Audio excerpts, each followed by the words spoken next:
Who the heck is Pep Talks? I'm not gay, but I fantasize about Marco Rubio. Pep Talks. Pep Talks. Pep Talks. Let's eradicate the Kung Flu. I'm literally coming. Pep Talks. Pep Talks.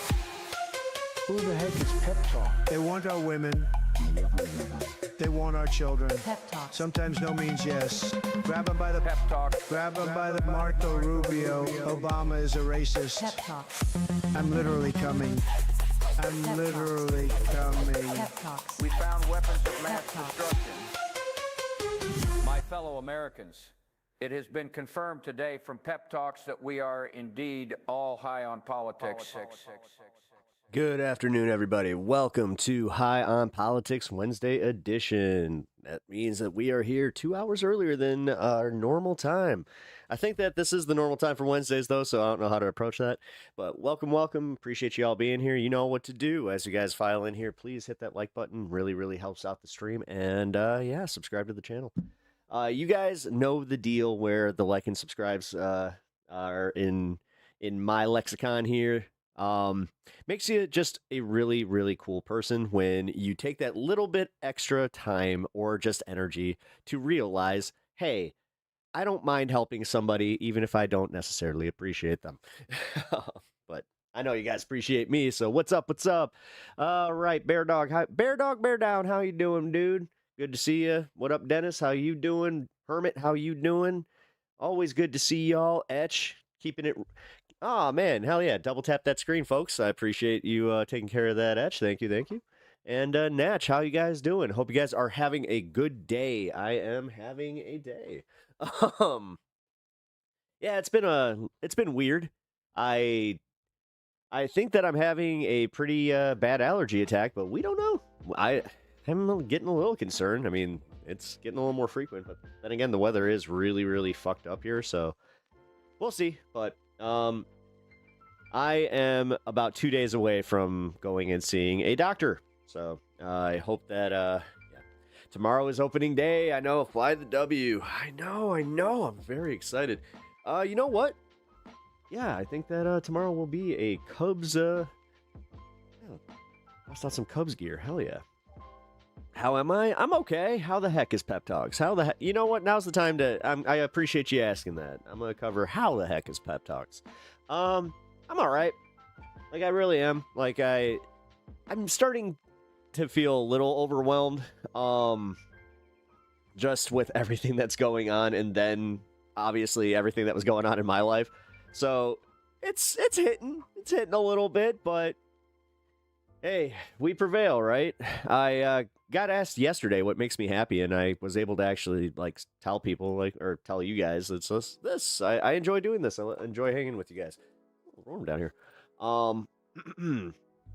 But yes, I'm doing fine. As I said, having a little bit of an allergy thing, so if I sound a little scratchy or if I'm a little stuffed up, yeah, that is what is going on.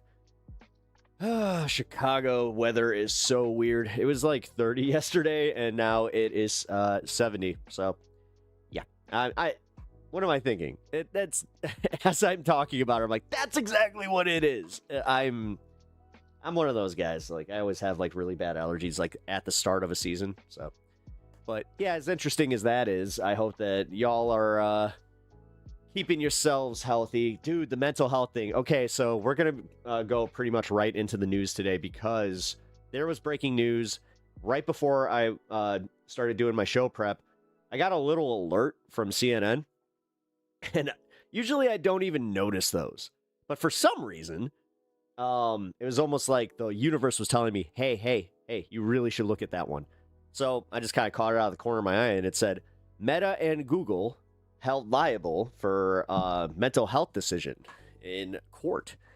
And I was like, what? So, yeah, I clicked the article, and it turns out that, yes, they lost a landmark case. And, dude, this was a jury trial. So we're going to be talking about this and going into some of the news with the Google and Meta thing, because I don't know how this is going to affect me. I'm going to be completely real. Obviously, Meta's not going to affect me, but the Google part, yeah, with the they're literally saying that the algorithm is designed to be addictive. So I'm wondering what they're gonna do with the algo. Like I'd be remiss to say that I'm a little worried. And I have to be real. Like, I think that this could affect the channel, but I hope not.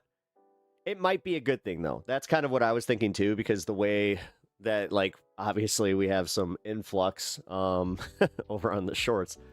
I don't know, though. I don't know. We'll see. I'm not going to freak out about it yet, but I do want to discuss it a little bit as we go through the show here. I have a lot to get to on the show. Actually, here, let's just go into watch mode so you guys can just see.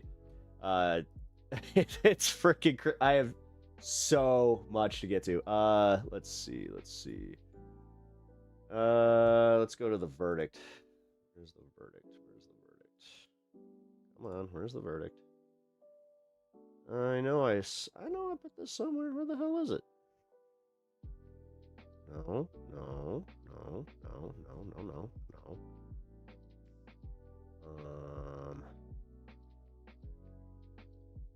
Crap. Hold on, guys. It's meta on YouTube. What the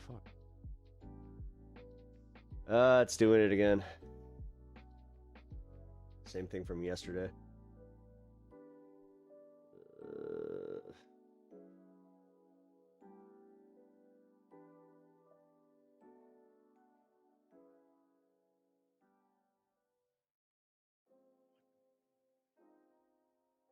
This is weird. Okay, well, I might have to reload this. Yo, Rango, what's up, dude? Good to see you.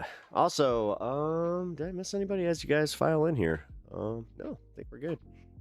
Man, I just take a moment to say thank you guys for supporting this show and just in general, being here day to day, making this a lot more enjoyable as far as just life. Man, life is rough. So I hope that we all can appreciate each other here and the value that we get from this. So hope you guys are also, you understand that.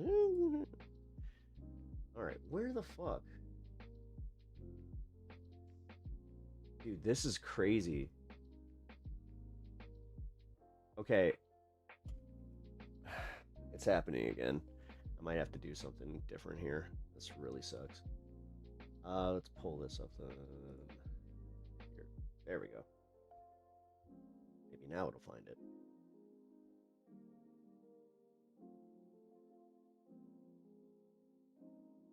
Nope.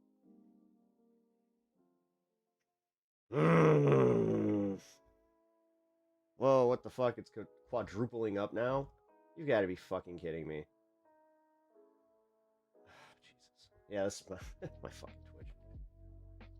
Everybody say hello to Twitch. Maybe X? Discord media.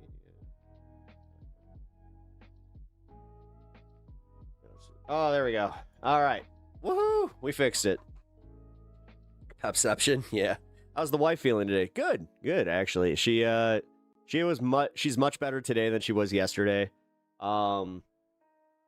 So I think that it's just like the beginning of the week, like when she gets her new pump, because on Mondays she gets her pump changed out, and also they have to like essentially like jab her, like her port, which she said is super painful. So I think that just, it takes a lot out of her. And then, yeah, by Wednesday, she starts to feel a little bit better. And then, yeah, I think that we'll have a pretty decent next few days, hopefully. But yeah, she's getting all the rest that she needs in this. It just sucks, guys. It just sucks. Because there's also the part of it where she, like, wants to get a lot done, but then she just doesn't have the energy to do it. And it's, you know, it stinks to see somebody go through this, but you know what? Love her, and I'm just gonna do what I can to make her life a little bit easier through all of this. So I'm gonna start unnecessary beef between Twitch chat and YouTube chat. Hey, go for it. Go for it. Let's go.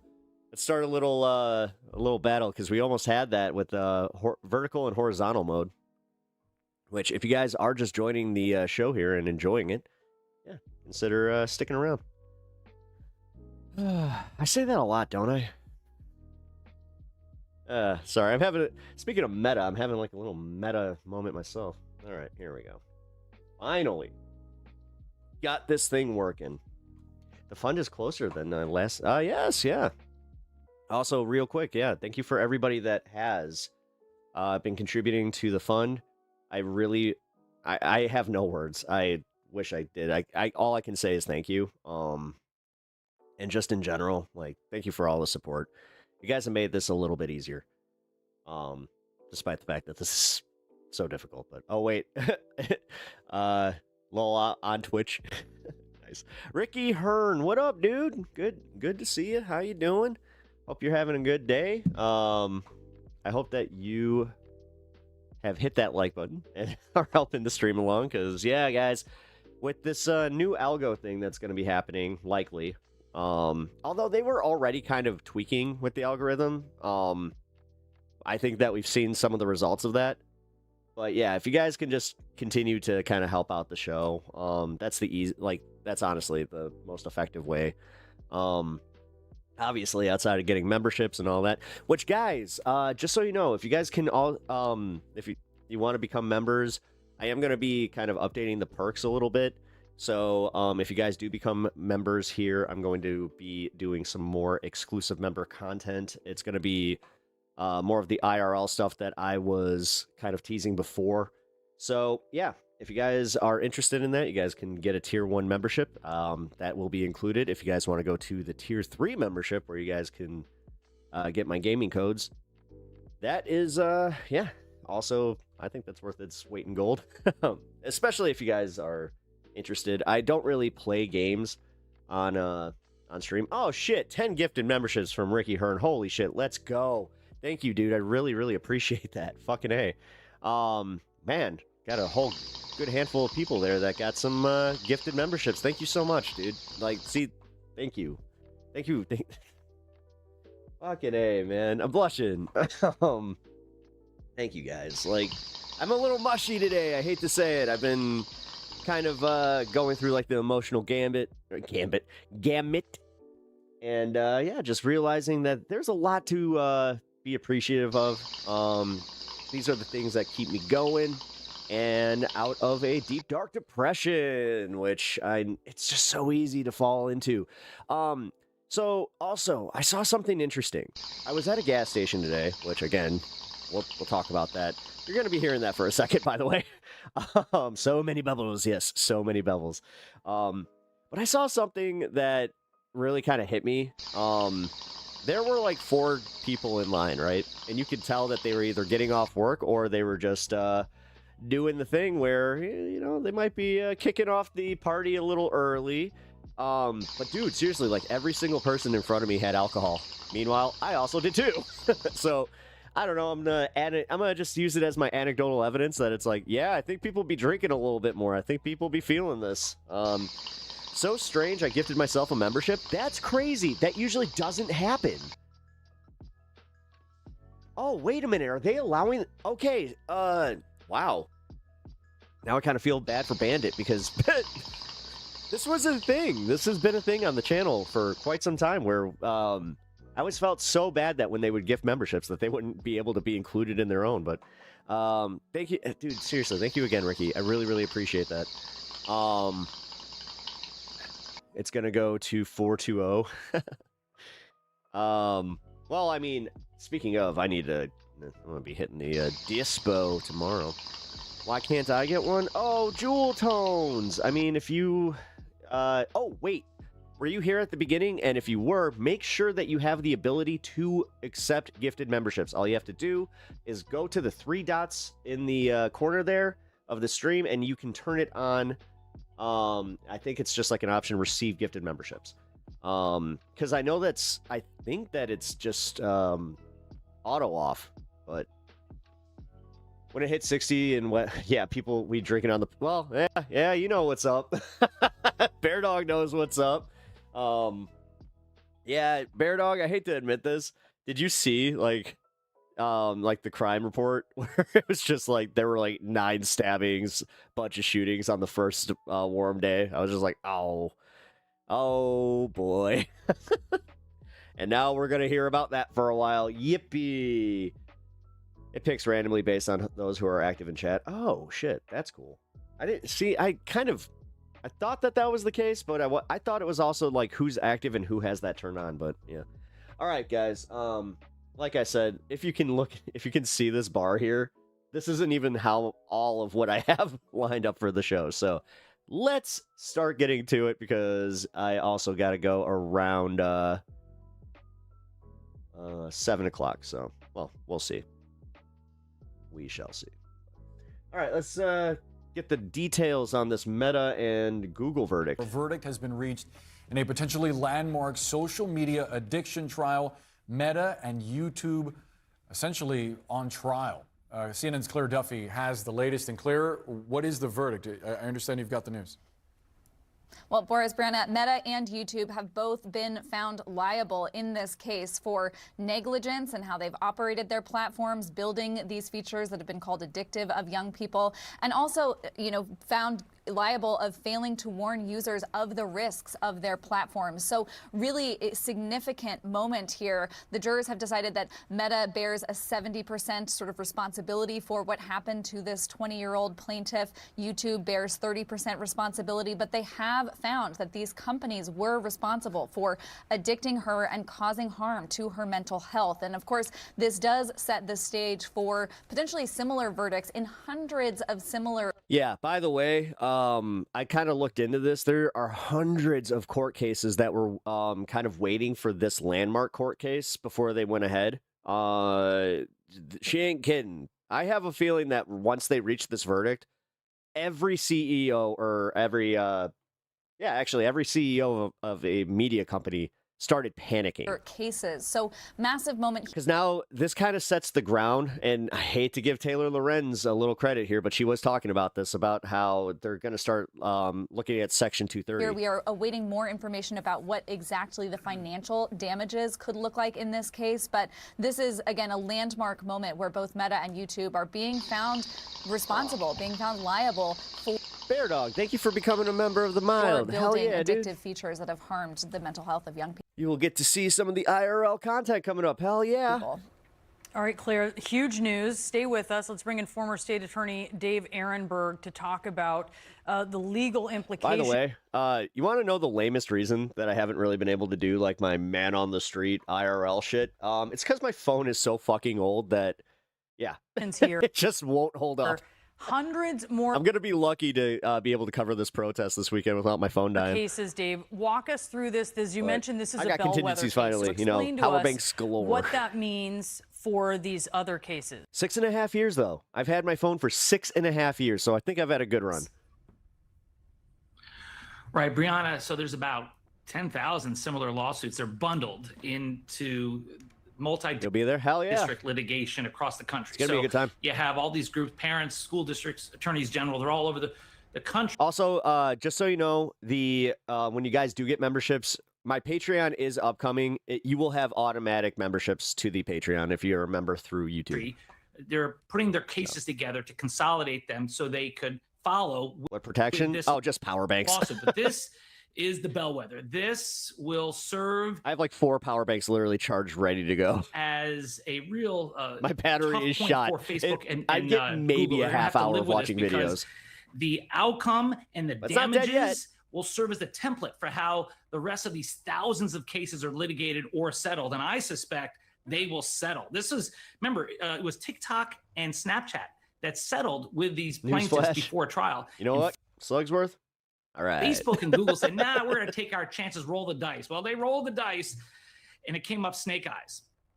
Snake eyes indeed. We just got a statement from Meta saying, quote, we respectfully disagree with I'm going to hand crank that phone battery. And are evaluating our legal options. To what Dave said just a moment ago, they are likely to appeal this decision.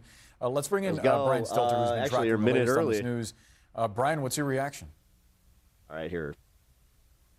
That's right. And that statement from Meta coming moments ago from the company. This is the second verdict in a case against Meta in as many days. There was that New Mexico case yesterday, that jury finding Meta liable as well. That dollar figure, $375 million. Meta said it would appeal. Now you have Meta reacting again today. Yeah. And the company have been waiting, of course, for more than... Just remember that when you take something to, when you appeal something like this, there's no guarantee that it's going to work. In a week as these jury deliberations were going on.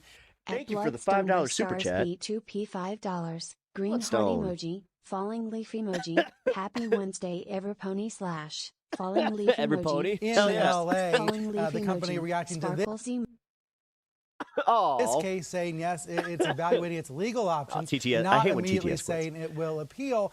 It is notable. Yeah, I wonder what this will mean for YouTube. I'm genuinely kind of in limbo here. I don't know. We're going to hear about the compensation, because it's definitely going to affect the way that the algorithm works, and I have a feeling shorts content is one of the main culprits. The compensatory damages in this case, it looks like it's probably the $3 million. $3 million for a single plaintiff is significant. I haven't had a new phone that wasn't a budget model in like 12 for years. Meta, that is, of course, a very, very small amount of money. We're talking about some of the biggest. Yeah, this was the one that I actually spent the money on. If you can't tell, it's like an iPhone 12 worth trillions. So Meta has weighed in so far. I suspect we will hear something similar from Google, the owner, the parent company of YouTube. But hey, you know what? I will say this: because it has lasted this long, I'm more apt to go for the larger model. Well, although, because of the phone plan I have, it doesn't really matter. A couple of other social media players, they're just they actually settled right on the eve of trial anyway. to avoid going through this trial process, to avoid facing a jury, and that spoke volumes in and of itself. But Meta and Google went forward, and now we have this really significant ruling. I feel like in America and around the world, we're at the beginning of a conversation about what smartphones and social media companies have done to our society. Both the positives, yes, but also the negatives. Yeah. We're only at the beginning of that conversation, even though it's been many years, and even though we're now at the point where trials are taking place. By the way, I saw a conspiracy theory already floating about that this was somehow, some way good for Trump, and then I also saw another one floating around where they're just the Democrats did this. It's bro, this was a trial by jury. In California, it's oh my God. Over the addictive. The way that it's dude, can we just agree that this one's not exactly political? They may have been using this algorithm for political gain, but this was about kids getting addicted to social media. Nature of Thank you for the follow. Really appreciate that. Skeezy Scooter. These technologies. We all feel the addictive pull of these tools. We all feel the consequences in our own lives, but to see it displayed on trial, to see the effects on one person brought up in front of a jury in this way, it is a monumental. Yeah, the fact that I know that they mentioned this, but you may have missed it. They had already ruled in favor, or they didn't rule, sorry. They already settled with another party before they went to this trial. Situation. It's a really important moment to take stock of what these tools that have both in some ways transformed our culture in good ways have also had very harmful effects in other ways. So true. Brian, thank you so much. Stand by for us. I want to bring in Jacob Ward, technology journalist, who is the host of the Rip Current podcast. Wow, Jacob. And to Brian's point, seeing more and more of this shit where they're just bringing on podcasters as they're talking heads, which I'm not sure if that's a good thing. Small amount of money, but there are a lot more cases. And this also techno speaks brain to sugar how would be these bad for us. companies do business. There is a conversation going on, right, about how social media companies are operating and the influence they have. But I think at a time where there's a feeling that social media companies maybe have been patronizing some of the users of social media and the people who have been complaining about the effects of them. Perhaps they have to listen a little bit more. And this could really affect their bottom line and how they do business. Oh, no, their bottom line. I mean, yeah, from just a pure dollars and cents perspective, sure, $3 million for an individual. Let's take a look at exactly how much profit they've raked in since starting these policies. Maybe that's something that a company like this can afford, but there's Why am I so bad at telling time? family cases in the pipeline behind this plaintiff. If you've got 3 million per, that's already over $1 billion. Beyond that, you've got another 250 school districts lining up to sue. That's going to be, thousands more kids. Skeezy, for some reason, it auto-modded, and it did it enough times where I can't even allow it, so I'll just say it. AI is going to K 80% of white-collar jobs within 5 years. Just K it all with fire. Conceivably per school district, and then you're getting into some very large numbers very fast. But man, Twitch's new TOS does not play around. All of that aside, I mean, what this really says to me, what is such a big deal about this, is that we're really looking at harm in this whole new way, that the architecture of choice, the way in which these companies have built the experience of being together online, has, in this case, the jury has found, caused damage to young people. And that idea. The thing is, though, like this, I'm surprised that they didn't argue this better about like AOL and like Time Warner technically being like the protosphere for that, because honestly, it started with that. That's where like these types of fucking communities came from. Yeah, which is, who remembers ASL? I remember ASL, and I'm not talking American Sign Language. Beyond the sort of the general Tinkerbell, you remember that shit? Feeling we all have that something. We were at that age where technically I feel like people were, that's when we had to lie, right? Into this legal theory that you can't say the K word too much. Don't worry about it, Skeezy. It's okay. Be pursued, thinking now in very concrete terms. Yeah, I know. About a behavioral harm AIM? at scale by design, and that is an entirely new world. We are literally sitting here. I think I had 2 girlfriends on AIM, like exclusively, like where I never saw them, but they were my online girlfriends. At the moment when we figured out that seatbelts in cars are the difference between danger and not, right? We're at the moment here. I think we're figuring out that there is a causal connection between cancer and cigarettes. It's that kind of legal theory that is suddenly in place here, and we're now. I think Brian's right there that we're at the beginning of an absolutely new era in thinking about how social media is really working on kids and the liability that companies have when they play around with kids' behavior for profit. Which, but the thing is, that's where I do agree with the verdict, where it's like, okay, the new TOS should literally like be limited. But hold on, because I just realized that this is going to lead to age verification and more of us having to sell our IDs and shit like that. Until now, or sell our IDs, but we'll have to like scan our IDs. Entirely legally acceptable, and now we're in an entirely Yahoo chat was wild. Jewel, you remember? Yeah, it really is. Yahoo chat, Jesus. Jacob, thank you so much. Everyone, thank you so much. What a huge moment as a jury has found Meta and Google liable. Damn it! I was gonna click on that next story because that was Zuckerberg's here. Let's find Zuckerberg's response.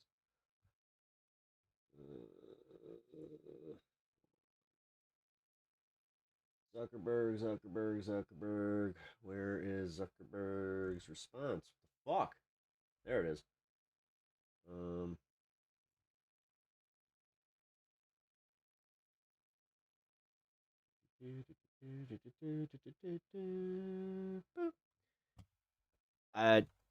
Did he not respond? Because hold on, guys. Fuck it. I'm gonna just go to Twitch or to Twitter. I was just like searching through CNN, like, what are you doing, guys?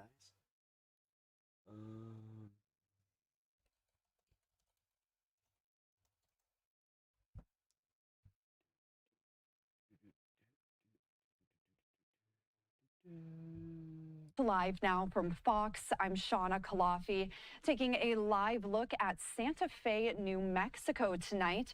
Today in New Mexico, a jury determined that Meta knowingly harmed children's mental Oh, this was in New Mexico. This wasn't even California. health. What and up the pucks? How you what it doing? knew about See ya. child sexual exploitation on its social media platforms. We have a clip of the judge. Yo, we early today. Good afternoon. Yes, we in are. this case reading the verdict today. Let's listen in. So, on question 1, did Meta violate the Unfair Practices Act by engaging in an unfair or deceptive trade practice? The jury answers yes. Question 2. There we go. Did Meta act willfully by engaging in an unfair or deceptive trade practice? The answer is yes. Question 3. In accordance with the civil penalty instruction and the instructions as a whole, how many willful violations did Meta commit by engaging in unfair? Really makes the back half of my workday fly by. Appreciate you, Pep. Thanks, man. I really or appreciate deceptive that. trade. It's how I listen. You know what? That means a lot to me because that's how I used to listen to Opie and Anthony and Howard Stern. Like, they got me through so many workdays. So I really appreciate that. Practice. The jury's answer is 37,500. In accordance with the civil penalty instruction and the instructions as a whole, we determined that the civil penalty amount per violation in question 3 should be as follows. And with the answer between $0 and $5,000, the answer is $5,000. The thing is, I have a feeling the Supreme Court will refuse to take it up because that's kind of opening the door for any like large corporation to just constantly just be like, nope, we're taking it right to the Supreme Court. Like, we're just going to appeal all the way. And also, every time that they do that, it's going to cost them millions more just to litigate. Question 5. Did Meta This is why they're bitching about tort reform. Violate the Unfair Practices Act by engaging in an unconscionable trade practice? The God jury's forbid answer something is actually yes. works for the American people. Or not just the Question American 6. people. Because, by the way, I know that CNN said this, but I'm not sure if you guys caught it. But this is also happening in other countries. They already litigated this. I think it was in Australia where they found him guilty. Did Meta act willfully by engaging in an unconscionable trade practice? The jury's answer is yes. Question number 7. In accordance with the civil penalty instruction and the instructions as a whole, how many willful violations did Meta commit by engaging in an unconscionable trade practice? The It was about Meta all along. Well, did you hear that it was 70-30? jury's answer is Like, they said that Meta, like Facebook, is directly responsible because this goes back to, like, I think it was like 2014. 37,000. So, yeah. Question 8. In accordance with the civil penalty instruction and the instructions as a whole, But honestly, you know what? This is going to get rid of one thing that I'm not even a parent, and I have a special hatred for Cocomelon. I saw just how dangerous it was. So my buddy, he had a newborn at the time. Newborn was getting fussy. They put an iPad with Cocomelon in like the not a crib, but it was one of like those medical things. Immediately, just fucking eyes to it, just And my buddy even says, just like, we're not doing this. We're not doing this. So he like sticks with like baby Einstein. Determine that the civil penalty amount per violation in question number 7 should be as follows. And with the number between 0 and $5,000. Do you think that people like us can get in on this? Technically, yes. Because somebody already said it. This is going to be a class action thing. Expect, those Morgan and Morgan are... they're here for you. Were you impacted by Facebook's algorithm? Well, you can be entitled to compensation. The jury's answer is $5,000. Bad parenting is not Cocomelon's fault. Dude, it's not about bad parenting. It's about the attention span of kids. Like, holy shit. There's something about, like, kids that are raised on Cocomelon and the ones that weren't. There is a very visible difference there. Gentlemen, did I correctly read that verdict? All right. On the record, the court notes that the jury has corrected the answer to question number 7 so that number is not 37,000, but will be 37,500, which will make it the same as the jury's answer to question number 3, which was also 37,500. Damn, dude. That was the judge in that New Mexico courtroom reading the verdict in this case against Meta. Yeah. And for more on this trial, we want to bring in Nima Rahmani, a legal expert and former. By the way, trying to keep it 50-50 here. Just covered CNN, and now I went with a Fox federal prosecutor. source. Thank you so much for joining us. Like I said, I admit my biases by trying to be fair. Thanks for having me. A historic day, I think, will change social media apps forever. Yeah, this is a really... Because notice how CNN and Fox are not really saying anything different. Well, that's because they're owned by Ellison. That's not how it is yet. A landmark trial. And sunny day here. Hope it's the same. It is sunny and 70 here. But my allergies are killing me. So can you break down the arguments in this New Mexico trial? It took almost 7 weeks to reach this verdict, this very significant verdict, as you said. Very significant. The New Mexico Attorney General filed a lawsuit alleging unfair business practices, and they had their investigators go in and pose as minors, as children on Facebook and Instagram. And those investigators were targeted with sexually explicit images, and they were contacted by child predators. So they filed this lawsuit, as did many other attorney generals throughout the country, including in California, where I'm sitting, where a Los Angeles jury is deliberating a separate case. And we got a pretty quick verdict. Closing arguments were yesterday, and the conventional wisdom is that a quick verdict is usually a defense verdict because jurors need time to award big money. But it wasn't the case at all. They came back fast, and they came back with the maximum possible penalty for each violation. So this was an overwhelming win for the state of New Mexico and the Attorney General. And obviously, New Mexico isn't the most populous state. So Meta's facing much Discord is a CIA honeypot. greater exposure in other states. But importantly, dude, they can use any of those apps. Why is one just being singled out? even in New Mexico, we're not out of the woods yet. Jurors, they can award money damages, but the AG there is also asking for an injunction in order for Meta to change its algorithm, change its practice. That's the part that's getting me, is the fact that they did that and Google is included in that. Is the way it does business and interacts with minors. That's going to be a separate Although with minor, because I'm not geared towards kids, because every time that I go live or I put a video up, I have to literally mark this is not made for children. So it's just like, I think that we shouldn't be lumped in with that. Like the second that it is like that you do hit that agreement, that it's just like, no, like I'll go trial before a judge. And now what it's gonna affect is those assholes that do like box ripping and it's all just geared towards kids so they can just get that ad revenue. I mean, listen, don't hate the player, hate the game kind of thing, but every once in a while you have to admit that the player's just a shady sack of shit. And to determine what changes that Meta has to make. And in terms of this verdict today in New Mexico, Meta did put out a statement following that decision. We want to read that. They said, "We respectfully disagree with the verdict and will appeal. We work hard to keep people safe on our platforms and are clear about the challenges of identifying and removing bad actors or harmful content.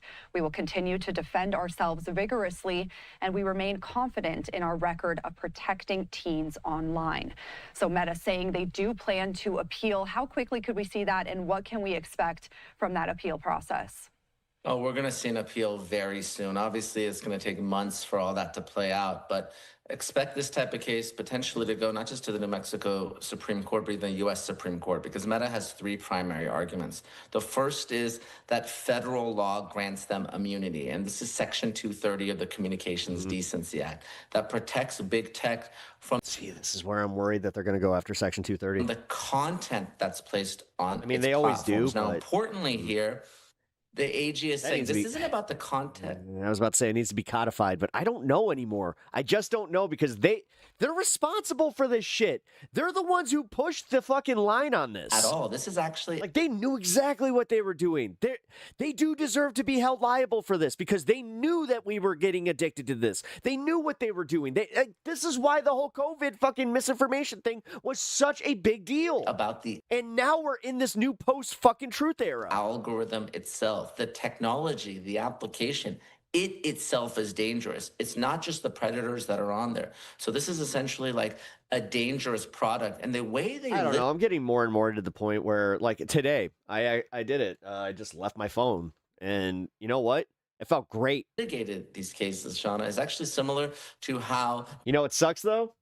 I still had a device because I was still playing my 3D. Big Tobacco was sued many years ago, or the cases against the big opioid companies. And I'm old enough to remember when we used to have smoking sections in restaurants and on airplanes. And because of that litigation, that completely changed the way people thought about the dangers of cigarettes. And I think this verdict today is just the beginning. I think people are starting to realize, and I have 2 teenage kids, that these apps can be dangerous for children. And this is probably just the first of many dominoes to fall.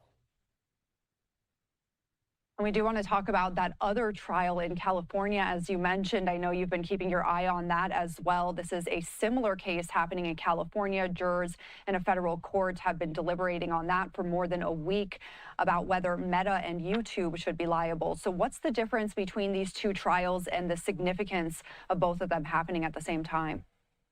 So the trial in California is a bellwether trial for an individual, a woman who said that she was harmed because of her addiction to social media apps. So it's a little bit different. It's not filed by an attorney general, it's filed by an individual plaintiff. But obviously, we know that there are many people, because of social media apps, that have developed depression, anxiety, all sorts of mental health issues. Some have just realized I didn't save my game. Even gone so far as to harm themselves or to harm others. So that is a different type of case, and there's many thousands of people who have sued these apps all over the country. So folks are watching, Meta and YouTube have spent a lot of time litigating this case. They've attacked this victim, saying that her mental health issues were related to issues at home, the traumatic divorce, and that the parents should be responsible for monitoring their children. So it's going to be an interesting case. Obviously, we have Meta and we have YouTube, and the jury in this case has had a tough time reaching a verdict. Now we're at day 10 of deliberations. So the question is, are they going to reach a verdict? Are they going to hang? Are they going to reach a verdict with respect to Meta, which arguably appears to maybe have more liability, or at least potential liability, than YouTube, which is a little bit more of a streaming service? So I think it's going to be a very telling case. If Meta and if YouTube lose this case as well, then they really have significant legal problems. Well, yeah, and it looks like they're going to, though. All throughout the country. And in terms of this verdict today in New Mexico, this really does signal a changing tide against tech companies, as well as the government's. I mean, if I was the attorneys for Google and Meta, I'd just be like, you guys, you better get your bank accounts ready, because you're going to be paying out for a while. Willingness to crack down on those tech companies. What kind of precedent does this decision set, and could this... Dude.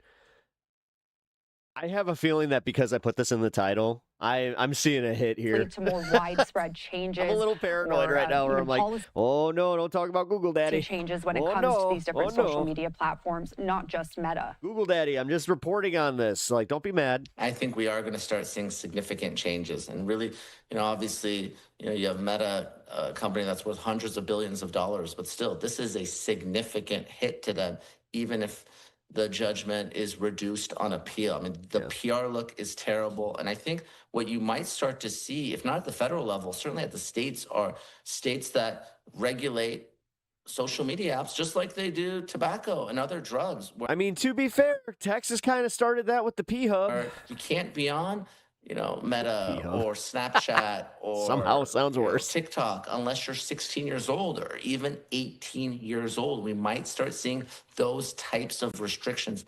If these companies can't regulate themselves, how it's all Trump and Piro right like there, and protect like they keep children using from the same predators and online porn, then you might see state legislatures and even the federal government step in to do so. So some big change. All right. Yes, some big change. All right, so this is a little bit different, but not sure if you guys saw this. I'm taking this one with a grain of salt until something actually happens, because they have said this a few times. But breaking, hacker group Anonymous claims to have a full copy of the unredacted Epstein files. Stay tuned. Lincoln Project is putting up some memes, so why don't they just release them? We've heard those claims from Anonymous, from Iranian hackers, from China, from Russia, and some have other shady figures. I don't believe it until I see it. Release them all right now. Yep. And that's where I'm at with it, where it's just like, yo, like, until you actually do it, I don't want to hear like just these, like, we might be doing it. We might be doing it. Like, I think that I had a pretty hard opinion about Anonymous and what they were doing and how they've been kind of useless lately, where it is just like, dude, why now? Why not before the war? Like, what? Why wait? Like, what the hell? You guys claim to have all this power and to be able to like get into like any of these people's computers and shit, and like just I don't know, man. I don't know. Every time that I see that stupid fucking Guy Fawkes mask,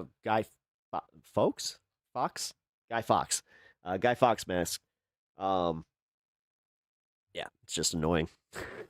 I absolutely am convinced that Anonymous and Q are we're the same group. Yeah. Yeah, no, it makes sense. Because, like, think about who, like, got hurt and who, like, look what happened with Julian Assange. Like, that definitely, I wonder, like, did anybody ever, like, tie Julian Assange to the Epstein files at all? Like, wouldn't be surprised, but makes sense, yeah. Dude, I feel like I need to actually, you know what, fuck it. I'm gonna do it. I'm going to change the title because this is kind of crazy. I am literally seeing the algorithm fucking doing this really weird thing. All right, you know what? I'm gonna keep the title for about half the stream, but once I hit like 3:30, if it's still doing the same thing, I think I know what's going on. A little paranoid, like I said, but holy shit, if that's what's happening, that's even more disturbing. The fact that a company would do some shady stuff like that, where it's just like, oh, what is the title? The title of my stream right now is Iran rejects Trump, Meta and Google liable in mental health case. So, I don't know. Honestly, I hate the title. Like, I hate the fact that, like, I got to play these fucking clickbaity games. I kind of wish I could just put, hi on politics, and they just put this out there, and it's like, are you interested in politics? Well, here you go. But yeah, they always got to check the title and then just be like, oh, did you do this for clickbait? Is this actually real? Like, I got caught up in the fucking Midas Touch one again today. Dude, Midas Touch is so egregious. They're not even changing the thumbnail right now. And it all starts the exact same way. Like, God forbid if you're one of those people that you're just like, oh, this must be the same video I just watched, instead of realizing that Ben Meiselas is doing like a series of all hell is breaking loose. Put the other title in the description. Yeah, you know what? Here, I'll do that. That's a good idea. Midas Touch is out of touch. They really are. They really are. Like, the weird part is they also, like, they act like they have their finger on the pulse because they have, like, some degree of popularity.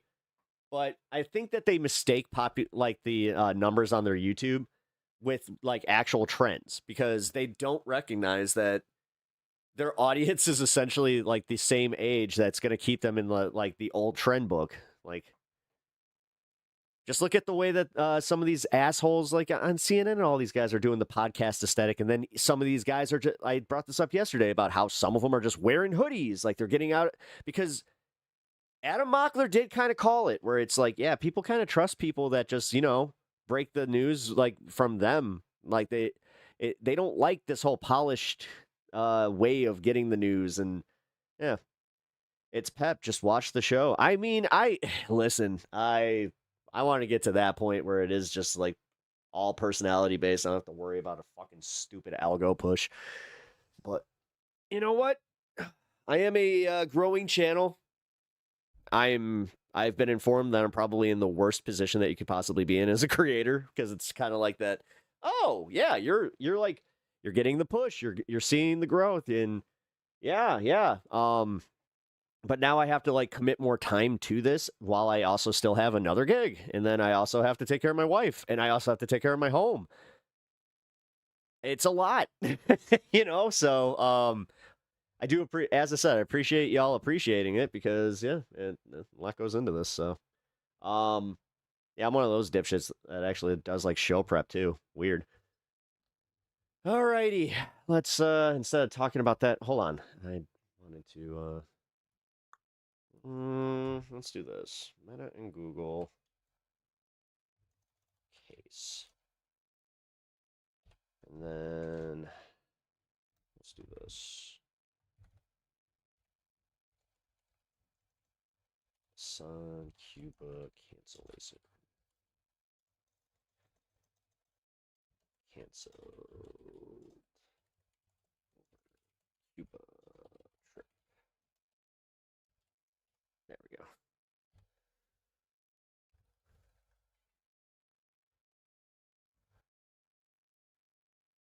Let's see. Does it work? Nope. Didn't work.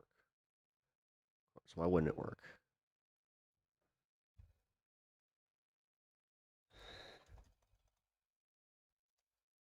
Oh, no.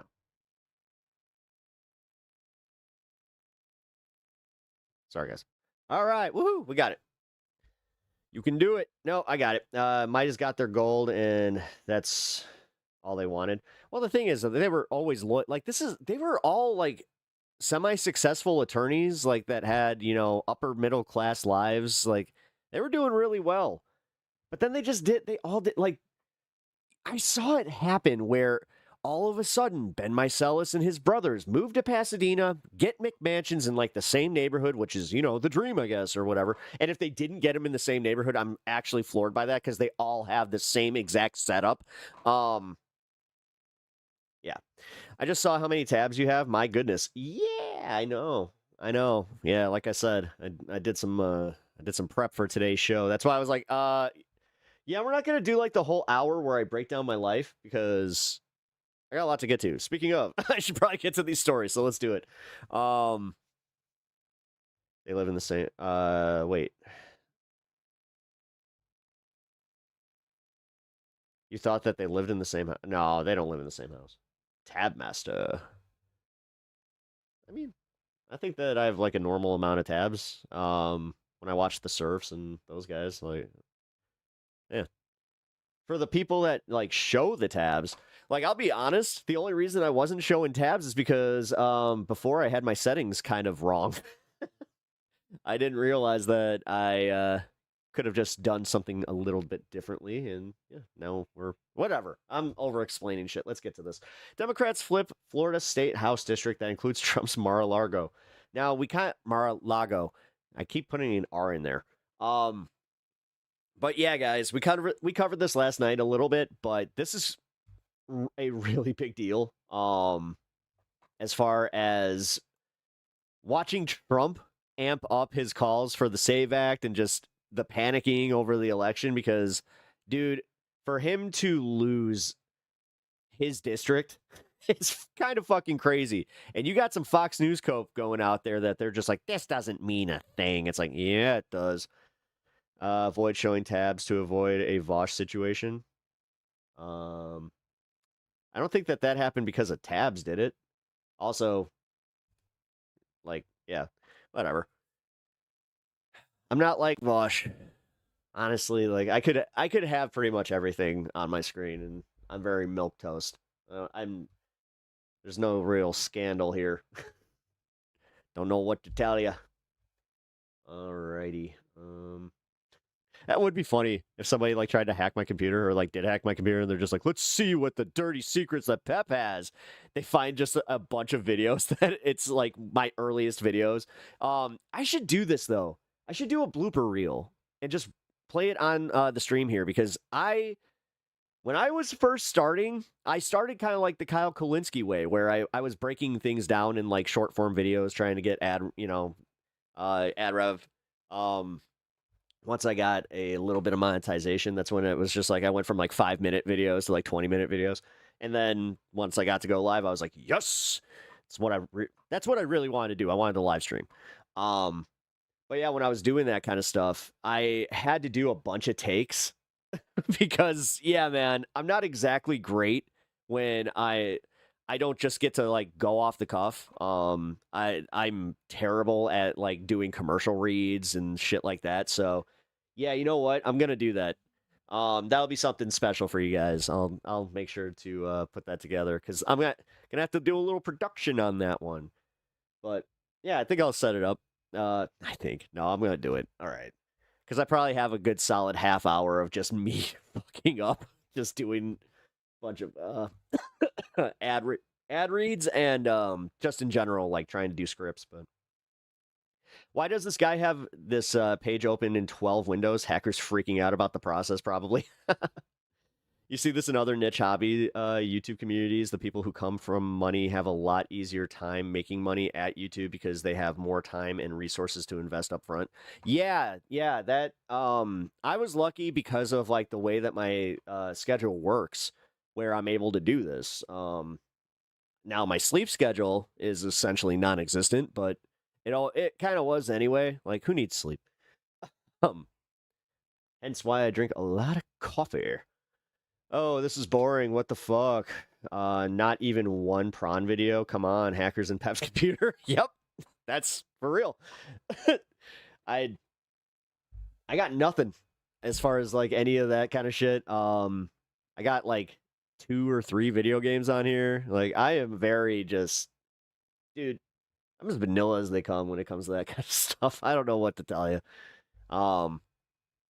Like, I think I kind of covered this. Like, I don't get people that save prawn folders or any of that shit. Like, well, back when X was in its prime, there were, you could just look at my follows and just be like, oh, okay, we know who Pep is getting off to. Not anymore, because now they don't allow that. But, who cares? Like I said, I'm so vanilla. I'm just kind of like, yeah, I don't care if you see who I'm following. Production quality makes a huge difference now. If your production is low, typically you get less views. Sucks. What if my internet goes out, dummy? Well, I mean, I don't think my production value's shit. I don't think it's the best. I don't know. I think it's all right. Rango. What? What's the question? Now you guys are going to go searching for my Twitter and just be like, wait a minute. Does he have like a residual follow that I need to see? I love the one time where I kind of slipped up. And Alirda caught it and she was just like, oh, jeez. Your production is fine, especially for what you do. Oh, thank you. I appreciate that. Yeah, I mean, it won't let me type in chat, my goodness. Doesn't really need more. No, I didn't think it did. Like, I honestly, because like I think I showed you guys this. Like, I could do this. Like, oh yeah, Sylvie. If you don't see it, it's over on the horizontal stream. You can check it out real quick. I have like this new watch view, whatever. I don't know. I feel like it's too much though. Like I took a little of the inspiration from what we do over on this space, in the way that they kind of format me there. And I decided, yeah, let's try it, but I don't know, man. It's not me. Like, I feel like this is me on this space. But if you guys like it, let me know and we'll continue it. What do you guys actually? Yeah, if you're hanging out in the horizontal chat, what do you guys think? You like that or kind of like the old way here? I mean, I'll be honest, I like this way. Bare bones. All right. Let's get some details about the Democratic flipping of the CNN Mar-a-Lago. projects Democrat Emily Gregory will flip a Republican-held state I can't say it. House seat, whose district includes President Trump's Hey, she's having that same Mar-a-Lago problem. She resort. couldn't even get House seat out. CNN chief data analyst Harry Endon is with me now. I mean, out. Did you like a prawn tweet like on 9/11 like Ted Cruz? Oh my God. How delicious for Democrats this morning. Wait, Twitter wasn't around on 9/11. My goodness gracious, they're waking up. Maybe they're going to get brunch at Mar-a-Lago and say yummy, yummy, because this result will make their stomachs feel quite good indeed. Florida's 87th House District election margin. Sarah is laughing over there. Look at this. Old way is more space efficient. New way is the cool chili background. In 2024, Donald Trump won it by 11 points. Look at this swing all the way to the left. We got Gregory, the Democrat, winning it by 2 points in this state house special election. I will also note that they flipped a state Senate district as well further north in the state. So double fun for Democrats in a state that they have been struggling with. Democrats have lost so much power in Florida over the last decade, and then they're able That should scare the shit out of Republicans. to win in Donald Trump's backyard. Democrats are absolutely loving it this morning. I'm laughing because you said that they were going to have brunch at Mar-a-Lago. Yummy, yummy. Really? Really? Is that what's going to happen? Food is always on my mind because I intermittent fast. Clearly. All right. How does this fit what we've seen He does intermittent fasting. nationwide so far? Yeah, okay. Kind of follows a trend, right? You know how I found intermittent fasting? I got ADHD. It absolutely follows a trend. Look, what is happening Just gotta forget to around eat. Mar-a-Lago is not just staying. at Mar-a-Lago. It's expanding out. Oh, it was 9/11 in 2015. Mentioned that other district of the state Senate district they flipped last night in Florida, but it's not just there, it's nationwide as well. Take a look here. Okay, the average 2025, 2026 special election so far, Democrats are doing, get this, 12 points better, up like a rocket versus Kamala Harris's baseline in 20. But the polls are bullshit. This is it, dude. This is literally exit polling. Dude, this isn't exit polling. This is actually like poll polling from the vote. 24. This 12 points, very similar to this 13. This is actually, I just kind of thought about that. This is probably the most accurate polls that you can get are post-election polls. Point swing that we saw right in Florida, right around Mar-a-Lago in the 87th district. Like, and I will note, I was counting it up. I believe that is about a dozen different special elections in which we have seen a flip from Republican control to Democrat control. I got snacks down so here. what is happening and happened last night in Florida is really emblematic of what we have seen nationwide so far, which is Democrats very much outrunning the baseline from 2024. My wife is actually going to cook me up something. How does this look for the midterms? Right because you around can't 5-ish. absolutely predict it, but boy, you're starting to get some real signs. We are getting some really big. By the way, did I mention that like Lean Cuisine has some pretty decent meals out there? I know. For, us poor folk. Big signs. Look. Part of the reason we look at this is not just because I love elections, which I absolutely do. I mean, there was a reason why I wrote in my high school paper about elections, why I watch old election night videos as well. Folks that don't have a lot of time, so you also need to eat frozen meals. Plus, they mean so much for power come November. Look back through the history books. Look back since I was in high school. Look at the special elections and midterm results. When a party outperforms in midterm special elections in midterm cycles since 2005, look at this. 5 out of 5 times that same party went on to win the U.S. House of Representatives. The fact that Democrats are outperforming not just around Mar-a-Lago, but nationwide as well. I'll never hate on Lean Cuisine. They got me through my childhood. Is a very telling sign for the future.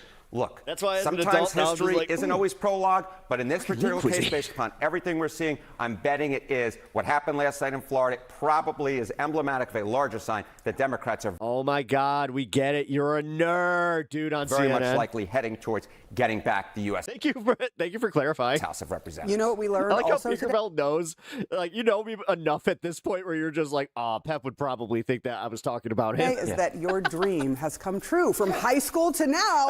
You're now working elections. You're involved. Let me just tell you this: if those you nuggets had hit as a told kid, me a decade or 2 decades ago, I'd be right here, my dear friend Sarah Seidner, I would have taken. Like, okay, I'll just say what I'm having. I'm having the mashed potato bowls. They're fucking good.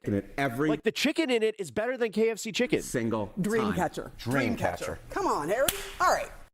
can now project that a Democrat has flipped they're Marie calendars. Thank you for reminding me. Yeah, deep red Florida State, we stepped it up. State House district that does include I love you. President Trump's own Mar-a-Lago home. We got Marie It's a pretty calendars. big victory for the Democrat here, here, Emily Gregory, and the latest in a string of special election losses that we've seen for the Republican Party.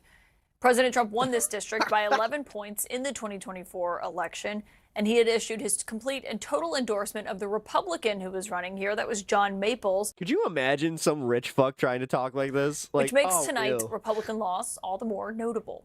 My political sources are here tonight. And Michael, I do think some people want to say... Guffaw. I had to go and I had to eat a 4-star meal today.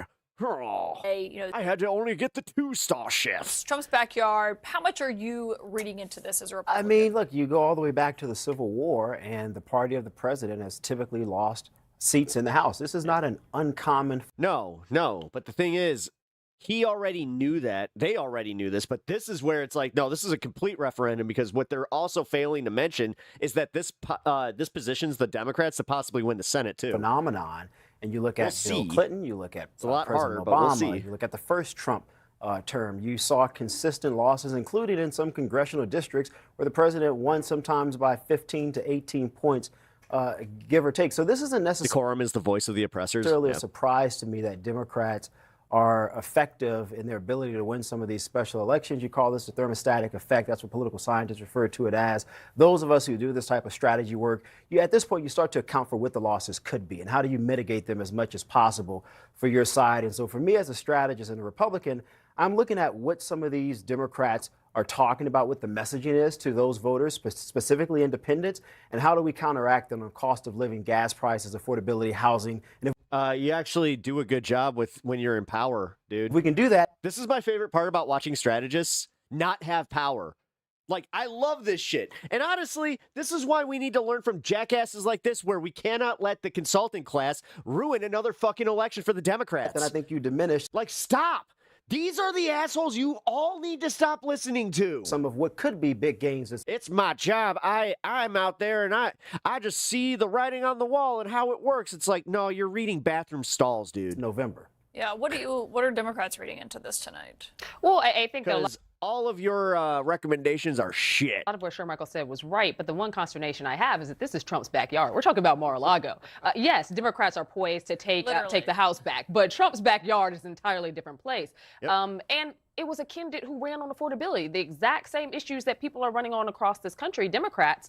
And, you know, the White House has no answer for it. Everything that this president has done has actually increased costs. We know that the war in Iran is causing gas to go up. We know that it is. But it's just a little bit. Come on, guys, just wait a little bit. In the markets, we know that the cost of living has continued to rise, housing, food, you name it. And don't exactly do anything to help regular people either. Like, this country is wildly flipping back and forth through options, wishing something would work. Even in a place like Mar-a-Lago, when people think opulence and superstar parties, at the end of the day, people want to be able to have an America where they felt like, you know, pre-pandemic, they were able to afford things. They had best wishes for their children who graduated college. Now those same folks are still at home because they can't find jobs. Like the America they didn't get during the Biden administration. I get it. Those are all good. No, honestly, the thing is, though, we did. Like, and it was going towards that. Like, this is what I hate about these disingenuous assholes, is the fact that they've poisoned the discourse so much that you can't even talk about the actual shit that happened during Biden. Like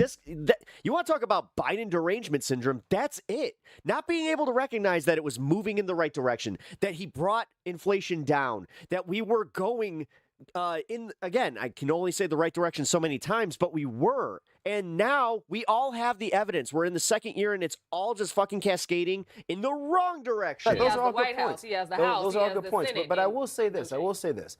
These special elections and these career consultants get too disconnected and illogical, never apply Occam's razor. Are not indicative of where the entire Democratic Party is.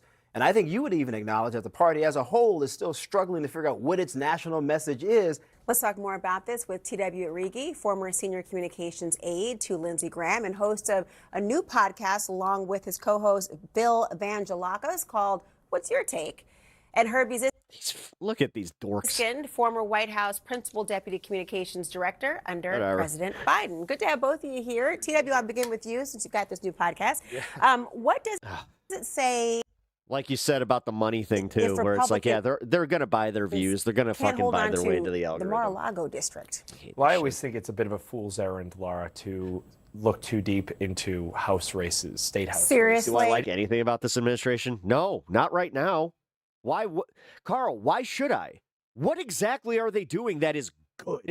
I do. It could be a data point for... They locked up the border. Yeah, and they made everything fucking more expensive because now we also have a worker shortage and we're also, we're staring at a fucking food shortage too. Great. Press to show they're making progress, but it's a race that I would be shocked if many people in Palm Beach were really... And it's all literally based on the decisions of one fucking dude. Tracking in their day-to-day lives. Like before, we actually had like a little bit of plausible deniability with Biden. Like that's the one thing that the Democrats, I think that they counted on too, because it's just like, yeah, you know what? He may make a decision, but we have all these checks and balances. Dude, we don't have that this time. It's just Trump, and then Trump's going to get whatever he wants. And the thing is, what he wants is not good for the American people. What has he done that has actually helped the American people right now?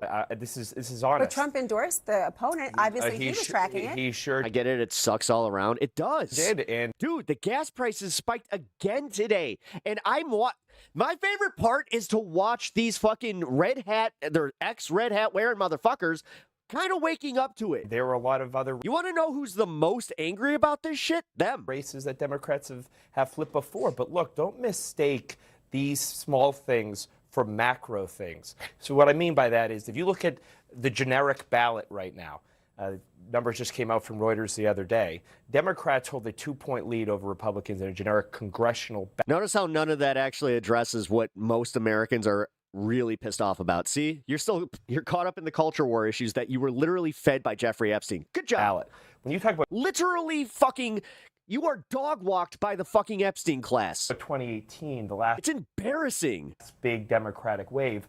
This time they were up 9 points. That is a massive. That's like the first goober we've got. Voters still believe that the Democrats have a massive brand problem. So I don't want to confuse perhaps Trump's dip in unpopularity with Democratic popularity. The energy's on the Democratic side, but we're a long way from Election Day 2026. What do you think, Herbie?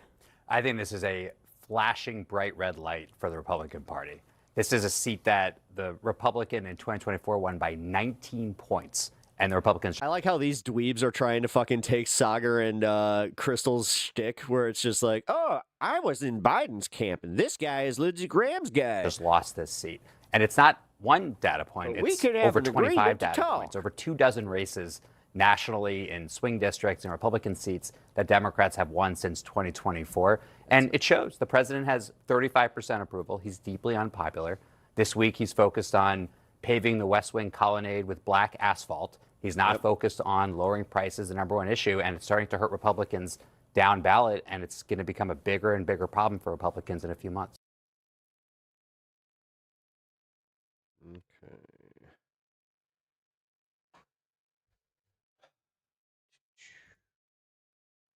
Breaking news.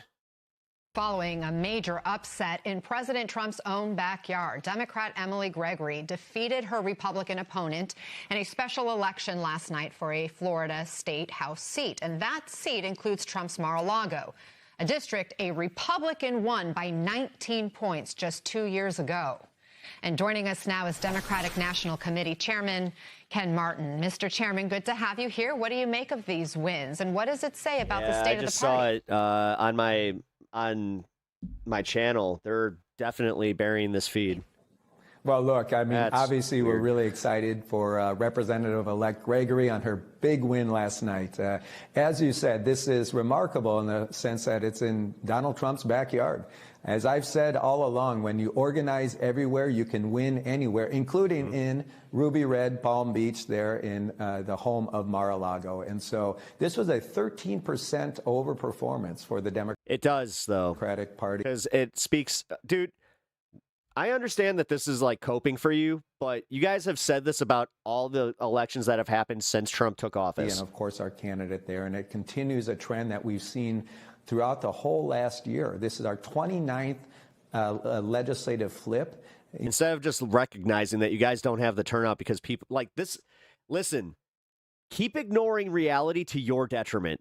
You know how many flips? Just when you start crying about the election fraud, we're all going to be ignoring you. The Republicans have had in the last year. Because guess what? Nobody buys it anymore. Nobody even buys Donald Trump's bullshit about, I won 2020. Because most people woke up to like, okay, then why didn't you complain about 2024? Zero. So as we continue to rack up It was the that wins, simple, by the way. It was staring everybody in the fucking face. I think it bodes well for the Democratic Party for sure. We have a lot of wind at our back. We have positive momentum as we head into these Trump is final not going to be happy. 223 Yeah, apparently days through left. some ketchup. And again, it continues a slate of wins for the Democratic Party where we've threw won his over fucking 90% meatloaf. of the elections on the ballot over the last year with a historic overperformance on average of about 14 percentage points. So is Florida back on your map now? I mean, Florida has a slew of elections this November. Every House seat, a Senate seat, the 3 top jobs in state government.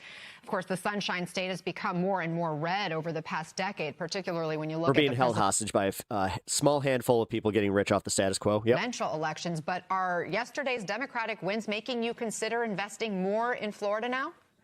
Well, look, I've always said that we have to organize everywhere. We can't be a party that's just focused on a few battleground states at the expense of everywhere else. And of course, Florida is that going worked out great. Become even more important after the next reapportionment, where they will gain electoral votes. Population is shifting down to the south into places like Florida and Texas, and so we have to compete there. We have no other choice. And so we've got great candidates running for governor there. We've got great candidates running for the Senate. Well, they for just figured that congressional out. seats.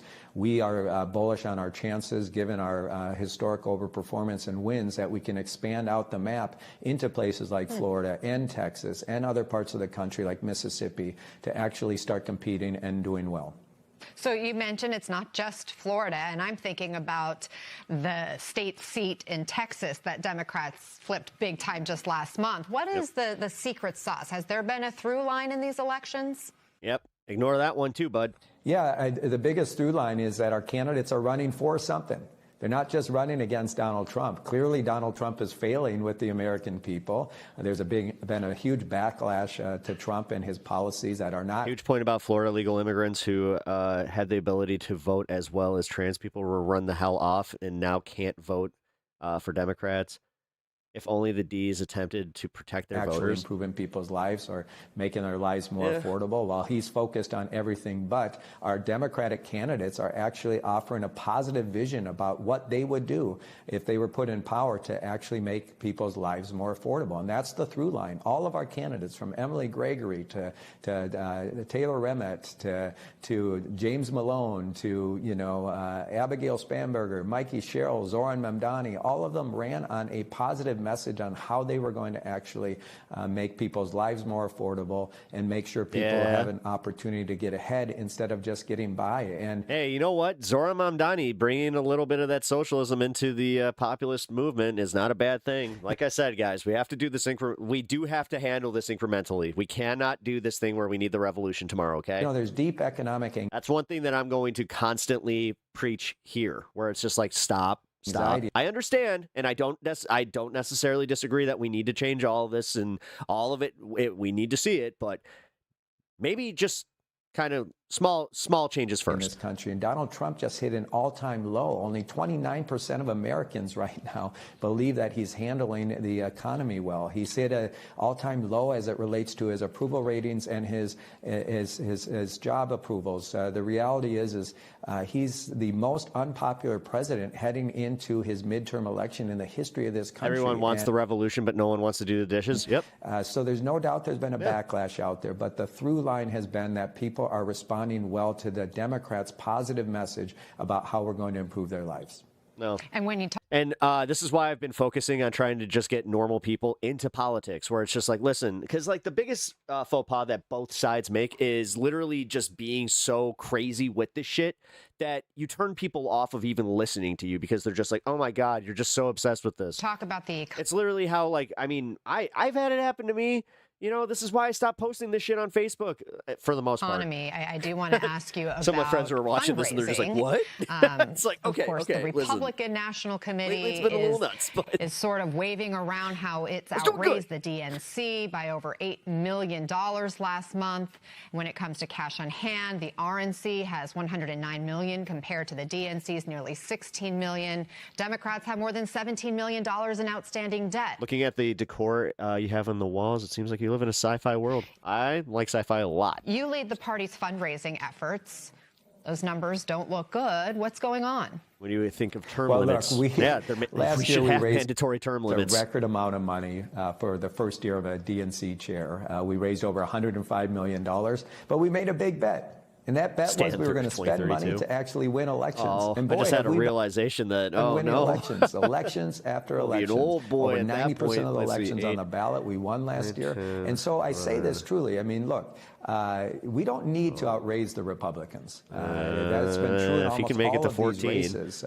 Our candidates have been outspent. We just need to have enough money to compete so we can be in the ring and fight back. And the reality, that's what we've been doing. And so, look, the number that matters to me is, do we have the money to compete? And the answer is yes, because that's what we've been doing all this last year. In a little bit. DNC Chairman Ken Martin, thank you for joining us. We appreciate your time. Checkup.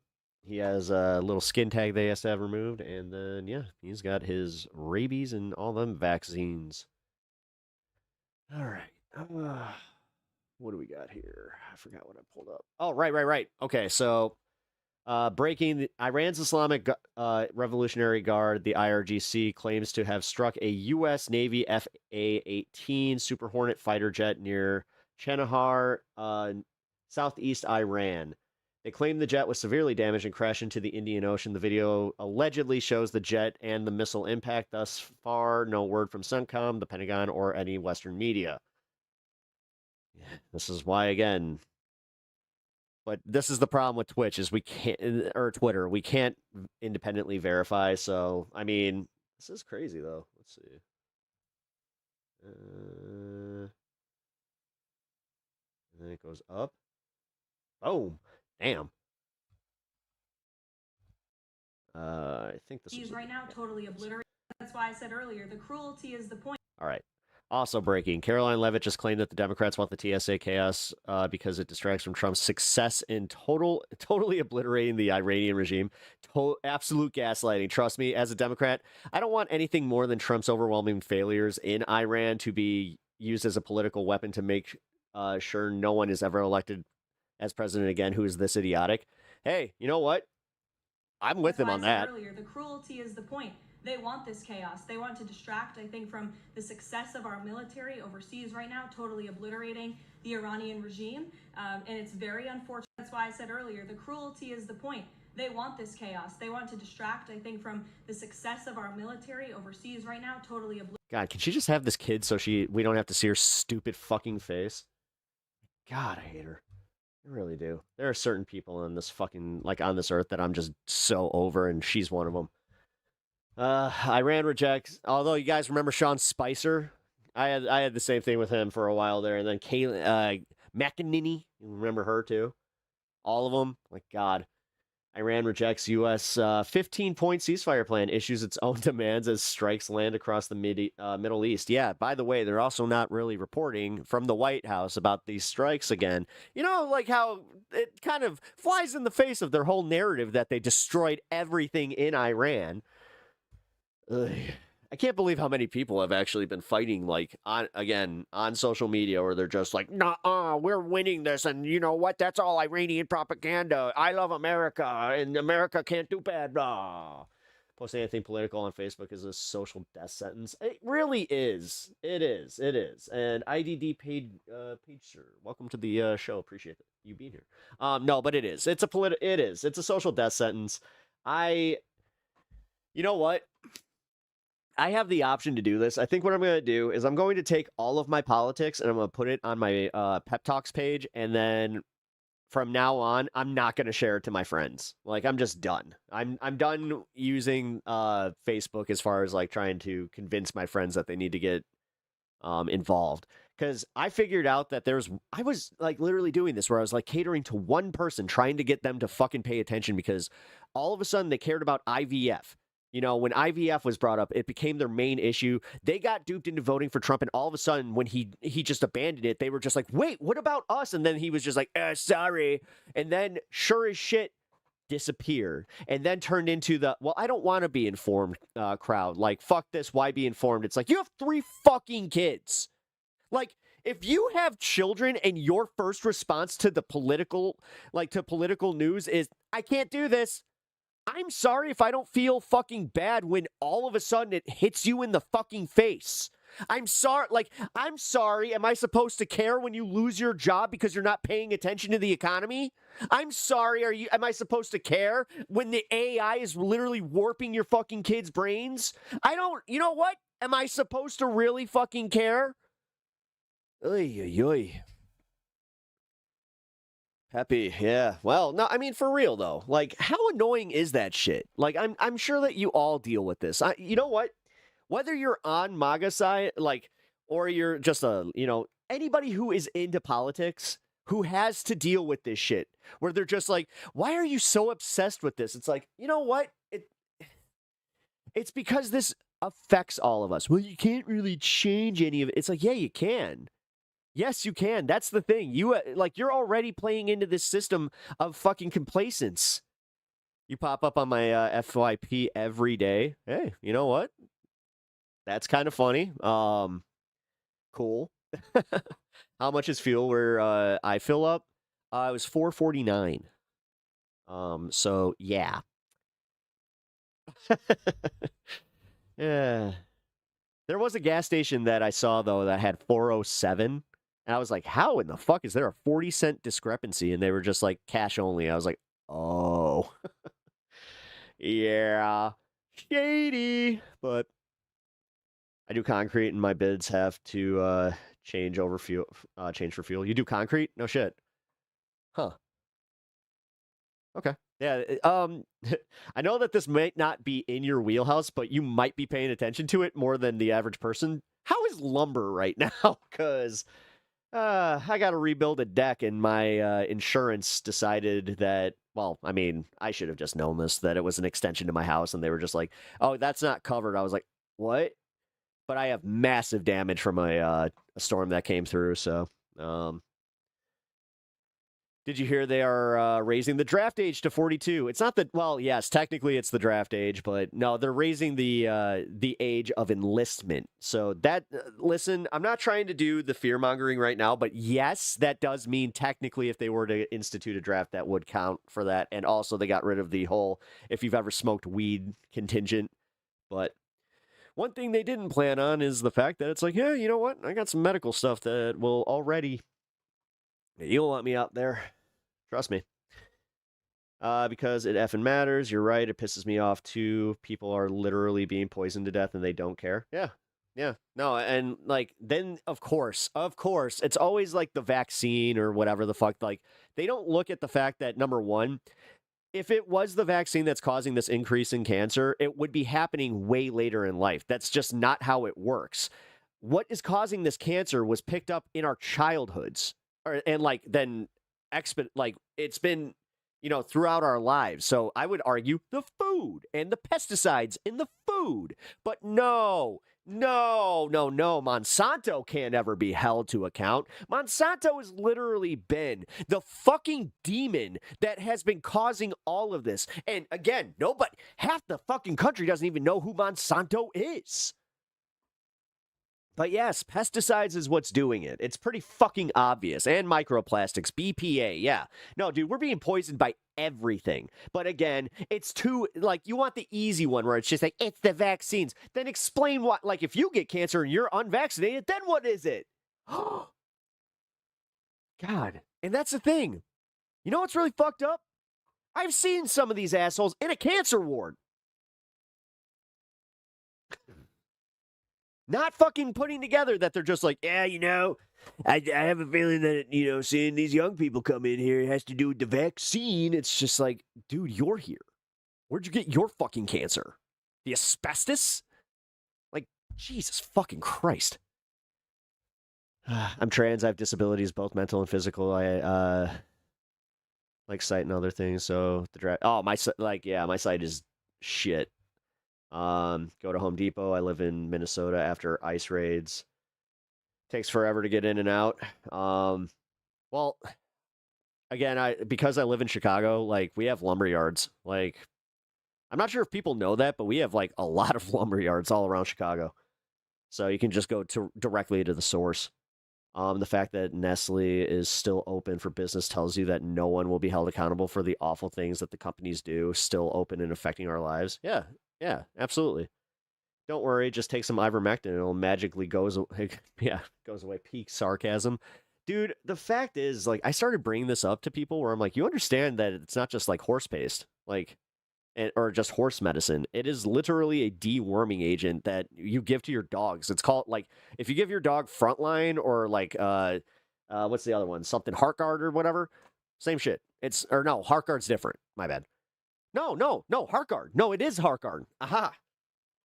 Yeah, it's literally it's fucking ivermectin. It's like, okay, so are you, why? And why is ivermectin the magic? Like, I thought Pfizer was the bad guy. Ivermectin in its main form is produced by Pfizer. So, wait a minute. If it's Big Pharma, why do you still trust Big Pharma? It's because they found it. It's because, dude, the way that anti-science, anti-intellectualism is becoming, like, prevalent in America, it really is kind of like why I'm glad, again, I don't have kids. I'm glad that I'm not going to have to fucking worry about this, because that's the world that they're inheriting. And trust me, some of your kids statistically are going to be shitheads that fall for this. I'm sorry. ICE raids are a fucking necessity. That's odd because you know what? Hydrohybrid. What do you think about the current estimate from the White House that we have 2,100 sleeper cells in America? Kind of like ICE didn't really do it. Like if they know about these sleeper cells, then why isn't ICE out there doing something about it? It's almost like it's bullshit. Huh. Interesting. Pep, you're using logic, man. Yeah, can't do that, man. Don't be using logic, man. Iranian leaders have rejected a ceasefire proposal that was put forth by the Trump administration. By the way, this is my local station. Instead, Iran has issued its own counterproposal, and sources are telling CNN that Iranians would rather negotiate with Vice President J.D. Vance and not President Trump. Meanwhile, that country continues to launch strikes on Israel, and the president is sending more. That's funny too, because there is news that J.D. Vance is kind of like behind the scenes talking about 25th Amendment stuff. Troops to the region. Ed O'Keefe has this wrap up. Wonder if there's any truth to that, but we'll see. Even as Iran continues All to launch alleged. missiles towards Israel and other Gulf nations. We're in negotiations right now. Dude, yeah, and by the way, I got a gift, great big gift. Can't say what it was. President Trump claimed the regime is so near defeat, it has no choice but to negotiate an end to the war. We killed all their leadership. No, you and didn't. then they met to choose new leaders, and we killed all of them. No, you didn't. You didn't. But that's just a fucking blatant lie. And now we have a new group. What makes you trust them? Do you think I trust them? I don't trust them. Well, then why bother talking to them? Because they're going to make a deal. They're going to make a deal. They're going to make a deal. They're going to make a deal. Did something yesterday that was amazing, actually. The bob and the wave. I'm doing the bob and the wave. Gave us a present, and the present arrived today. And it was a very big present. Somebody said it. They were just like, all right, when I was raiding the Odyssey, I used to think there's no way that the Trojans would just let that horse in. There's absolutely no way. It's the most unbelievable part of the entire fucking story. Worth a tremendous amount of money. Isn't it funny to have a fucking really inept leader? And it's the fucking Trojan horse. It's the fucking Trojan horse. It's hilarious. And he's just like, I got a great big gift, and it arrived today. And then nobody in that fucking newsroom went, so you accepted a great big gift. Was it an airplane? Was it a boat? Was it weapons? What was it? To tell you what. I can't say what it was, but it was a great big gift. What that present is? The present. Yeah, I can't say what the present was, but it was a present, and I love presents. It would only say the present involves oil and gas and the Strait of Hormuz. Average gas prices are now nearing $4 a gallon. Holy crap, he's so stupid. I love how we're all getting to that point where it's just like, man, you're not even getting angry. You're just kind of disappointed. Like, oh my God, that's what it is. We're beyond anger. Now we're just disappointed. But even as indirect negotiations continue, the U.S. is preparing to send about 1,000 members of the Army's 82nd Airborne. I think you got some cope there, my guy. Division. We just watched a special election fucking wipe out Mar-a-Lago. As far as like the district, that's insane. That is a ruby red district. But yeah, special elections don't matter. Who specialize in parachuting and dude, I don't think you understand that your base isn't exactly as jazzed up as you are. You're the only, like, dude, seriously, you're the only one left on the Titanic. Territory. Like, you got a cello? Is that what's going on? Also on the way, about 5,000 U.S. Marines, adding to more than 50,000 American troops already. All right, boys, I need you to play my favorite song, the YMCA. In the region. Possible targets, Karg Island, Iran's key oil shipping depot, or even the Iranian coastline to help secure the strait. But even some Republicans have called on the president to clarify his plans. The White House really does need to articulate the plan so that people aren't reacting to their own hypothetical deployment of what troops on the ground looks like. Despite the skepticism, the Senate failed for... Yeah, I agree. The criminal element of undocumented should be deported, but the ones who are working, why? Yeah, see, Carl, the thing is, it's almost like you agree with us. And it's almost like you're buying into this narrative that all of us just think, because we say abolish ICE, it's like... Third time last night to pass a war powers resolution that would have reigned. Number one, we say abolish ICE because it's like we have all lived in a world where ICE didn't exist and we somehow managed this shit In war without a fucking crisis. or operations. The 47 to 53 vote split mostly along party lines. The House It's mostly along party lines. is I'm so glad that they pay these assholes what they do to break this news to us. not expected to hold a similar vote. Ed O'Keefe, CBS News, the White House. All right. And David, you just spoke with an Israeli leader. Is Israel on board with the Trying to get through the Iran segment. U.S. seeking this diplomatic? So sorry if I didn't lead up to this. Real quick. So this is Iran rejects U.S. peace proposal. Diplomatic source says. It's just I like to do this thing where I get like 3 different sources kind of talking about the same story, and then we kind of discuss. Off-ramp? How's my pal Donnie T doing? Not well, buddy. Not well. Gotta say. I mean, when I come out there, I got to do the thing. I got to put on the face. You know, it takes me only a few seconds because I got a little bit of a bronzer. You know, gotta love the bronzer. Keep some in my pocket.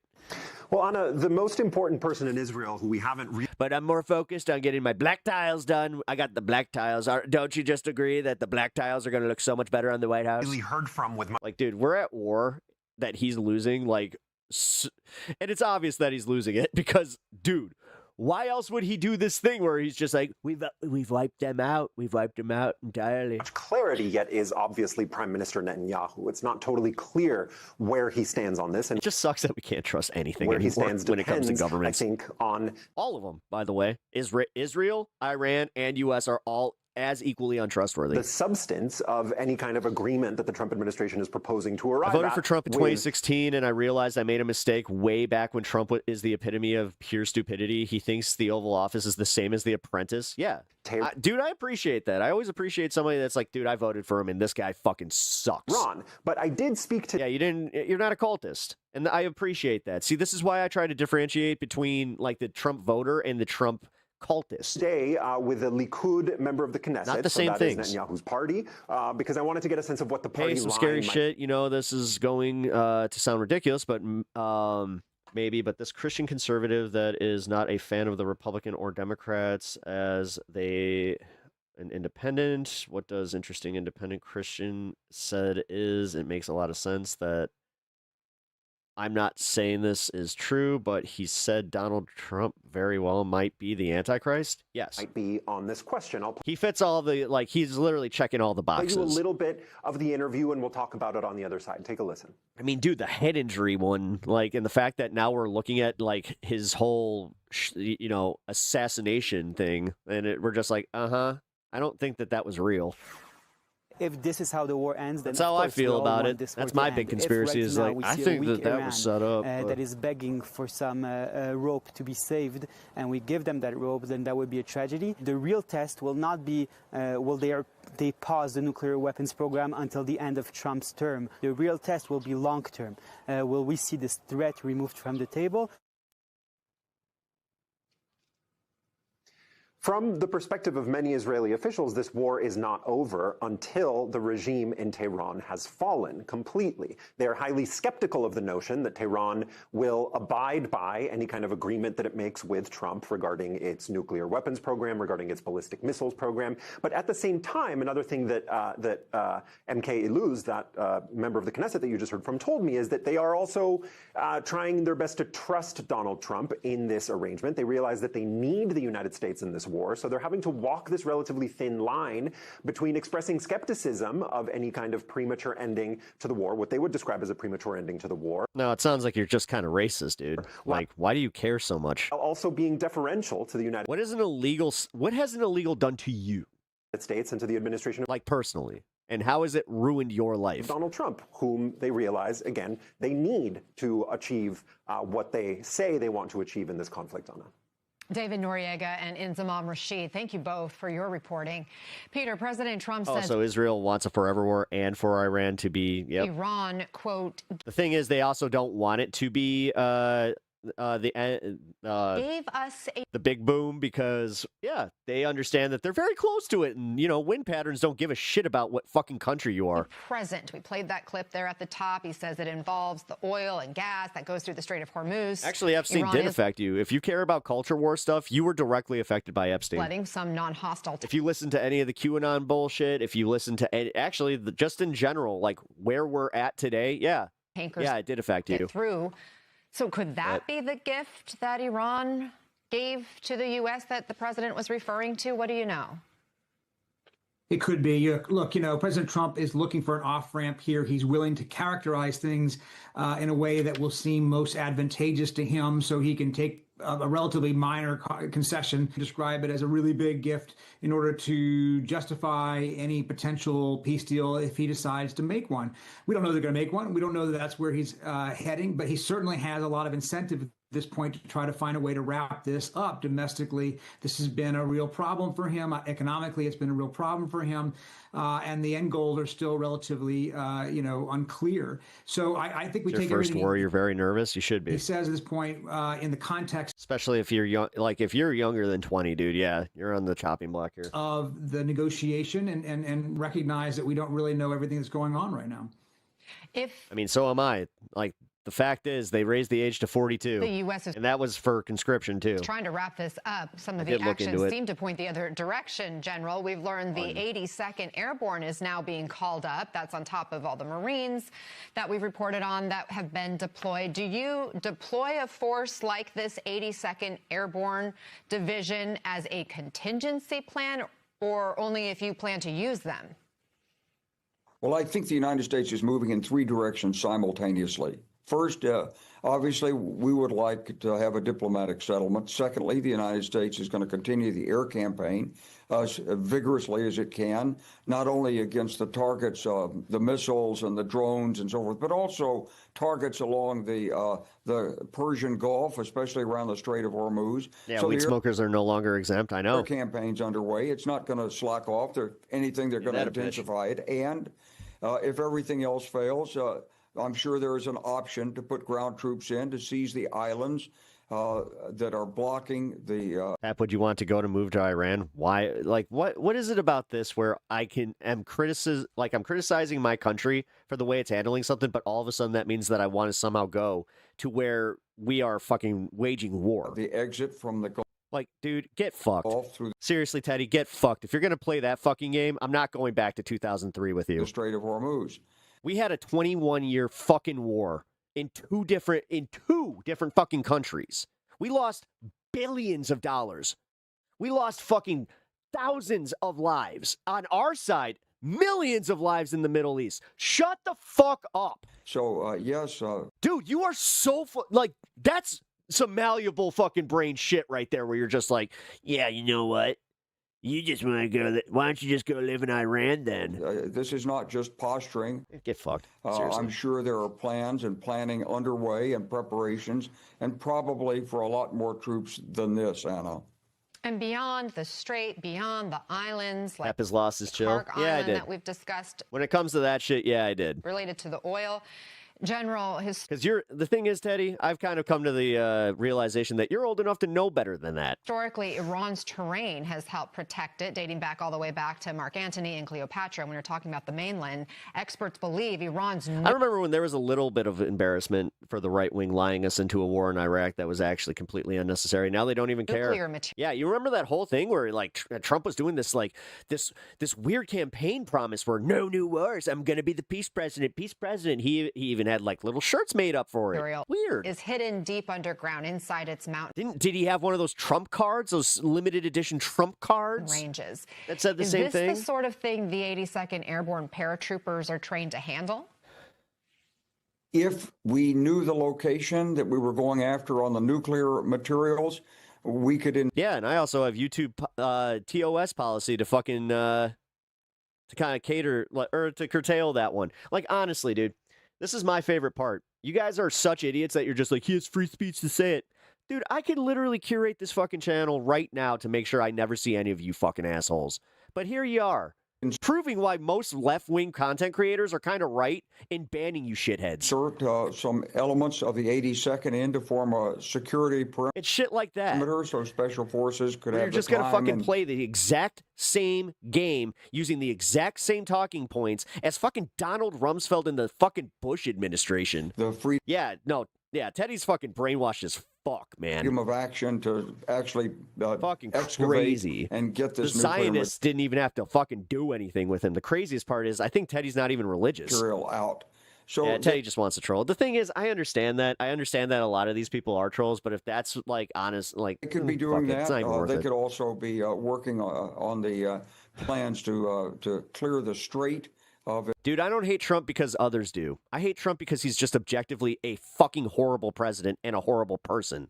I'm sorry that you can't see that. I'm sorry that you honestly bought into this shit. Missile launchers and But keep going, torpedo dude. boats and everything else that Iran has put in there, and sometimes in underground. We already know that you're never gonna fucking pivot. That's why, and so forth. honestly, So I don't care. there's a lot. You can hang here, but fucking A, lot of man. military- Just know that I genuinely don't fucking value anything about your opinion. Objectives out there. I think this brigade. There's of a the few people in 82nd here is, that are a little bit different because they've admitted their folly, and they also admit that they're like, yeah, you know what, this is kind of fucked up. But you're one of these shitheads that's just like, nah, things aren't that bad. Start of something. But It Biden. is a fallback. The United States doesn't want to use it, but the Iranians have to understand that the hammer is there if necessary. Peter, Pakistan appears to be emerging with this key role in possible talks. The U.S. relied on Pakistan during the war on terror, but then again, bin Laden was able to live there undetected. Yeah, things are great. That's why every Christian fucking organization all across the country thinks that it's the end times.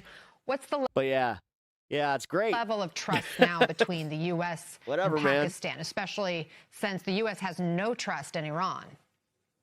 Yeah, it's curious because, of course, in fact, President Trump in his first term made a real point of saying that we can't trust Pakistan, made a point of trying to cut I hope you know this one.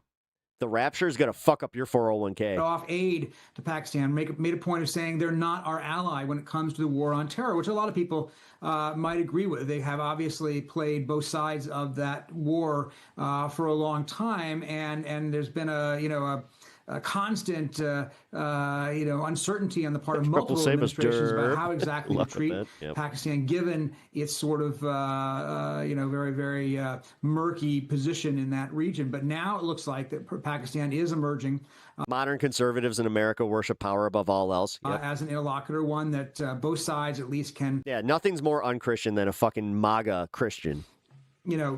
Trust may be a strong word, but at least rely on for. The ones praying for the death of James Tellerico. Nothing. Yeah, it's super Christian. Intermediaries, as intermediaries. That whole pray for your enemies and love thy neighbor kind of thing, and you're actually supposed to love your enemy and understand them and like pity them. Nah, fuck that shit. That's for fucking homos. I think that the president is, of course, very flexible when it comes to deciding who is his friend and who is not. When somebody acts in what he sees as his favor, he's willing to consider them to be an ally. What would it take to get a diplomatic summit on the books, Peter? Well, that's a really good question, right? Pakistan's offering to host talks there on its territory. There's some discussion as to whether or not, we'll see some visit by Pakistani officials here. But, it really depends. I mean, the president has been willing to have talks. He says he was already having talks that the Iranians deny. Steve Witkoff, his friend and negotiator, along with Jared Kushner's son-in-law, have been major, figures in trying in the past to broker a deal. It wouldn't be surprising to see them involved in something with Pakistan going forward. General, the Pentagon has roughly 50,000 troops stationed across the Mideast, add in the 5,000 Marines on their way, plus the 82nd Airborne, and you're still talking about numbers less than 20% of the initial force used in the 2003 Iraq invasion. Fundamentally, how different could a ground campaign be Wild West this time if pep President talks. Trump gives the go-ahead? Well, this would be a very different campaign. I think. Well, if Horizontal had that fucking algo push, that'd be I think nice. there's a lot of discussion of Karg Island, but I don't see that actually figuring in a real campaign because it doesn't lead to the opening of the strait. It's just a bargaining tool, and we already have. No, actually, you know what's really weird? I could probably actually make arguments about like the whole mental health thing, where it's like, yeah, you know what? YouTube does kind of fucking pick and choose. Like, I think that they do. Like, they genuinely set the algorithm to like be like, no, you either have to like be controversial and like get people involved, or we're not gonna fucking reward you at all. Have it under control from the air. So anytime we wanted to take it out, we could take it out and shut off the Iranians, or we can block their ships coming out of the Gulf of If it has to do with who watches shorts versus longs, if you're looking at how ground troops would be used, there's a number of islands that are there controlling the strait. One of them is quite large. I think it should be legal federally at this point. It's 85 miles long. It's shaped like a shark. It's pretty easy. Put that map up. But the big alcohol lobby's not going to allow that to happen. And that island is heavily fortified. It's got to be taken care of. Whatever lobby has more money is going to be the one that gets the fucking narrative out there. So trust me, when they are going to start trying to push for state, like repealing the state legalizations. It's called Keshem. And behind that is a city this is what I hope you understand. Things are not better. Things are only getting worse. And eventually they're going to take something from you that you care about. 100,000 people called Bandar Abbas. That's my prediction for the 2028 presidency. We're going to be lucky if we even have an election. And overlooking all that are some... If he's in good health and if he's in good health, but in like his presidency is going even poorer than it already is, oh, we're not having an election. He's going to declare a state of emergency. Then we're going to have fucking riots. Like, it's going to be bad. 1,000-foot mountain ranges. And so you've got the mountain. And when I say riots, I'm not talking like BLM riots. I'm talking like you just took our fucking rights riots. Like, trust me, once you get the normies out there, it's when you kind of lost. Mountains. That's why these No Kings protests scared the shit out of Trump. And most, like, any Republican commentator is shitting their fucking pants because everybody knows somebody that's going to these fucking protests. And usually they wouldn't even go. I have people in my life that are planning to go to these protests that have never been to a protest before because they are sick of this shit. They're sick of waking up every goddamn day and thinking about, oh, what did Donald Trump do now to fuck up my life? You've got a city of 500. Now a bunch of people, again, this was his detriment. He made the fucking, like, he made gas cheap. Great. Most people were on board with that. Most people were kind of doing the thing where they're like, you know what? These lefties are just kind of fucking, I'm going to stop listening to them because things are going kind of well. The economy, you know, I don't really feel the inflation as much. Then he did this and immediately everybody was just like, oh, that's stupid fuck. 100,000 or more people. You've got the Keshem Island, which is heavily fortified, and several other smaller islands that are fortified as well. So you have to go after the islands. You have to maintain, obviously. See, I'm under no illusion that the people, like the mass majority of this country, don't vote. Priority. You're going to have to dig out tunnels and bunkers and other things in these islands. Oh, yes, another crash out. It wouldn't be an easy fight if it comes to that. It would be tough. Yeah, and we're so lucky to have your insights on how that could come about. Guys, we have some news just in to MS Now, some new reporting from a diplomatic source who's stationed in Iran, who requested anonymity given the sensitivity of these diplomatic discussions that are underway right now around the war in Iran, telling our MS Now contributor Inzamam Rashid that Iran has rejected the U.S. peace proposal and has now set 5 conditions for an end to the war of their own. And Iran's conditions reportedly include immediate end to attacks and assassinations in Iran, establishment of concrete guarantees against future U.S. Are you running attacks, for president? I'll give you my vote. clear determination No, and guaranteed never. payment for war damages, international recognition of Iran. Listen, I'll do this. I'll actually make this commitment. Fucking, and I mean this. If someone like Jon Stewart, who just does not want to do this, but we kind of have to, in order to, like, I don't know, to save this fucking country and to, like, honestly, like, this is why I would trust a Jon Stewart, is because he does not want to do it. He does not want to become a politician. He doesn't want to be the president. But that's the right man for the job. Iran's authority over the Strait of Hormuz. Or that's the right type of person. Anybody that has aspirations to be president, I automatically, I'm sus on. And an end to the war across all fronts, All right, I'm including coming. for Give me a all second. Iranian proxies in the region. Peter, what's your reaction to this? Well, I mean, that's not surprising. Obviously, they weren't going to simply take President Trump's 15-point plan and say, yes, done, we're all ready to go. It's not an unconditional surrender, as the president has been demanding. And so they've then now set their counterproposal in effect, saying what their conditions are. This is how a negotiation works. What we don't know is whether these are all for the purpose of public posturing and whether there's an actual, middle ground here that can be found or not. And I think that's, that's up in the air. But it's not surprising to see Iran throw its own conditions out there on the table. General Clark knows better than I do. The old saying in the military is the enemy gets a vote. And this is what it's trying to say. Yeah, hi.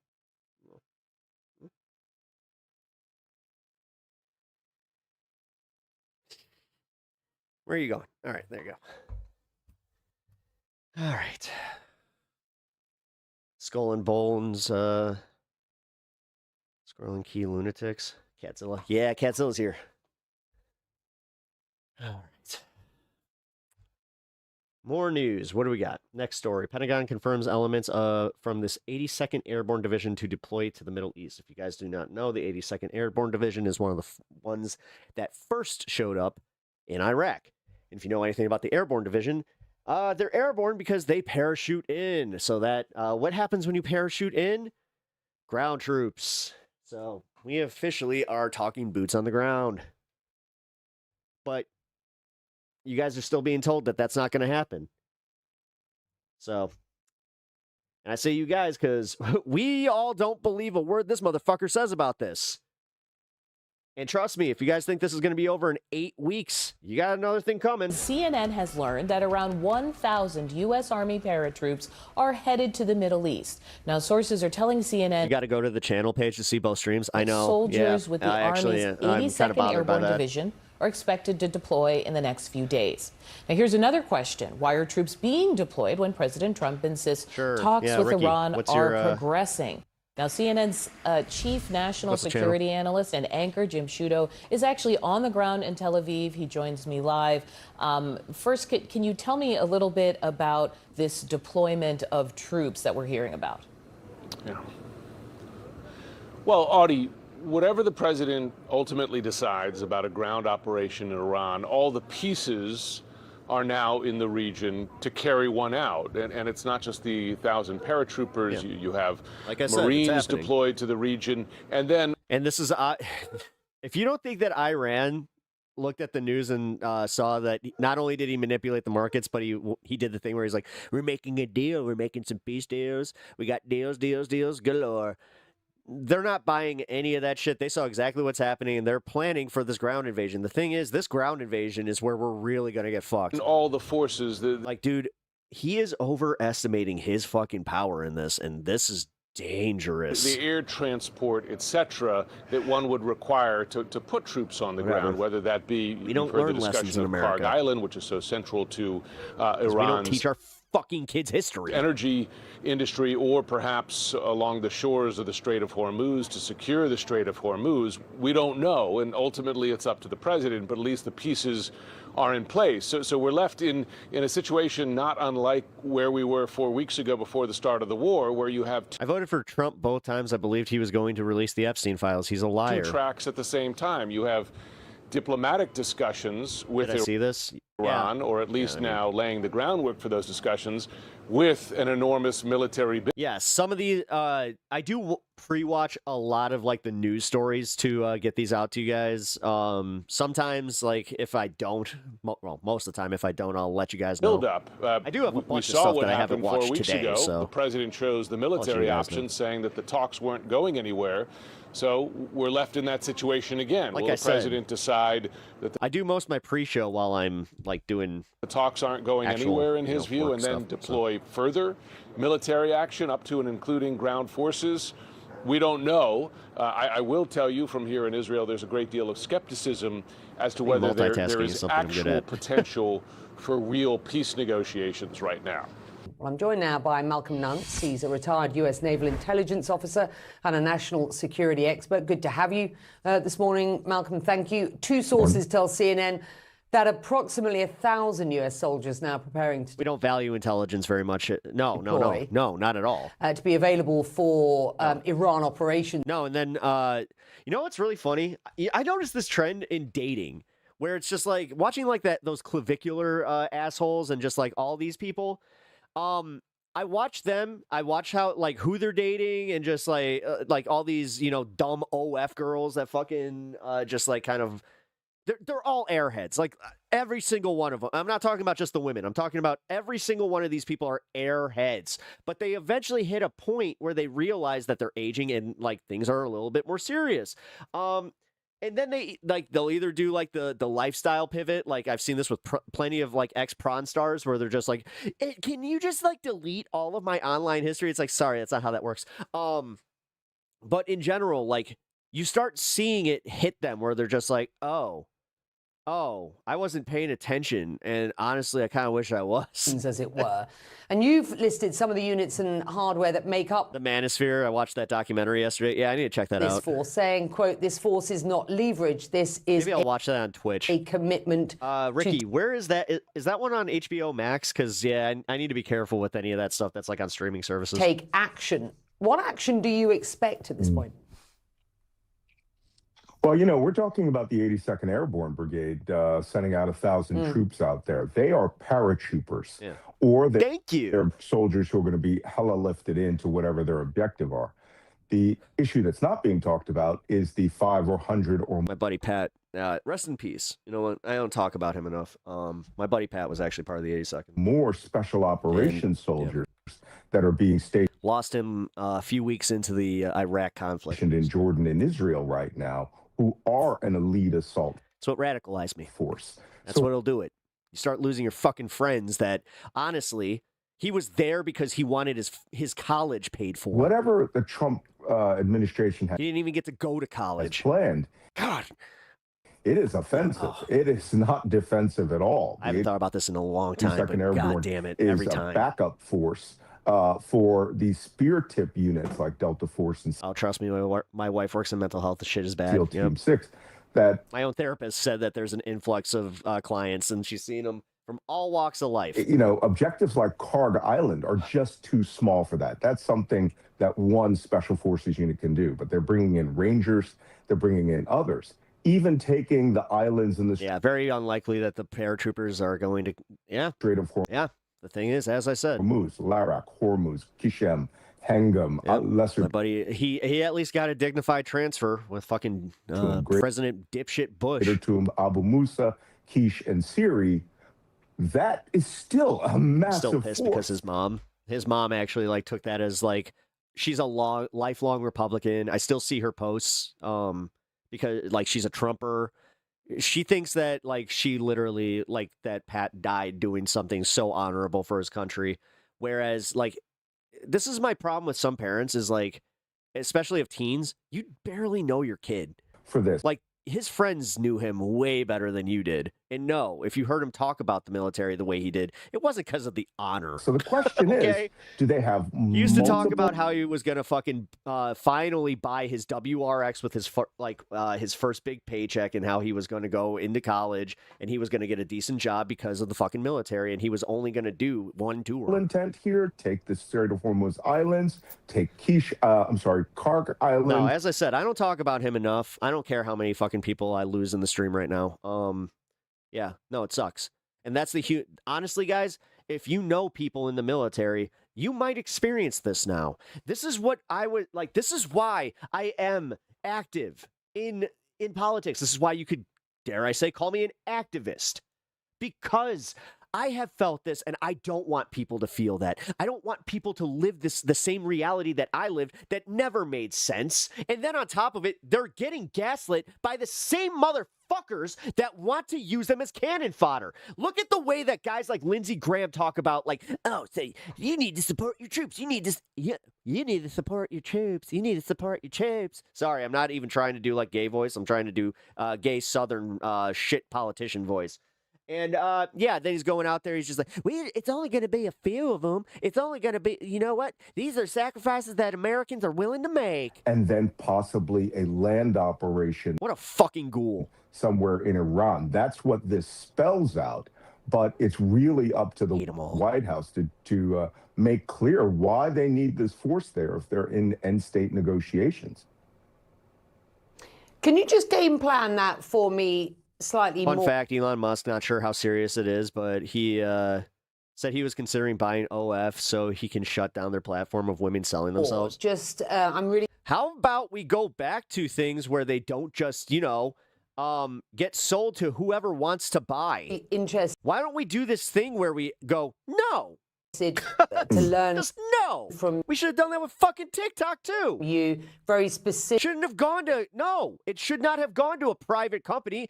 Honestly, it should have been a joint venture between the U.S. government and the fucking Chinese government if it's going to be one government and government. Specifically, what these forces that you not that it would make TikTok any better. I'm just saying, fair is fair. Describe are equipped to do. Mm-hmm. Right.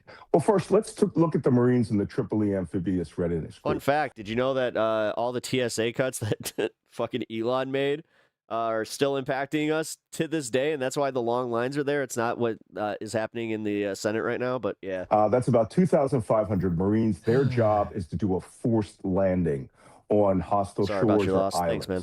A group like that could be used appreciate against, Bandar Jas, which is a large secondary oil pumping facility for Iran on the Indian Ocean, or to hazard their warships to go through the Strait of Hormuz and launch from ships and do an amphibious landing. No, what they want to do is they want to, number one, the reason that he doesn't mind if gas is expensive is it limits transport. Again, less people will fly because of these long lines. I think this is all the plan, guys. Like, it's dictatorship 101. Limit the ability to travel. On like Larak or Kishem Island, that danger. They have helicopters they can do it with. They have landing craft they can do it with. Or hear me out. We stop worrying about what consenting adults do and make sure little kids don't get trafficked. The thing is, most of the people that are advocating for this are into some weird, sick shit themselves. And it's easy. We have proven that. Look at the fucking Epstein class. Look at the fucking files. And we still listen to these fucks. Narrow channel to attack with. Lindsey Graham is out there, gay as fuck, talking about how he's gonna harm gays. Any ship missiles, even if you have heavy air. I don't know. How come there hasn't been a dude that that really did something of substance in that one? Air defenses. They could helicopter over the Musandam Peninsula and land on islands like Abu Musa, which belong to the United Arab Emirates. Lesser Tum, Greater Tum. They've been doing an extensive bombing campaign on these islands this week by the U.S. government. By the way, they're not mentioning the civilian losses because, there's a lot. One thing they didn't do was they did not bomb the airstrips, which means that they look at like they're going to use that for future operations. Kishem Island, the one that's shaped like a shark, is much more extensive. It's 53 villages. It requires water from desalinization. That's a massive target. That's something that the Marines themselves may make it. It'd be devastating for them to shut down that platform. As somebody who makes, I don't make a living, but as somebody who wants to make a living doing YouTube, it'd be devastating to lose a platform. So yeah, you know what? Landing, but you could parachute. As much as some of these OF models are just complete shitheads, and it is just kind of like oh my god, simps are like drop the 82nd Airborne troops there, but that's fraught. Also, like I have many times said here, I don't understand people that pay for it at all with danger because whatever, man. You have to have absolute aerial control. You have to be sure there's no surface-to-air missiles. And you could lose or injure people just jumping out of the airplanes onto that big island. But no, I honestly think it's something more dangerous. They want gooners to be all pent up so they go into the military. To force the Rangers, they could easily take Karg Island. Less education, less gooning, more angst. In a matter of what's that all lead to? An hour. It's a question of keeping it without getting bombarded day and night. I wonder whether you believe that... Sorry about your friend, though. The deployment of these troops... I mean, I can't change... ...has been part of the long... I mean, goddamn. That was 26 years ago. ...term planning and strategy, or whether this is a U.S. administration... I don't want to say making things up as they go along, because I have no idea, what the thinking has been behind the scenes. But, I wonder whether this is sort of layering on sort of new opportunities that Pete Hegseth wants to be able to provide. I don't think Elon or any tech guy has the ground to stand on as far as social degradation goes. The fact is, he was in the Epstein files, and the funniest part was he didn't just want to get on the island. He didn't get on the island. He was that bad. He was that big of a fucking dork that they wanted nothing to do with him. That's objectively funny. If it wasn't so, I don't know, disgusting and disturbing for Donald Trump at this point. The fact that he was celebrating Christmas with his kids when the first thought he had was, I want to go to one of your dirty parties. You know, but here we are.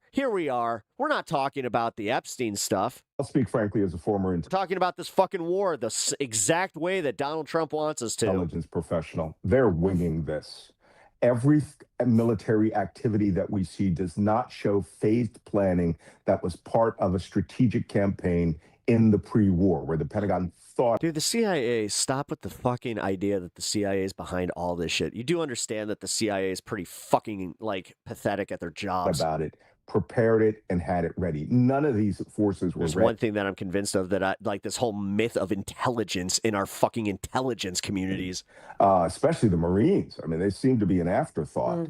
I think in response... Question, should snitches get stitches? Yes. To Donald Trump's rhetoric about, let's Depends, though. take the Strait of Hormuz. If you're creating a culture of silence based on reporting power, then that's also bullshit. You are now... Like, look at it this way, and this sucks, but it's the same way that like certain gangs will terrorize their community, and then they'll just be like culture of silence bullshit, even if it affects the entire community.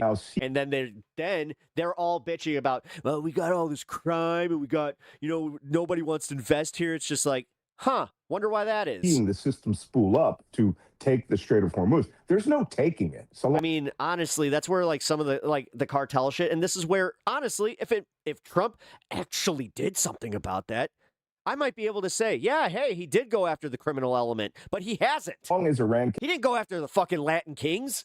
He went after the Home Depot crowd. can deny the sea, which they could do with an anti-ship missile launched 300 miles away. This is going to be a... Gotta say, man, I've wondered that. Like, one of the first things that I saw was ICE in L.A., and then I saw the gang members just fucking taunting the shit out of the ICE agents. Guess who didn't get locked up? Very hard nut to crack. Worse, Becky, once the fighting starts... Are they actually going after the dangerous criminal elements? No. No one is moving any ships. There's no You're pro-Israel? Bye. chance anyone's going to insure a vessel that's going to go when there is massive fighting in the Strait of Hormuz. Listen, I am all for having dissenting opinions in here and having some right-wingers and all that, but if you're just blatantly pro-Israel, get fucked.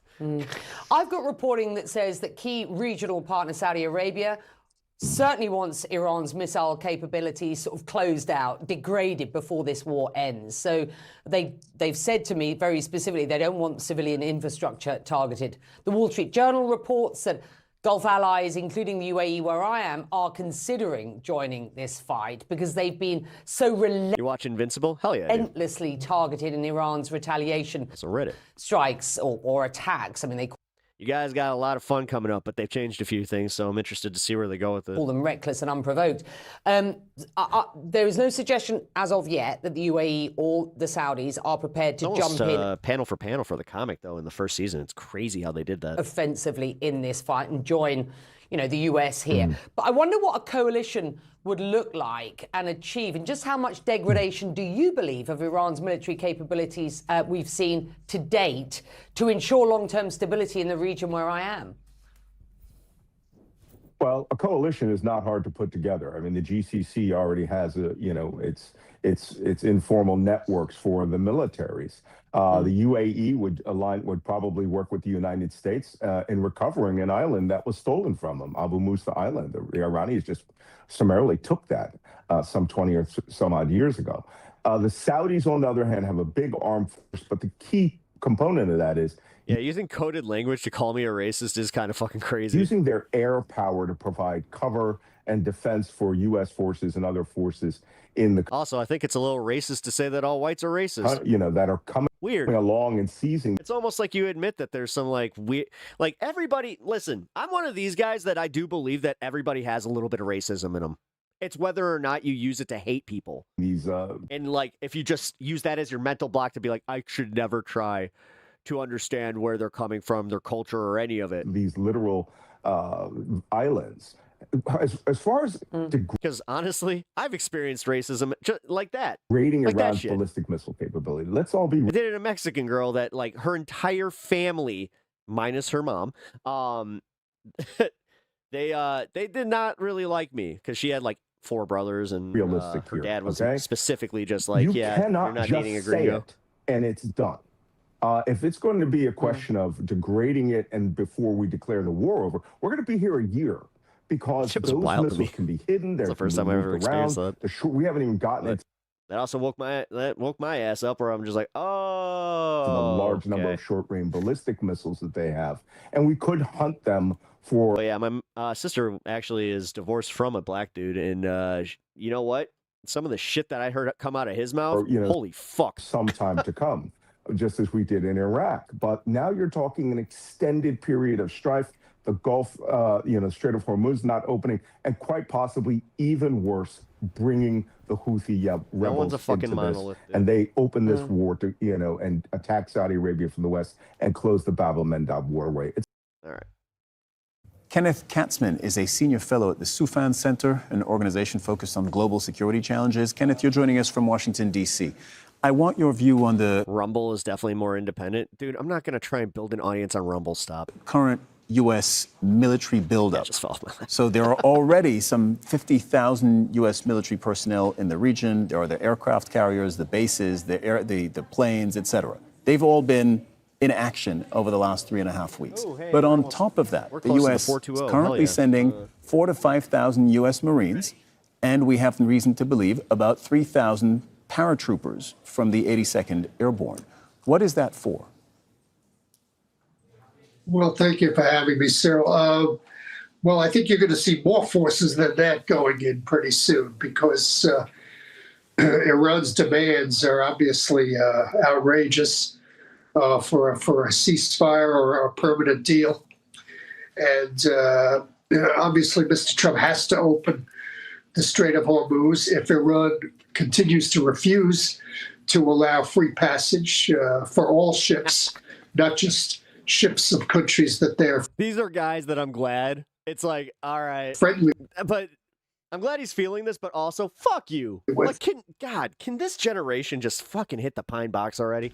But all ships, then I think we're probably looking at some sort of U.S. ground offensive, which the worst of the boomers are living too long. Iran is not. Iran's forces are not well positioned to resist a U.S. ground offensive. That was definitely the most millennial coded shit I think I've ever said on the streets. The U.S. has used air power so far. Air power, as we know, has limits. I don't mean it. I'm It's sorry. accomplished a lot, but it has limits. But ground forces are a force that Iran, in my estimate, cannot handle. When you say ground offensive, what are they adding to the world? Nothing. do you have They're just takers. You want to talk about takers? in mind? Because I took away Fucking from previous Christ. interviews You ruined the planet. Now you're just sitting there with your Social Security and fucking that with hoarding the housing. with 4,000 or 5,000 Marines and maybe 3,000 paratroopers, you certainly can't do a large-scale invasion of Fucking Agnes already. Come on. Iran. What you can do at best with that level of force being deployed is Hey, Rebecca, by a the limited, way. What up? geographically limited. Oh God, I just realized I haven't. Holy shit! Sorry guys, I missed a whole bunch of chats. I froze my chat by accident.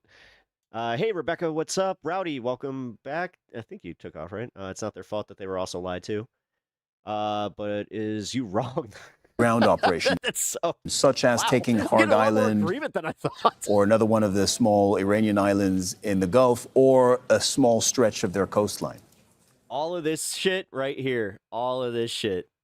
The news loves this shit. All of them. All of them. All of them are ghouls. Well, I agree with Thank you for that. the $1.99. I think that's appreciate probably that. enough to Stuffleson. seize the port of Bandar Abbas, too, Trump makes Biden look like Albert Einstein. which is a city. It's inhabited. And it depends. If the Iranian people, Here, you guys. let's say there is an offensive on Bandar Abbas, and the people living there, they were part of the uprising in January. If they rise up and the regime forces flee, then you could see a broad collapse of the Iranian regime. So it's very possible that the U.S. can stimulate a very, very sharp blow to the Iranian regime, even with a by the way, if you can't see, the kitty is getting his treats on the dog bed there. small force. Even seizing the Thank you for all the kind donations today. I gave him a little backlog too. island is, for example, Keshem Island. For example, Also, thank you for becoming members. Seriously. Karg Island. Once U.S. forces, ground forces, start seizing Iranian territory, Like I've been having, again, I've been having some, lack of a better term, mushy moments where I'm just like, oh, guys. the regime's calculation, about, as I've argued on this show and other shows, starts changing, because a U.S. ground offensive does have the ability to remove the regime from power. Air power does not. No, they don't. Because when's it work? When's it work, motherfucker? When did it work? What happened to Libya? So I'm not Fuck. Gaddafi got a bayonet up the shooter, and guess what? sure if Nothing changed. you caught any of the previous interviews in this program, but one of the I hate these ghouls. No, dude. Walk towards the light, motherfucker. Go. things Go. I'm hearing, not just once, is that Iran right now actually feels that it has more leverage and that it has a stronger hand to play than it did before the war. Why? Because it has shown that it could not only resist air raids from the largest. Living in Chicago kind of made me realize this, because I was walking to a concert with my one of my friends who's he's Black Puerto Rican, and there was like a obviously a criminal element walking towards us, and he just was just like, nope. And I was like, what? And he was just like, I don't play that fight. He's like, don't ever feel like you're a racist for walking away from something like that. I was just like, oh. Power in the world, but it actually had leverage over the global economy, and that gives Iran. Trust me, I have seen the opposite of that, where a bunch of white dudes were trying, white liberals were trying just not to seem like they were racist. They got robbed. More power now than we thought it might have. And, you know, in that context, I don't know if you even agree with that premise, but in that context, if that is true, then Iran doesn't have an incentive, particularly, to negotiate with the U.S. right now. I agree. I largely agree with it. I wouldn't say they have resisted. They have not shot down any U.S. aircraft. They haven't protected any of their targets. Their targets have been eliminated. So they didn't resist. They've survived. They've been able to keep fighting despite the destruction. I wouldn't call that resisting. Resisting means that the U.S. has not hit any targets, and that's clearly not happened. So I wouldn't call it resisting necessarily. But this is why I've said I think Mr. Trump is likely to have some Ooh, I like that. A smoke sort of ground offensive, even if it starts out very limited, because that is a strategy, a tactic, an operation that Iran is not positioned to fend off. And as I've argued, once the U.S. starts capturing territory in Iran, all bets are off for the regime. They have to completely change their calculation. Yo, gotta chill for now. Pep and Chad, have a good one. Natch, I'll catch you later. Kenneth Katzman. Natch, I realized how late you were staying up with us, by the way, for consistently. Holy shit. The Soufan Center. Thank you very much for joining us. Thank you. Thank you. Yeah, Kevin. Hey, Kenneth. Get fucked, old man. Anyway, oh yeah, I forgot. This was this kind of under the radar thing. Back in March, Trump claimed that the U.S. blew up a drug trafficking training camp in Ecuador and released the video of the attack. Today, we found out, thanks to the New York Times, that it was actually a dairy farm. The U.S. government stated, at the request of Ecuador, the Department of War executed targeted actions to advance our shared objective of dismantling narco-terrorism networks. The operation demonstrates the power of coordinated action and sends a clear message. Narco-terrorist networks will not find refuge in our hemisphere. I am so fucking embarrassed to be American right now. A dairy farm and a school, horrible. A dairy farm probably with a whole lot of drugs there. Days without being a national embarrassment, 0. This is criminal and disgraceful. I wonder how many kegs of beer Pete Hexa chugged before he decided to that a dairy farm was the biggest national security threat to America since Pearl Harbor. Oh, God. Why am I not surprised? Because that's where we're at right now. All right, so in response to all this, we have Democratic leadership doing something. Now, this is where I haven't watched this. So we're going in fresh. If I start screaming, it's because, holy shit, I am not here for what the Democratic leadership is saying. Waiting at record-breaking lines, ICE is brutalizing our communities. Talking to the goddamn mic! Families are being forced to make difficult financial decisions on whether they pay for groceries or gas or medications. And now the Trump administration is reportedly asking for $200 billion. I'm literally hearing somebody type over this guy. I thought that was in my room here. I was like, what was that? Spend a dime to bring down costs for healthcare here at home. No wars while we negotiate common sense reforms to ICE. In Homeland Security, those are the important pieces that should be funded. Democrats have supported Great, that. the spikes are coming back. I've stood at this podium for months, for weeks, and told all that to say. All right, fuck it. I can't with this. Sorry. Probably should have watched it a little bit. Good afternoon, everyone. House Democrats continue to focus on making life better for the American people, to drive down the high cost of living, to fix our broken healthcare system, to make sure that immigration in this country is fair, just. I'm not watching this whole thing, but I got to see just what this feckless asshole has to say. And humane, to ensure that TSA agents are paid as opposed to being forced to work without pay, so that Republicans can continue to prevent ICE from being reined in. Yeah. Okay. Don't have a lot of faith that they're going to actually do anything. Hey, by the way, so I was going to play this yesterday, but I couldn't find it. Thank God that this went around Twitter just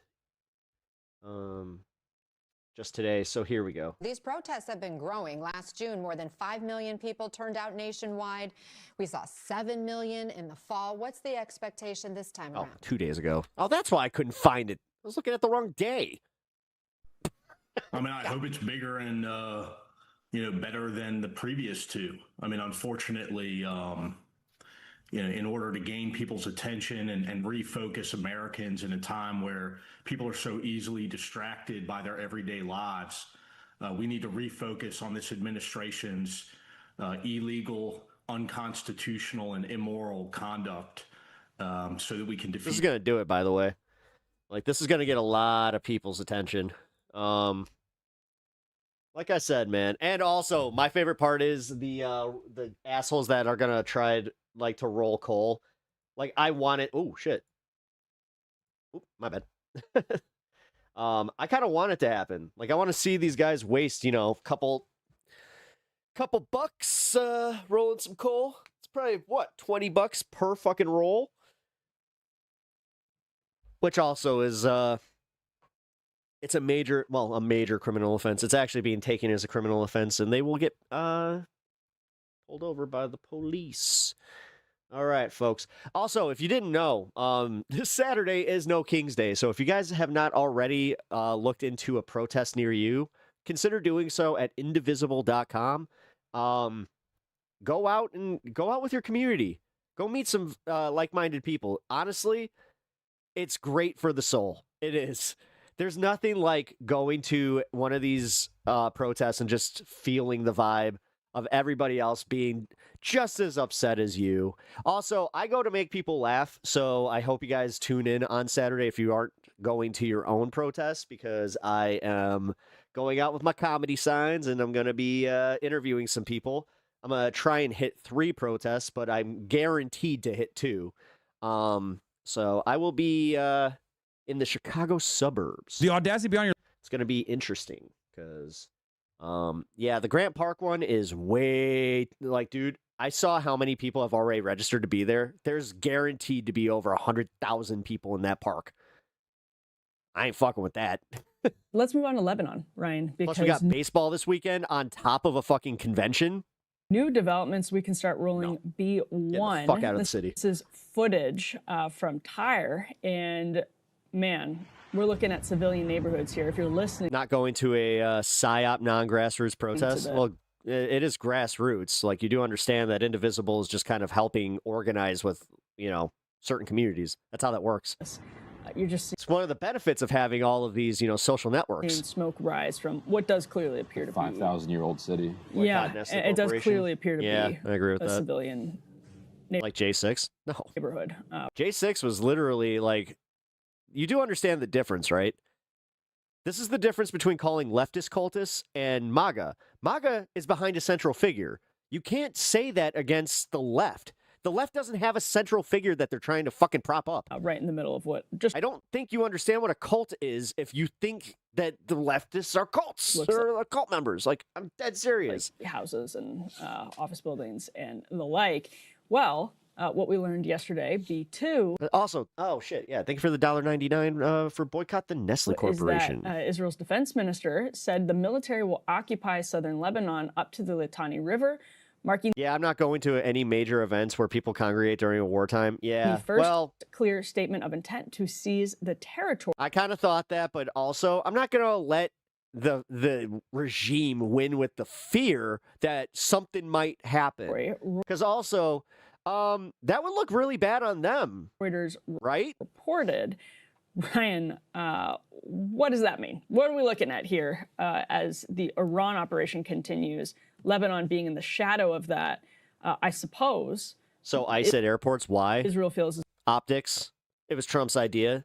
Though it's dude, if you guys haven't seen the here, I'm gonna link it actually. It's the time. This is right important. to I move can't in. play it here, Well, but quote it's very unquote important. Greater It's Israel the has Daily Show always with included Jon Stewart at a bare from Monday. minimum all of this Lebanese land his segment, up to the Litani River. Breakdown on this and for was many, fucking great. Much beyond that as well. Here we go. It is, it's just preposterous. Like, it's 2026. Like, the world has kind of moved, we thought, beyond this kind of thing, where you just, take what you can. We are constantly Holy shit, told guys. Israel has a thank you for sticking with the stream so long. Holy shit, just saw my average view duration. right to exist. Don't you believe Israel has a right to exist? Does Lebanon have a right to exist? Does it, like, Syria have a right to exist? Like, or is... Oh, no? What's up, Uni? It's not just that Israel, like every other country, has a right to exist. Israel, unique among all other countries, has a right to exist. And the rest of your existence Everything good? is negotiable based on I like how I have to talk to my wife through my stream. Israeli impulses. Now, the problem, when you put up B3 here, the problem for Oh, from the Jon Stewart thing. Oh, no. Israel Oh, yeah. is You should have put quotes around it. I was like, what happened? people don't want them there. It's the Lebanese Got me worried. are still resisting them. So there's this quote that was circulating. How can we as Christians in this area not be with Hezbollah? Yeah, this was from the Telegraph. Yeah. Had this. I thought ICE was in the airports because of Project 2025. I think they are, but I'm not. Listen, I'm not going to go into the conspiracy stuff that I don't need to. Like, if they go one more step and say, you know what, we can't get a deal, time to just train ICE for the airports, then I'll just be like, okay, this is the Project 2025 stuff. Telegraph had an article that was actually titled "Christians and Hezbollah Unite Against quote Epstein Empire." And southern Lebanon is mostly Shia territory, right, Ryan? Epstein Empire. That's even better than Epstein class. Well, they're taking straight from Iran, the Epstein Empire, Epstein class, Epstein propaganda. Although this one is sort of a gimme. Yeah. Sort of a gimme as far as propaganda goes. But Christians, and actually I'm sure it's true of a lot of Muslims in Lebanon as well. There's previously this tension, or not previously, but kind of always the simmering tension where even if you're Shia, or you're Lebanese Christian, It's really pissing me off what they're doing to Lebanon. This is their Project 2025. The problem is, we knew this was coming. They tried to do it already, and then they had to walk back. Hezbollah, among a lot of Lebanese who say you're being controlled. But meanwhile, you got fucking report after report now coming out showing the devastation in Israel. By Iran, you're a puppet. See that one guy crying at the buildings, and he was saying, this is a war crime. Get out of here. Iran. Well, guess what happens when That's what my mom used to say. Get out of here. these attacks start ratcheting up? You once again risk driving people closer to Hezbollah, and I guess as an effect of that, closer to Iran, to the extent that Hezbollah and Iran are connected. Yeah, and so far, the Israelis have found southern Israel a little bit more difficult to take. Southern Lebanon. I'm sorry, southern Lebanon. Northern Israel, as they would like to see it, a little more difficult to take than they thought. You know, they thought that they had completely annihilated Hezbollah. It's one more blow to their strategic approach that suggests that they're just one round of bombing, one round of assassinations away from a paradise of peace in which they are able to just seize other countries' territory and just keep it indefinitely. Turns out people are pretty attached to the land that they've been living on for many thousands of years, and so that's going to be a problem for them because they've so far not been able to dislodge Hezbollah. And Ryan, there's this Haaretz report that we want to talk about as well before the starvation case. So the headline from Haaretz says Palestinian miner who died in Israeli prison was, quote, there are assholes everywhere. Yeah. Likely starved, but the case was closed. This just happened yesterday. Yeah, and I wanted to highlight this because Jasper Nathaniel. Yeah, it's kind of like how I love my city, but I can also acknowledge that it's like, yeah, you know what? There's some assholes out there right now. Had written about this boy who was in prison. God. Oh, this weekend's going to suck. In detention, not charged with anything, and his roommate. I just realized that I'm like looking forward to getting out of this. I'm just like, no, I don't want to be around any of it. Child who Jasper had been reporting on relentlessly to get him, and eventually got him released. He was accused of throwing stones, if you remember that kid's case. And that kid is now free, but he told Jasper the story of his roommate, who was in horrific condition and died in prison without ever being charged. Why does he have such a dry delivery when he has such interesting things to say? Any explanation of why he was even in prison. And now this judge has said that likely is what happened. And reading what happened to this boy in prison, I think we shouldn't let his let his life pass without recognition of it. So Mohammed Ibrahim was the 16-year-old American that was with him. We can put this next element up on the screen. This is 17-year-old Walid Ahmad, who was his kind of cellmate. And so he writes here, one of his cellmates, 17-year-old Walid Ahmad, whom he quickly grew close to, was visibly sicker and weaker than the others when Muhammad arrived. Skin and bones, Muhammad told me. He had severe diarrhea, couldn't keep food down, and shivered constantly. His skin was covered in scabies, which was ripping through the prison, leaving all the boys infested and scratching themselves raw. The boys worried about Walid, begged the guards to let him see a doctor. They refused. On March 22nd, 12 days after Muhammad arrived at the prison, Walid collapsed during their daily trip outside the cell, falling face first and splitting open the bridge of his nose. A pool of blood formed around him. The boys rushed to help and were pepper sprayed. Boys went to help this boy who'd fallen on his face and were pepper sprayed, which means Walid, with whatever consciousness he still had left, was also pepper sprayed. He goes on, a pool of blood formed around him. Muhammad said Walid remained conscious for about 2 minutes, looking around, scared, before losing consciousness again. A guard then arrived and dragged Walid's motionless body across the floor by his hair. So this is they saw a 17-year-old child smash his face on the pavement due to Don't call him a child. I don't like infantilizing teens either. And like I understand it, like with the Epstein stuff out there, but 17, you're literally a year away from being called a young man. Like you can call me young man. Nutrition that they were forcing on him, pepper sprayed him, and then dragged him away by his hair. And then, so Jasper goes on, if we can put the next one up. 4 days later. It's the same as stop calling the way that they say about the Epstein victims that are They are grown-ass women. They still call girls. Like, I hate when they do that shit. The boys learned that Walid, who was never charged with a crime, was dead. And that's actually that's kind of like this program's fault. Like, y'all have kind of gotten me more aware of that, where it's like, yo, have you noticed how society infantilizes women? It's like, we do. We do. This is in the U.S. Muhammad's family heard that a teenage boy had died in Megiddo and spent an entire unbearable day trying to determine whether it was him. Instead, they learned it was a boy from a neighboring town.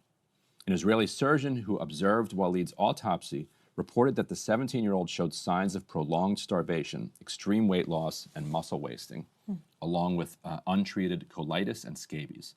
A prison medical report also revealed that he had complained to the prison about inadequate food since at least December. His body has still not been returned to his family. That's from Jasper Nathaniel's Substack a while ago. The news now in Haaretz is that a judge is basically confirming the all idea of of this, going somewhere for the that this creation is of all Israel had multiple options, and they were looking at including Argentina. accurate. And according to Haaretz, Can they just take New Jersey? Israel is still keeping the body. Remember? Sorry, Bloodstone. that Israel kept bombing Gaza and was had refused to move to the next phase of the ceasefire because there was one remain of an IDF soldier that they had not been able to find, and that Hamas said they weren't looking for. Because Hamas was like, we think he's over there. You control that area. They went weeks without even looking for it because they didn't want that body back because they wanted to continue the attacks. But the point is, the priority that they placed on getting those remains back.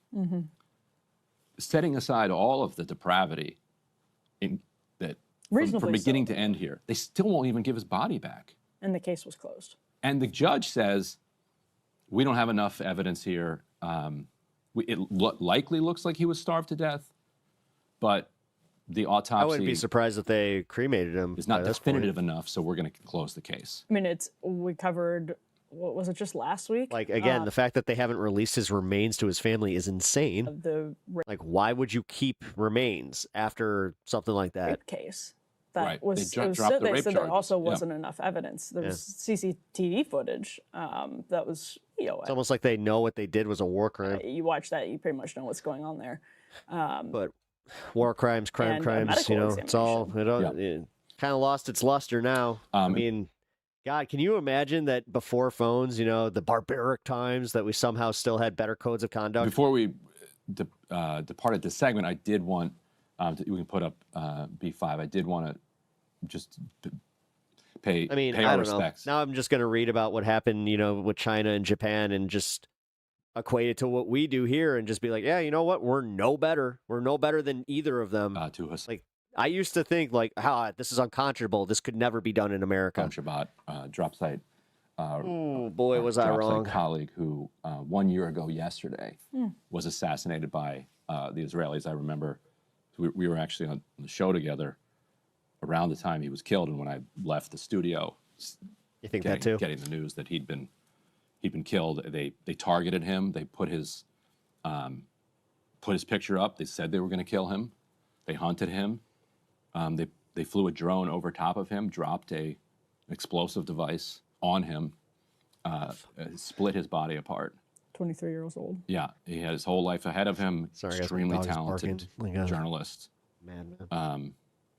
We collected his stories onto one page that you can go check over at Drop Site. So didn't want that. My neighbor's dog is outside, and my dog is barking at the back door. His anniversary of his assassination to go without remarking on that. Hey, if you like that video, hit the like button. Hey, how come you couldn't get the audio to fucking match up with that? Ugh. Anyway, we're going to keep to the Ryan Grimm thing here. Reporter accuses U.S. blockade of killing Cubans amid blackout. Ryan Grimm, fresh from Cuba, clashed with Newsmax host Rob Schmidt, blaming the U.S. economic blockade intensified by Trump's January 2026 executive order for the island's collapsing power grid and risking lives in hospitals. Schmidt defended the policy as necessary to end Cuba's communist regime, which he said has caused decades of poverty and deaths. Grimm highlighted scenes of desperation from his trip, while the debate exposed deep divides over sanctions, impacts on civilians versus pressure for democratic change. Reuters confirms that what I've been saying. The U.S. has been allowing fuel into Cuba private businesses like foreign-operated hotels, but barring it from hospitals and other publicly run institutions. I'm sure that New York Times and the Free Press, which produced the entire articles about it, about Hassan Piker's hotel, will do a follow-up now. U.S. is blocking fuel in hospitals. All right, so now we got Hassan responding to this, but I want to watch this part first. Here's the Rob Schmidt, but I'd imagine. I'll be right back. Dropside News reporter Ryan Grimm also traveled to Cuba as well, reporting on all this. He's seen in this photo here. And Ryan joins us tonight, and it's good to have you back on the show. The Trump administration is trying to end a 70-year regime. It looks like these guys, along with you there, are trying to help it survive. Am I missing something? Wait, they're trying to do what? Trying to help this regime survive. Who is? Piker, most of the people there. I'm wondering if yourself, along with them, are included in that. Yeah, the group that went along brought about 50 tons worth of medical supplies and solar panels. That's right. Medical supplies and solar panels, and a lot of sympathies for the regime that controls the country, I imagine. So let me try to help out your viewers a little bit here. All right. How do you feel about the fact that when Americans travel to a foreign country, in this case Cuba, they are told specifically a list of hotels that they... By the way, that's misinformation. It's not the draft age. It's enlistment age. are allowed to It is different. stay in another country. I even looked it up because I wanted to make sure. I was just like, okay, so we have the mandatory conscription, right? Mandatory conscription is still capped out at 35. Right now, they want it more enlistment. This does open it up to raise the draft age, but they're not doing that yet. I went through it because when I went and stayed... Want to talk about fear-mongering? Holy shit, dude. There was the same. I stayed in an Airbnb. You do understand that that's not, like, if you are MAGA, that's not good for your cause. Airbnb. That's not, like, owning anybody. Except for your own, like, that's the fucking cut off your nose to spite your face. I think if you have... if our country's trying to squeeze... Just turned 36, LOL. Yeah, you're still fine. What do you think of that? I think our country's trying to end a regime that's been torturing people for a very long time, and they don't want to fund it. Well, they don't want us funding it by paying money to a communist-owned entity like a hotel. So if their system of government is so awful, why not just let it fail on its own? Why do we have to blockade them? And how do you think, they won't leave. They don't have elections. They won't leave power. How do you think the United States economy would do if we cut off fuel for 3 straight months? No fuel has basically... They don't have elections. ...gotten into Cuba. Right. I love how we are just, again, now we're just doing the imperial shit, like, so fucking, like, obvious now. And again, we're wasting millions, billions at this point of dollars doing it. Don't hear dick from the fucking Republicans like, oh, we're sending money to Ukraine. I had to hear that for fucking almost 4 years with Biden. The Venezuela. Every single thing that Biden did was somehow fucking corruption, Biden crime family. Whoa! But they ignore everything that is obvious in front of their face as far as the Trump crime family, his sons owning a drone company that he fucking conveniently gave a contract to. That bullshit. Operate. No, nah. That's just business. That's just Trump being Trump. That's just business as usual. Yeah, but I was there in 2019, Ryan, and it was still a horribly impoverished country. What up, Unlisted? Good to see you. We're cutting off fuel to try and get this leadership out. Get them the hell out of there because they won't leave. They won't have an election. They won't leave. Why do you care about like who's in charge in Cuba? Who elected you to do that? It's such a bizarre. Like there aren't enough problems in the United States here for you to worry about. Like that's another side of it. Really, no, it's not. Yeah, that's called that's a gotcha, homie. I can't even get my mind to a place where I would think it's my call. Like who runs Cuba? Who runs Haiti? Who runs Mexico? Who runs Iraq? Who runs Iran? Like that's a fair Israel. That's a fair criticism. That's a fair criticism. But I mean, do you think it's better for? Do you want this regime to continue to run this country against the wishes of the people? It's not that up are to all me. impoverished. It's not up to me. I live in Washington D.C. I vote in Washington D.C. elections, and I vote in federal elections. Where do you live? You live in that's fair. Where do you live? I live in New York. And it's not. Why should you vote? Why should you like? What do you have to do with Cuba? Well, I think the prosperity of that country that's only they're brown people, and I just want to make sure that they're oppressed the right way. 90 miles away from our border can't be a bad thing. I want another vacation spot. And I'm just saying, what I'm asking you is, then why not let them import oil? Seriously, that's what they mean. Oil. It's fine. It's not America first. Let's put it there. But do you think that regime should be running the Americans country? love the spoil of war and suffering. No more BS. Mexico sells oil to Cuba. You live in New York. In what world is it a New Yorker's responsibility to stop Mexico from selling? I used to live in Iran as a white American. I could have told Trump everything that was going to happen. Oil to Cuba. That's okay. Fair criticism right there. My question to you is, why do you care? Why did you travel there? Why did you? If you don't care, why did you travel there to try and support the regime?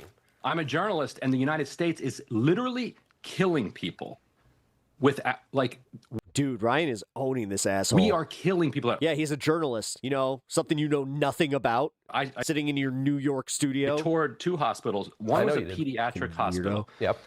We are making the argument that we need to somehow do regime change there because reasons. We implemented a new rule in February that says that if you're a private business, you can import. Jesus oil. Christ! Can we just admit that it's a bunch of rich fuckers that want to fucking? They want the opportunity to buy a bunch of land on places that they couldn't before. So the hotel where we were required to stay is allowed by the United States government to have fuel. Hospitals, because they have a publicly run healthcare system, are not. Just got a headline: conservative American who claimed 2020 election was rigged against Trump convicted of election fraud. Allowed sure. to have you said that to me. Fuel. I heard a lot of people complaining that the hotel still had power, but the hospitals didn't. Not understanding apparently that it is a U.S. You do understand rule. that Cuban cigars are part of the embargo. Like Trump could we had the ability to legally buy Cuban cigars while Obama was in office for a few years there. That blocks the hospitals from getting fuel. I toured the pediatric hospital. You know what the nurses and doctors there told me? One of my friend's wedding gifts. They said when the power goes out, they immediately turn on their phone lights and race to the babies on ventilators. Let me ask you this. Because there's a gap between hold on. I understand. Hold on one second. We're killing babies with no power. There's a gap between when the power goes out and when the generator kicks in that can be up to like 5 or 6, 7 minutes. A baby can die in that time on a ventilator. So they have to take their phone, turn the light on, race, and hand pump the ventilator. Because the United States has decided that Mexico can't sell oil and fuel to Cuba. What does that have to do with the United States? That's fine. If you want to say it's not America first, that's fine. But let me ask you this. Sorry. I just realized that I could have had this bigger the entire time. And that time on a ventilator. So they have to take their phone, turn the light on, race, and hand pump the ventilator. Because the United States has decided that Mexico can't sell oil and fuel to Cuba. What does that have to do with the United States? That's fine. If you on don't, Australian news, it showed how much you could have made in stocks if you had known Trump's decision 13 minutes before he made the announcement. America first, that's fine. But and did it mention the people that did? Let me ask you this: how many tens of thousands of people have died over the last 30, 40 years as this country has lived in extreme poverty? 88% of the people live in extreme poverty. The government will not allow any kind of capitalism in to bring these people up, to bring the quality of life up. How many thousands and thousands of their own... This is not going the way that this guy imagined this interview would go. ...own people has that government killed. We're trying to strangle out a government here. And yes, there's going to be there's going to be some negative impacts of that, like you just described. That's fair. But how many people have died because of the government in power? I interviewed the number 3 guy in Cuba. I will let you have the interview. You can air the entire thing. He said Cuban nationals, Americans, are welcome to invest in Cuba. He said they're open to, in a holistic negotiation, compensating Americans for property that was seized during the revolution. Well, they're capitulating now. Right. What they want? No, they offered that in the 1960s. Yeah, they offered the that United in the 60s. States I did know refused it that. because we thought we were going to do regime change. So why take a deal if we're just going to do regime change? Right. We didn't overthrow the government. We failed over and over and over. We tried to assassinate Fidel Castro, like a dozen plus times. We tried an invasion, Bay of Pigs. It didn't work.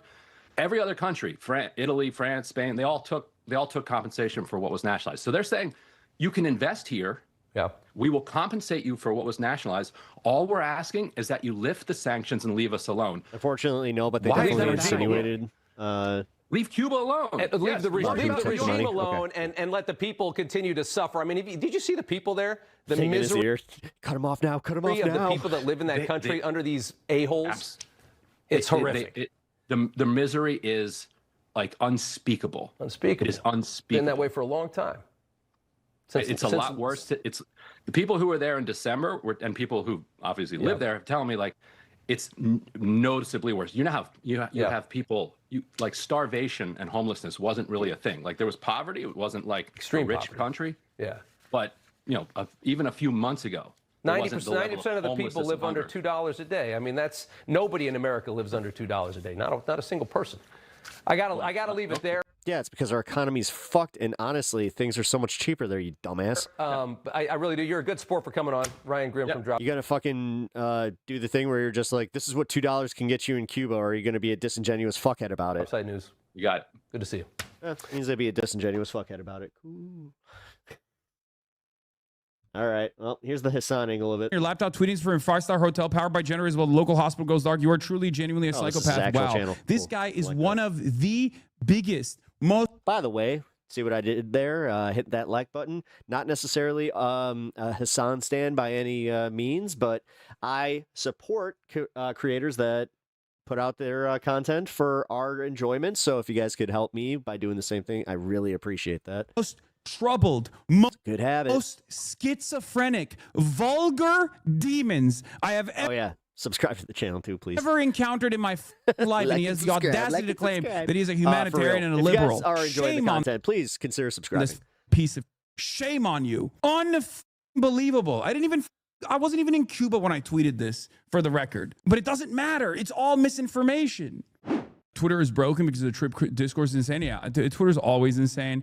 Obviously, we'll get into all of that. I'll go through like some of the misinfo in general because there's a lot of it out there. It's actually unbelievable how bad it is. I have a tendency, I hate this, but like I do have a tendency to bring out the worst in people. Like ultras hate it. It's very weird. I'm glad he did this, but he also, I don't know, man. I'm glad he used his platform, but not going on the flotilla, staying in a hotel that had power. I don't know, bro. There's parts of his trip that really rubbed me the wrong fucking way. Like ultras get mad. Where it was almost just like a vacation for him. Mad. Liberals get mad. Right wingers get mad. It's like what Ryan Grimm did was, I don't know, way more valuable. Lightning rod and the flotilla. Like I gotta give a huge shout out to the people on the flotilla for doing what they for did. some of the most like deeply unwell people. It's very, very frustrating. It's very strange. But in any case, one of the things that I'm gonna say is that I think a lot of people just simply don't do things right. So when they see someone, he's a virtue signal millionaire. It's annoying that that's an easy thing to attack him on, and the thing that really bothers me is that sometimes he will kind of push back where it's like, dude, just if you owned it entirely, it triggers something in their minds where they go, well, this is also why I kind of don't watch it. Not doing anything, and that makes me like there's something painful about the fact that I respect this craft enough to not eat on mic all the time, pick my teeth all the time, have my chair do fucking 10 minutes of a video. Feel somewhat like maybe a little. Dude, I have a fucking 90-second timer to let me know, like if it's like while I'm pissing, where it's just like, oh shit, did I piss too long? I haven't had that thing ring once while I've been on stream, by the way. Moral that I'm not doing anything. So I have to find a way to disparage people who are trying to do their best, right? And I think that's more like let's send peps to the front page. I appreciate that. I know that I pop up on the front page occasionally. A lot of like the anger and resentment, even from like a totally non-ideological standpoint, comes from precisely that. Because like there are a lot of liberals. If we pay to watch you eat, that's a little different. Weird. I'm not a mukbang guy. And honestly, I do genuinely get like bothered by people eating on microphones. Want to fancy themselves, want to see themselves as like kind-hearted humanitarian people. So when they see like someone actually engaging I in saw that him doing that on the one with Laverne Cox, where he was like sitting there crushing on her. And he's still sitting there. Don't like. They don't go, you know what? I'll hand it to them. These guys are doing this thing. It's fine. I don't really normally like this person, but it's fine. They go, let me find a reason as to why this is cynical, right? This has got to be cynical. I think that's part of it. There's this like insecurity that's triggered in people that make them behave in this like very strange way. I don't understand it at all. I can't, like, I've never been that way at all. When I see someone who I oppose, when I see someone who's like maybe not the best person do something that like is surprisingly on in line with my worldview, I don't immediately go, F this guy, I'm gonna find a way to like disparage it or whatever. I'll openly say that I like it, right? I'll straight up say like, oh no, this is a good thing, or like I'll even recognize my own personal jealousy when someone gets to do something that I wanted to do, even if I don't agree with their worldview, even if I think they're cynical, even if I think they're grifters. Like one of the examples I give you is like Jackson Hinkle, right? Not the biggest fan of him, but I think it was beast mode that he got to speak in Sanaa in front of, you know, tens of thousands of Yemeni people, right? Like that's objectively a cool thing that he did, right? Like that's something that I wish I could do. I'm not going to sit here and be like, fuck him, like he's doing, you know, this guy's cynical. So that is a strange, fascinating phenomenon. I didn't know they did that. I've seen. It's odd. It's odd, and it's really funny because like a lot of people that I went on the street with also for the first time recognize it because they've like heard me speak about it in the past, like, you know, how my haters are like mentally unwell, but they straight up were like, yeah, actually this is like unbearable. You know what I mean? This is like genuinely unbearable. This is like your haters are insane at like trying to disparage every little thing that happens. But my point is, look, well, again, after seeing that, this is why I played that Newsmax clip before this, is because I wanted you guys to see this too, about the context of like how most Americans will think about Cuba, specifically from the right side. I didn't even know what the was going on. It's actually this fast. Like, I'll be honest, I'm not that well versed in Cuba. And I wasn't before all this. I did more research on Cuba in the last 2 days than I have since they lifted the embargoes with Obama. Fascinating. It's actually this fascinating thing where like I don't have access to Twitter all the time when I'm out there. So I had no idea what this was, what things were looking like in the United States of America and how this was being covered in America until I got internet, and I was like, oh my God, it's unbelievable. People are just... Yeah, okay, that's actually a fair criticism. I'm brown, and my nation was bombed into submission by Americans. For so long, it felt like you didn't like colored people having their own rules. Now I see it's true. Yes. Lying about... Yes. Like, you know, people are so... Because not only is it about, like, oh, we want them to have democracy. No, they want it to be like, just a fucking proxy state to America. Angry. The Cubans are so... Well, we've seen how well that worked out for Puerto Rico. Angry on the ground. The real Cubans hate these people. It's like, that's not true at all. You mean the actual world? Yeah, it was... The media coverage over this has been fucking insane. The New York Times smear piece on him really pissed me off. Mind-boggling. I have not ever seen anything like it. They'd be like, protests are mounting, but I never got to it. Outside of these hotels. They're banging on the doors. Like, that's not true. Like, literally not true. Like, not even remotely close to reality. It was such a strange phenomena to experience, right? It was such a strange thing to experience where, like, what I perceived on the ground and what I saw in real life was entirely the opposite of what people were seeing on their timelines in the United States of America and elsewhere. They didn't have much internet for the last 2 days, and I couldn't check the Philippines tend to fucking make their own rules. Same narrative spin on this website. What a night! I don't know. Ask Vitali about that one, and then Johnny Somali over in South Korea. How do people live like this? They just sit around and just. I would argue that justify the U.S. government torment against smaller countries who feel powerful, the weakest minded insects. And I will go through some of the top line. Yeah, Puerto Rico. You mean the place that we source labor cheaply, but we don't grant statehood despite taxing them without representation? Yeah.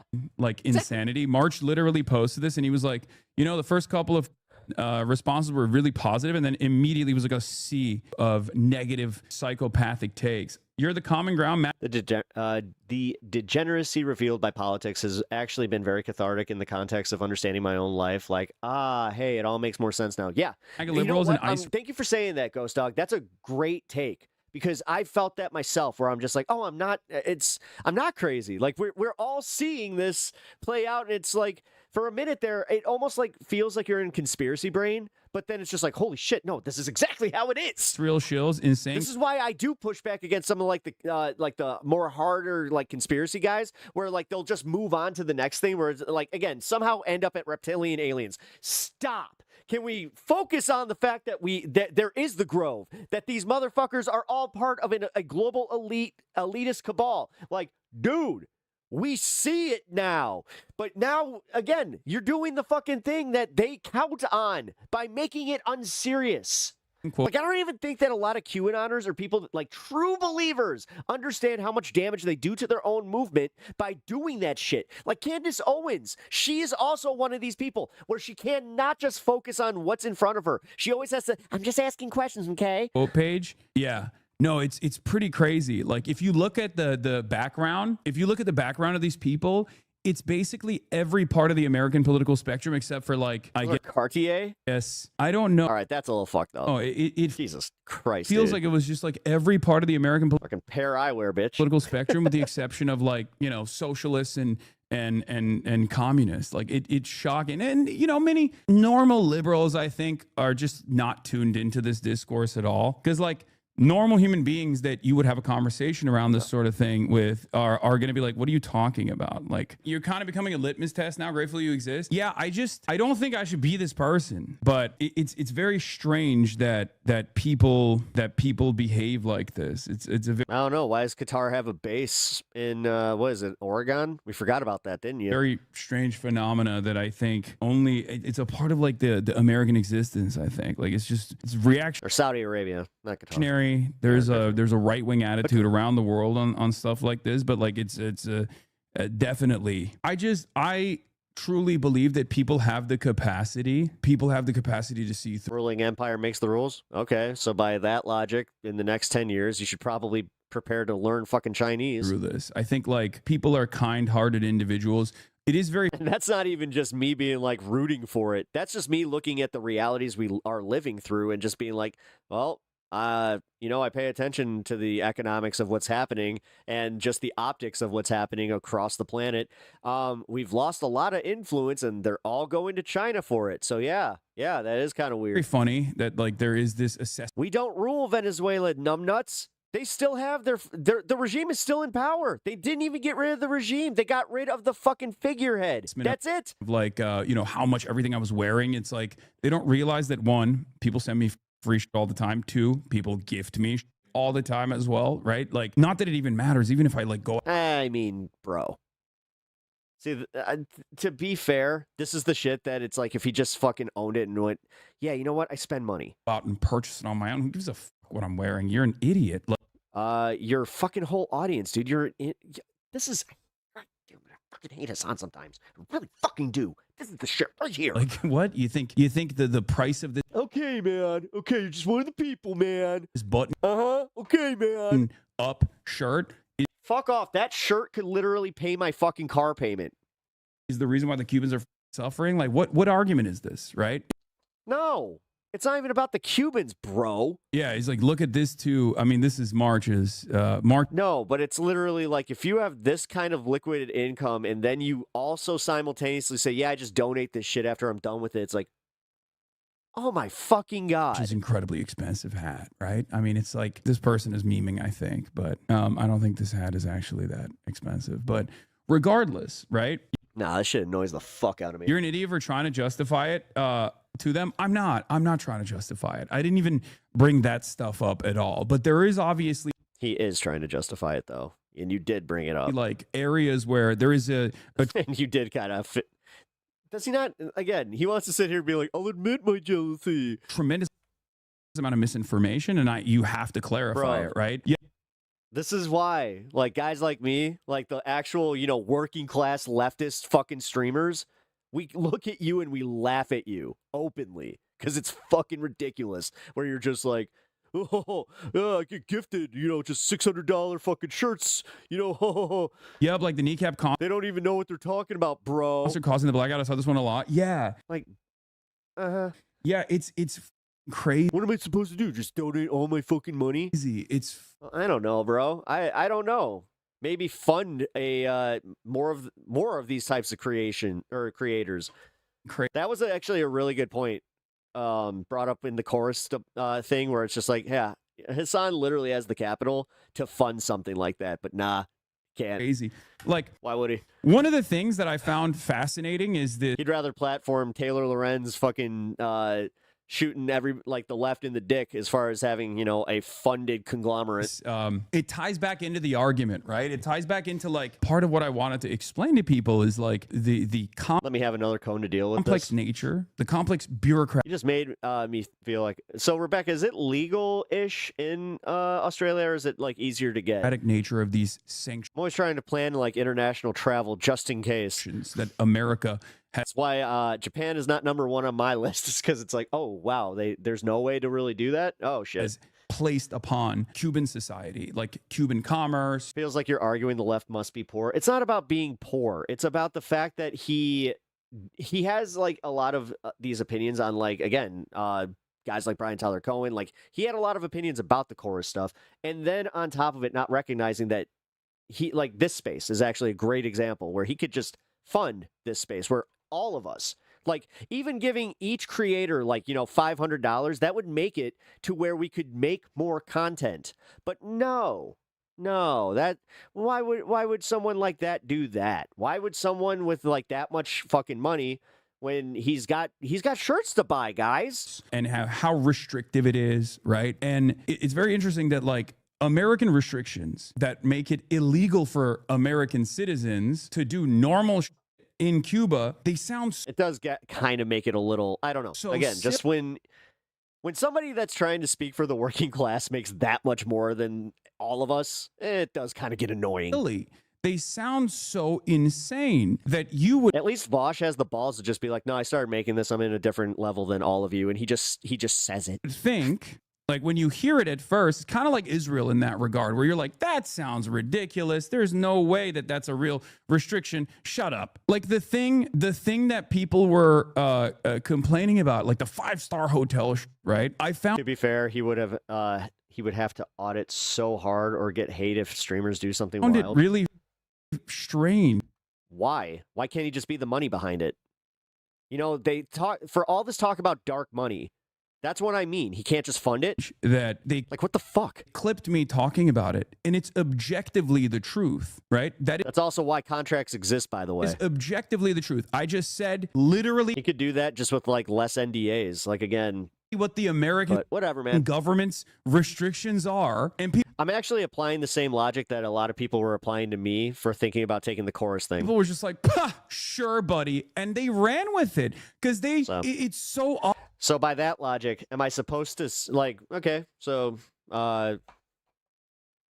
where's the line for all of us then? Odd. I don't know. It's like. But it's just like you're never going to go to Cuba, so for you it doesn't matter. The State Department and the Treasury Department specifically. Bro, we got flack for going to Cuba. No, I understand that. I'm giving him flack for something entirely different. Makes it illegal for American citizens to stay at whatever accommodations they want to stay in, with the exception of like 4 hotels. They updated the talking point that the hotel you stayed at was on a ban list. Yeah, I know. A YouTuber used that clip to say you were lying, but when they looked up the actual law, they said you were telling the truth, but you were obfuscating some facts. No, I wasn't. What a lot of people, I think, don't understand is that this... he was obfuscating facts the same way that he made people believe that he was going on the flotilla, okay? Progressive International, Code Pink, like this entire flotilla convoy of aid by... For sure. Then, okay. By air. Whatever. And by... whatever, man. By water was put. Then I get to fucking you know what? Then fucking, I'm gonna just continue to criticize him for being pretty fucking ineffective and actually effectuating change in the media space as far as the left. Together, obviously, with allowances from the Cuban government and also with allowances from the in that regard, I actually will say that Brian Tyler Cohen and Midas Touch, they are growing the space. They are growing fucking the ability for people to have growth and do this as a fucking full-time gig. Government, because you can't do a massive 600-person humanitarian aid mission without getting the go-ahead from the Cuban government and without getting the go-ahead from the American government. Like I have the paperwork right here. I have the OFAC restrictions paperwork that I had to sign right in my hands. It's the same way that Kat was LARPing being poor. Like, I don't like that shit. Okay. I signed a documentation, a piece of documentation in order to, as an American citizen, I had to get a travel affidavit, a general specific licenses travel affidavit. Wait, the U.S. approved that aid mission? Yeah, of course. Of course the United States approved that aid mission. The United States Treasury Department has to approve anyone that's going to Cuba.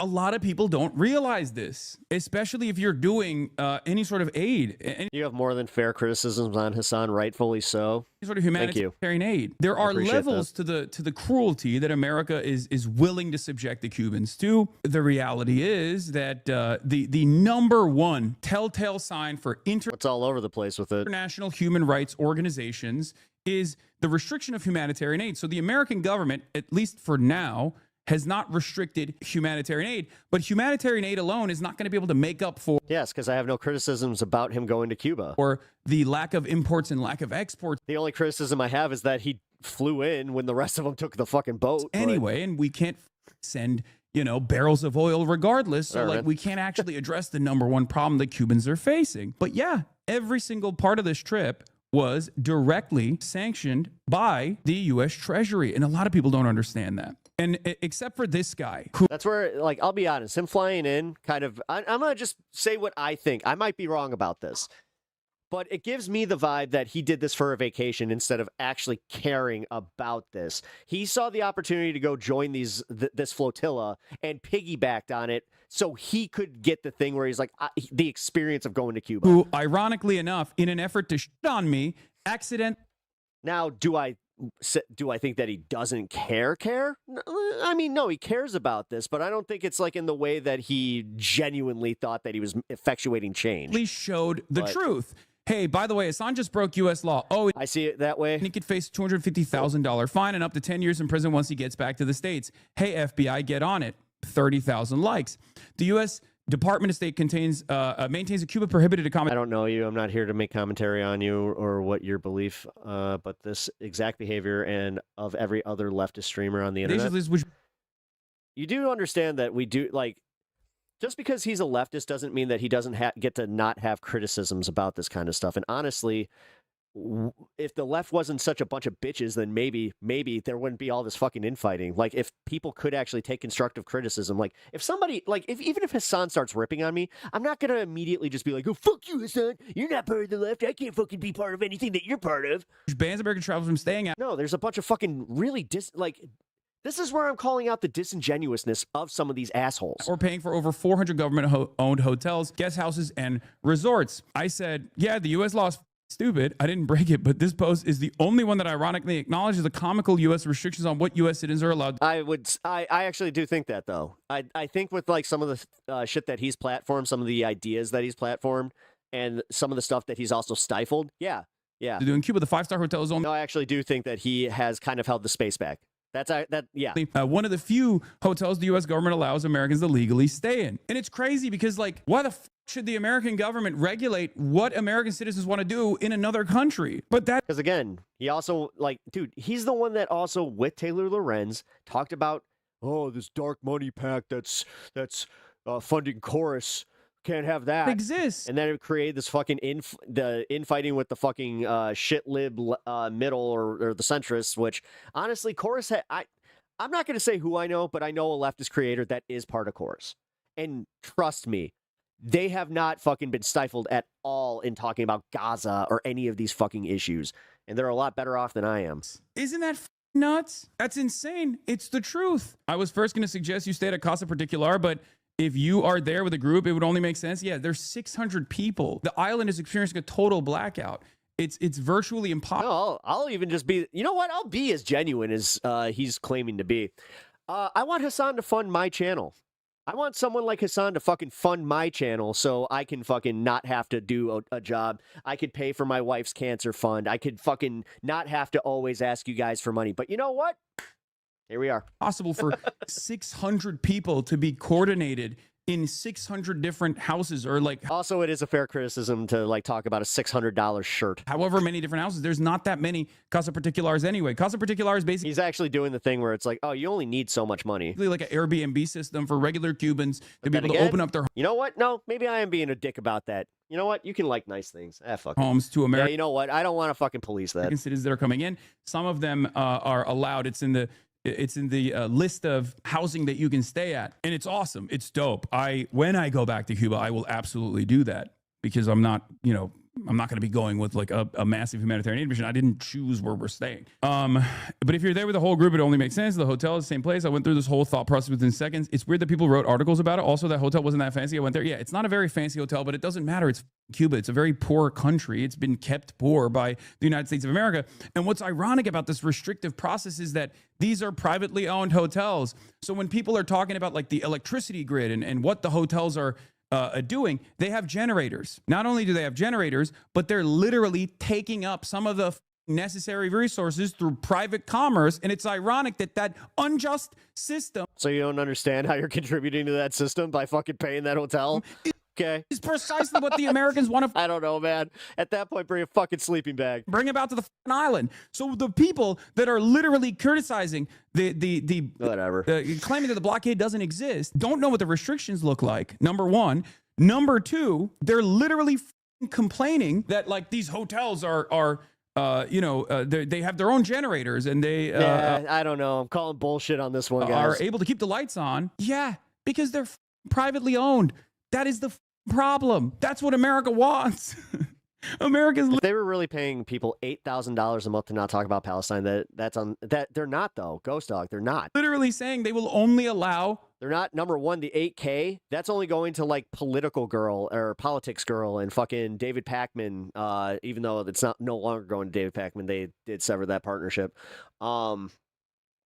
No, like the average that a course creator is getting is if you do like short form videos, you're getting about $100-something per video. If you do like live streams, they will give you, I think it's like 1,000 or something like that a week. Oil into the island for which, yeah, that's enough money for me to do this. Like, I hate to say that, guys, like, but that's enough for me to like be like, oh shit, I don't need to have this other job holding me back. I could fucking focus on doing this full fucking time. Companies like, but no, like that. Okay, sorry. That's just me being a salty bitch. Privately owned hotels like that. It's unbelievable. It's unbelievable. That's like, dude, I've only been doing this 10 years. 2 years. I have to fucking be real about this. We're trying to address. Now there's Rebecca, what up? Spreading a lie that you guys were. Oh yeah, got 2 Rebeccas. Yeah, hi, new Rebecca. Really throwing food at Cubans. Have you seen this? Yes, I saw that too. It's so. Some of it is fair. He's a rich guy who says things that would actively make him less rich if implemented. That mismatch can be confusing to people. But also, he should sleep on the floor every now and then. So, I mean, cynical. Why does trip cause so much outrage? I'm stupid. It's even worse than China. I think it's because. It's partially because of the fact that like there is a State Department need here because the goal here is obviously to bring awareness to the You'd be happy with 1,000 a week, yeah. And the American government spent 60 years saying it's not the blockade. The blockade doesn't exist while simultaneously enforcing it to use that weird invisibility. But that's also what drives me nuts about the fact that I have to watch this is what drives me nuts about YouTube. When I started this, I didn't want to think about the fucking algorithm. I didn't want to think about the analytics. I didn't want to think about like having to always say like and subscribe. But the thing is, this platform does that to you. Like if you, especially if you start getting some traction, you can't help but look at the analytics. You kind of have to. At a point, and then you start noticing, okay, well, this is when the peak hours are. This is when, people are like when I'm getting a little bit of a push, like, so then you try to fucking cater to that. It's fucking ridiculous. Blockade, the system of bureaucracy that's implemented to same with the fucking memberships and all that stuff. Like, but the thing is, I also do value I also value how creators do have that kind of stuff because it does. Like I pay for like have paid for a serious. I paid for a serious subscription. I'm one of the lucky ones that got like a lifetime one. So that's the kind of stuff that I'm like, okay, I understand it. Actually, like I understand paying a subscription to something. Communism's fault. That's kind of the point. And I will be addressing this in the mini doc that we put together. Austin Ox is working on it right now. I basically landed in Cuba and spent. But I hate the fact that I have to do it. every moment that I had. I didn't participate. But it also does kind of feel good. Like, I'm going to just say this much. Nobody fucking, like, this is a truly crowdsourced fucking channel. Like, nobody's paying me for my opinions. Except for you guys, but it's not even really paying me for my opinions. It's not like you're swaying me. Trust me, if you've watched me for even like more than one episode, then you know that you could never get me to just fucking do something because you want me to do it. A lot of the stuff and any of the stuff really that the Progressive International was doing, which is why it's also like a. But that type of freedom it's worth something. It does feel good. Like, I'll admit, when I didn't take the chorus thing, additionally funny while they're on the shitty. Like, looking at the monetary side of it, but on one hand they're lying. I noticed that his dog's about gone. Where is Kaya? The events that took place. On the other hand, they keep saying I was, a principal. My dog is upstairs being a dick. Participant of these events that took place. I wasn't. Best $10 I've spent. Hey, I appreciate that, Ringo. I was actually hanging out. Didn't do anything with Progressive International, even though I love those guys and they did fantastic work out there, because I locked in with Belly of the Beast, the independent news outlet in Cuba, one that I really... Hey, Tamara, thank you. Thank you for popping by today. Wow. Really leaned into. I mean, they're me. Incredible. They do incredible work. Shouts out to Belly of the Beast. Forgot I will forever ride for them. Basically, I spent every moment. Not gonna lie, you seem like the type to shill for money. Conducting interviews, talking to regular Cubans. Well, unfortunately, if you were one of the managers that tried to get me to shill for money and then got really upset when I didn't. Talking to people that are... No, dude, I have shot myself in the fucking foot as far as like finances a lot because I didn't want to do something that was like morally wrong. Like, I worked in sales for a little bit, didn't want to do it because it required me to essentially lie to people about like what I was selling. Never felt fucking comfortable with that in the slightest. So quit that. Incredible work. But you know what? Had I not, I think I would have been okay. And investigating. Yeah, Ken Scholes. Aha! Wanna get a little bit of a macho man action? Yeah! Gotta say, this HASAN guy has a little bit of money. He could go out funding some other streamers. Yeah! Also gotta say that Pep Talks sounds like a little bit of a salty Susan. Like how this complex system of restrictions has actually harmed Cuban production every step of the way.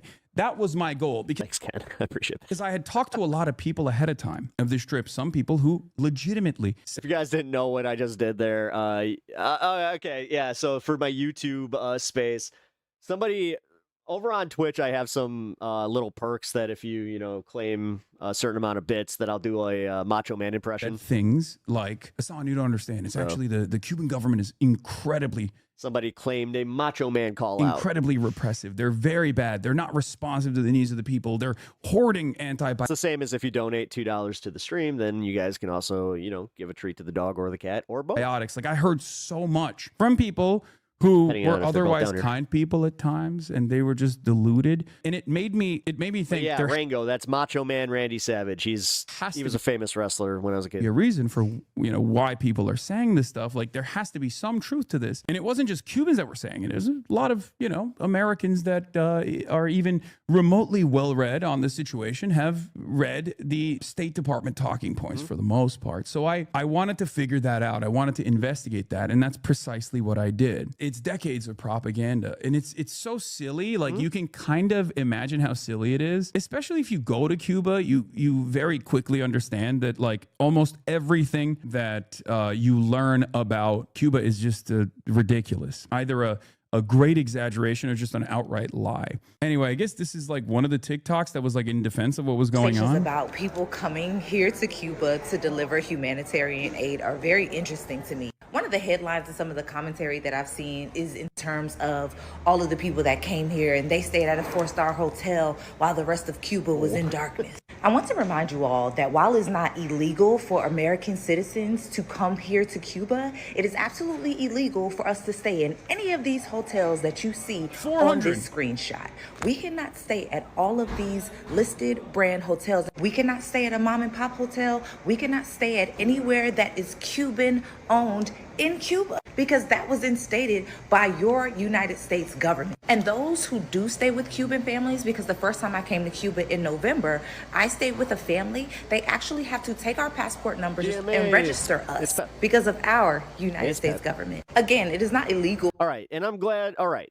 This is where I can kind of can the criticism about the 5-star hotel thing. For American citizens. Although, like I said, sleeping bag. To travel to Cuba. However, just like the sanctions and the blockade, the United States government I'm kidding. makes sure that we don't support the Cuban people. The second thing I saw was, all of these influencers spent all of this money when they just could have given it to the Cuban people. How? Do you know that because of the blockade and the sanctions, that United States citizens cannot send money to Yes. It's crazy. People don't realize that's insane. Like all of that aid, we had to literally physically send it there. Okay. Like someone had to physically put that aid in the hands of Cubans. That's another crazy part of this where people are like, oh, you don't understand. Like, why didn't they just send the aid? It's like, you're an idiot. I haven't heard that criticism one time about, oh, why didn't they just send the aid? They did. On a flotilla. You think we didn't? No, the main criticism is that you flew in after they did it. Think about this.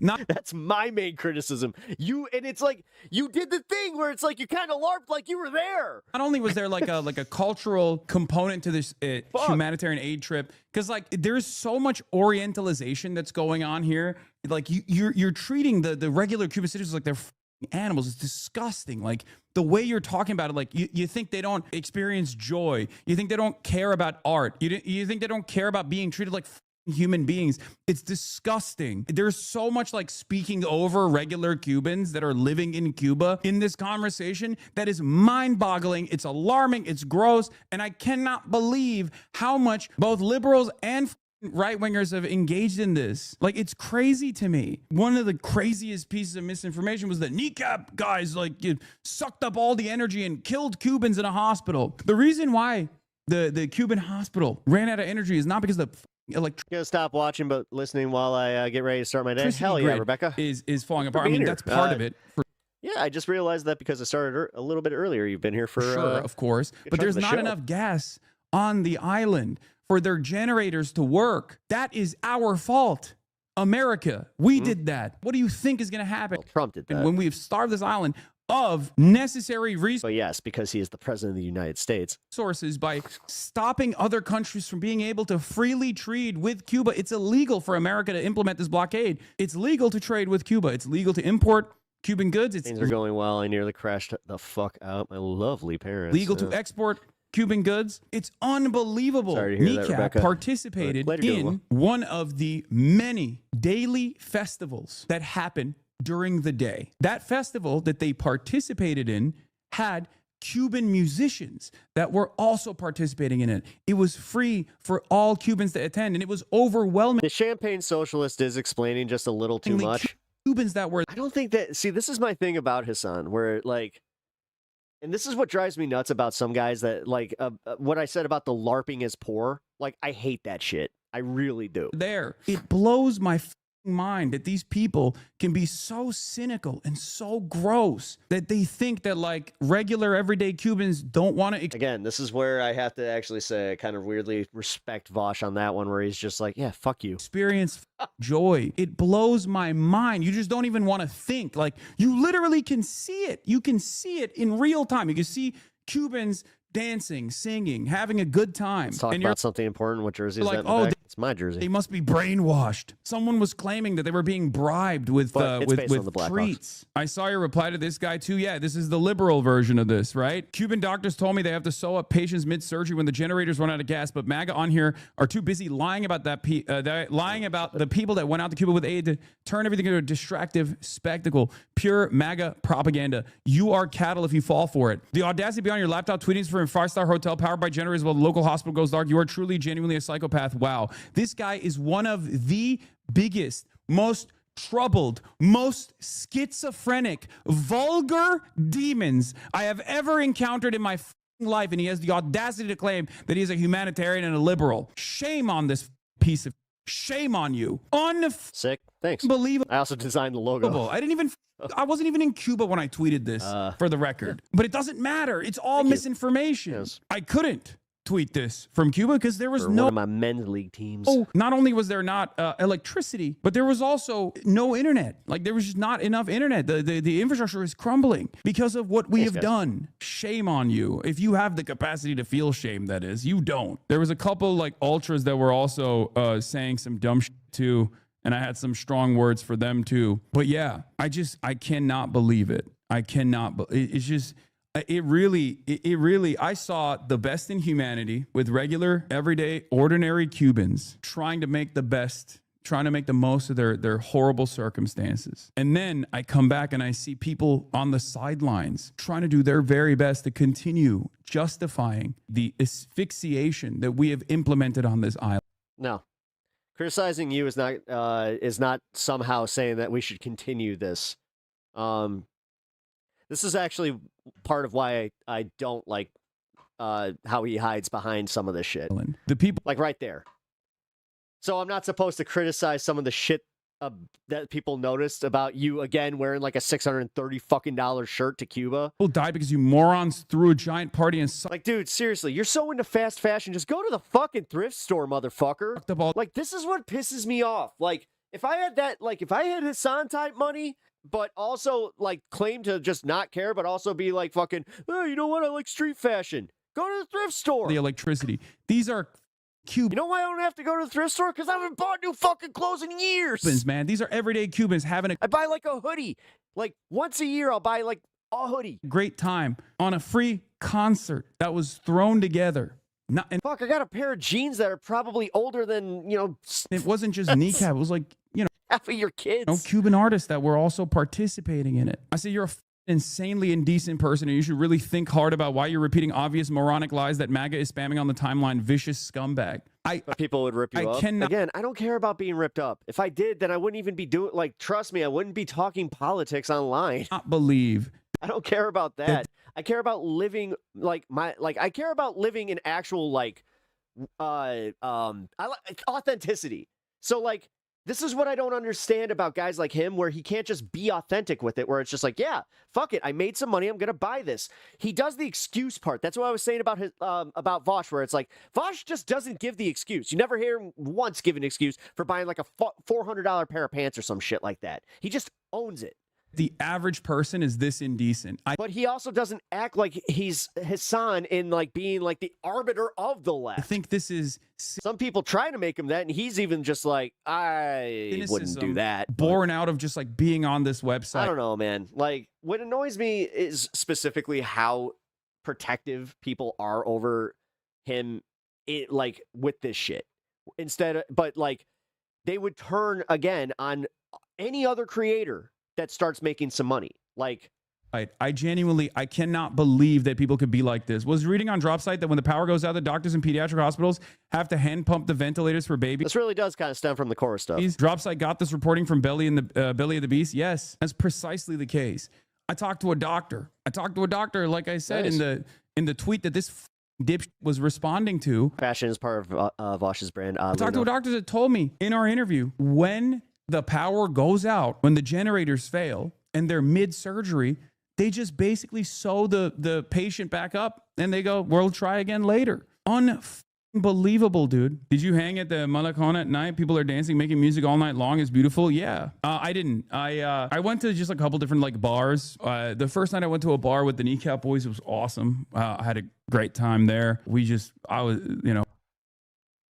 dumped. Getting lots of humanitarian work done at the bars. A lot of cash to the best of our ability on everyday Cubans. But it was much better, in my opinion, to just like go to like convenient for you regular bars and regular restaurants that were, operating spite of the circumstances, because it was let him have it. Let him have his fun. There were just like real regular Cubans there. It was crazy when you mentioned NeuroSim. You know what sucks? The entire trip is being fucking framed just from having him there, and I don't think that he helped. Ryan Grimm got enough done. Having HASAN there is literally just causing more controversy and kind of causing like more people to look at him in this light. And then you had people argue deep in the comments how it's fake or not a real cure or whatever. There are a million cures. Made me so goddamn mad. Americans would rather die than admit a foreign enemy has any benefit. Exactly. There are poor communities closer to home who need that money too. Want They do not. He literally lives in LA. Whatever, man. Want to comprehend like real. Whatever, dude. Like this is the preachy shit that fucking drives me nuts. They just preaching to fucking like also like make it so you're not so it's not as obvious where it's just like, yeah, you want a vacation. If it goes against their priors, they just go, no, a vacation that's not to a real. poor I don't country and then felt guilty about believe it. I don't want to believe it. It's unbelievable. Sorry. It's a lie. Now that's me being kind of cunty about it. It's crazy. Never seen anything like it. Mart said, out of Cuba now, on the way home, and finally have access to the internet. I'm having a hard time putting into words the thoughts I have on my experience there the past couple of days. The level of cruelty to the oil blockade the U.S. imposed on the day-to-day lives of everyday Cubans cannot be overstated. Everyday conveniences and essential services that we take for granted are completely non-existent. Liberals rather fix problems of other countries than address their own. Entire systems that were. That's a bullshit line because the entire reason that we're even blockading Cuba is because we want regime change, Venezuela regime change, Iran regime change, and what are we doing? Spending billions of dollars over there? Shut the fuck up. Already dilapidated by decades of sanctions. I don't even care if you agree with me politically. Like, do you understand how stupid that was? Restrictions from participating globally start to break down exponentially when you remove fuel from the equation. The innovation required to accomplish the most basic tasks is astounding. People existing at night in complete darkness of the Black House, just trying their best to lead normal lives in spite of the lack of power. Yet every Cuban person I met was extremely kind, patient, and welcoming. The resilience of the people of the island is extremely admirable and heartbreaking to witness. Cuba is a beautiful place with amazing people and insane potential. What the U.S. has done to that island is shameful and nothing short of inhumane. It's an experience that I think every American... An old saying, to control the masses, you control both sides of the argument. Can there be psyops from both sides to keep us distracted? Absolutely. It will change you. When Ben Rhodes told me before I went to Cuba that I was going to be very sad, he was somewhat right. I landed and I could not believe how beautiful this island was. I could not believe how beautiful the people were. That was my first. Trump is literally waging multiple wars at the same time and global trade war. But please tell me about the party not in power. Reaction. I was like, wow, I'm not a big nature guy, but this is one of the coolest places I've ever been to in my life. And then it was an emotional roller coaster. It turned into deep sadness. You know, you arrive in Havana and you start seeing the trash that can't be collected because there's not enough oil and gas. There's not enough oil to operate the trash trucks. And then you're like, it's fucked up. It's fucked up what we've done. You see the houses that are dilapidated, people living in them.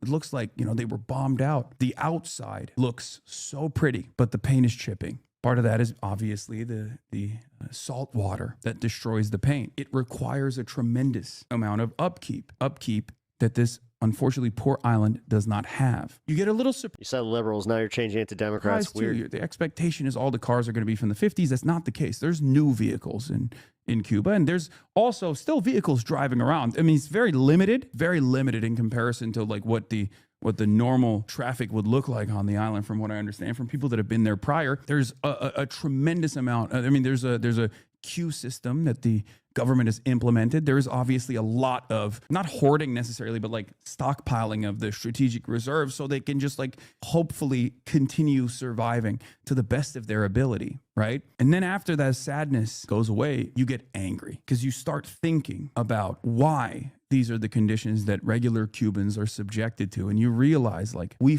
did this and we're still doing this. And so many Americans are oblivious, or the ones who at least know what's going on in Cuba defend it and repeat lies. It's unbelievable, dude. And then, then anger never really goes away. But, I guess that anger transfers to the way that some deeply... So, actually, yeah, genuine question. So the sanctions get lifted, right?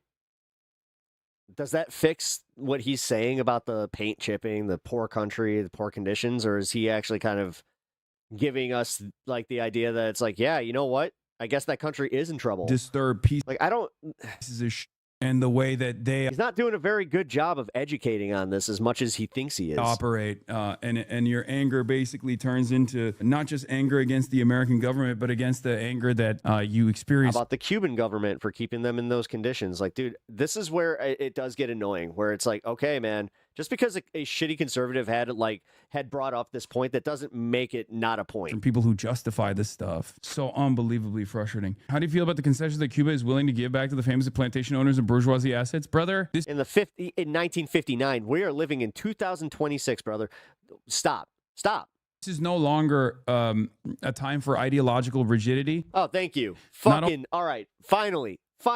Look, we agree on something. Not only that, but also the official Cuban government's position, even from the Castro days onward, was always to offer financial restitution for the assets that were taken. It's just that America shut off their exports to the United States of America to render that impossible to do. Viva Cuba. If you knew about Cuban history, you would recognize what Cosio told Ryan Grimm in front of me. Ironically enough, I was there. I also interviewed Cosio. I will be releasing that after we show the mini doc, which will have pieces of all the different interviews that I conducted, some of the more high impact moments that explain, hopefully, to people that did not know about like what is the reason for why Cuba is experiencing these shortages. It will prove to you. All right. Well, based on I'm gonna reserve. I'm gonna walk back some of what I said about like how he didn't talk to people, that kind of thing. Okay, I didn't understand that he was actually there to conduct interviews with Ryan Grimm and do a documentary. Okay, all right. I thought he was doing this just to kind of piggyback off the flotilla. That was disingenuous of me, and you know what? I apologize. A shred of a doubt that, you know, that was shitty of me. This is America's doing. This is America's design. And it's unbelievable. Until you go there and you talk to the people who are directly involved in the distribution of pharmaceutical products, the people that are responsible for the creation of medicine, the people that are responsible for the logistics of delivering the medication, until you see that with your own two eyes, you're like, there's maybe some of this has to be mismanagement by the government, right? And then you talk to these people and you're like, oh my God, it's unbelievable. All right, honestly, glad I watched that before I watched this. Now we got Ryan's take on it. Ryan Grimm recently returned from Havana, Cuba, where he was on a reporting trip as part of a delegation, a humanitarian delegation that went to... Those interviews had to be approved? Yeah, I know. Like, this is where, again, maybe it's because I'm not so steeped in the education of this shit that I try to just look at it from, I hate to say both sides. I really do, because we've ruined that kind of discourse, but I do try to look at it from both sides. I do. Where it's just like, man... Okay, like this is wild. The 5-star hotel thing, actually, no, dude. After finding out that like you could get arrested or essentially deported if you try to stay in any hotel but the sanctioned ones, I think there were only 4 on a list of like 400 hotels.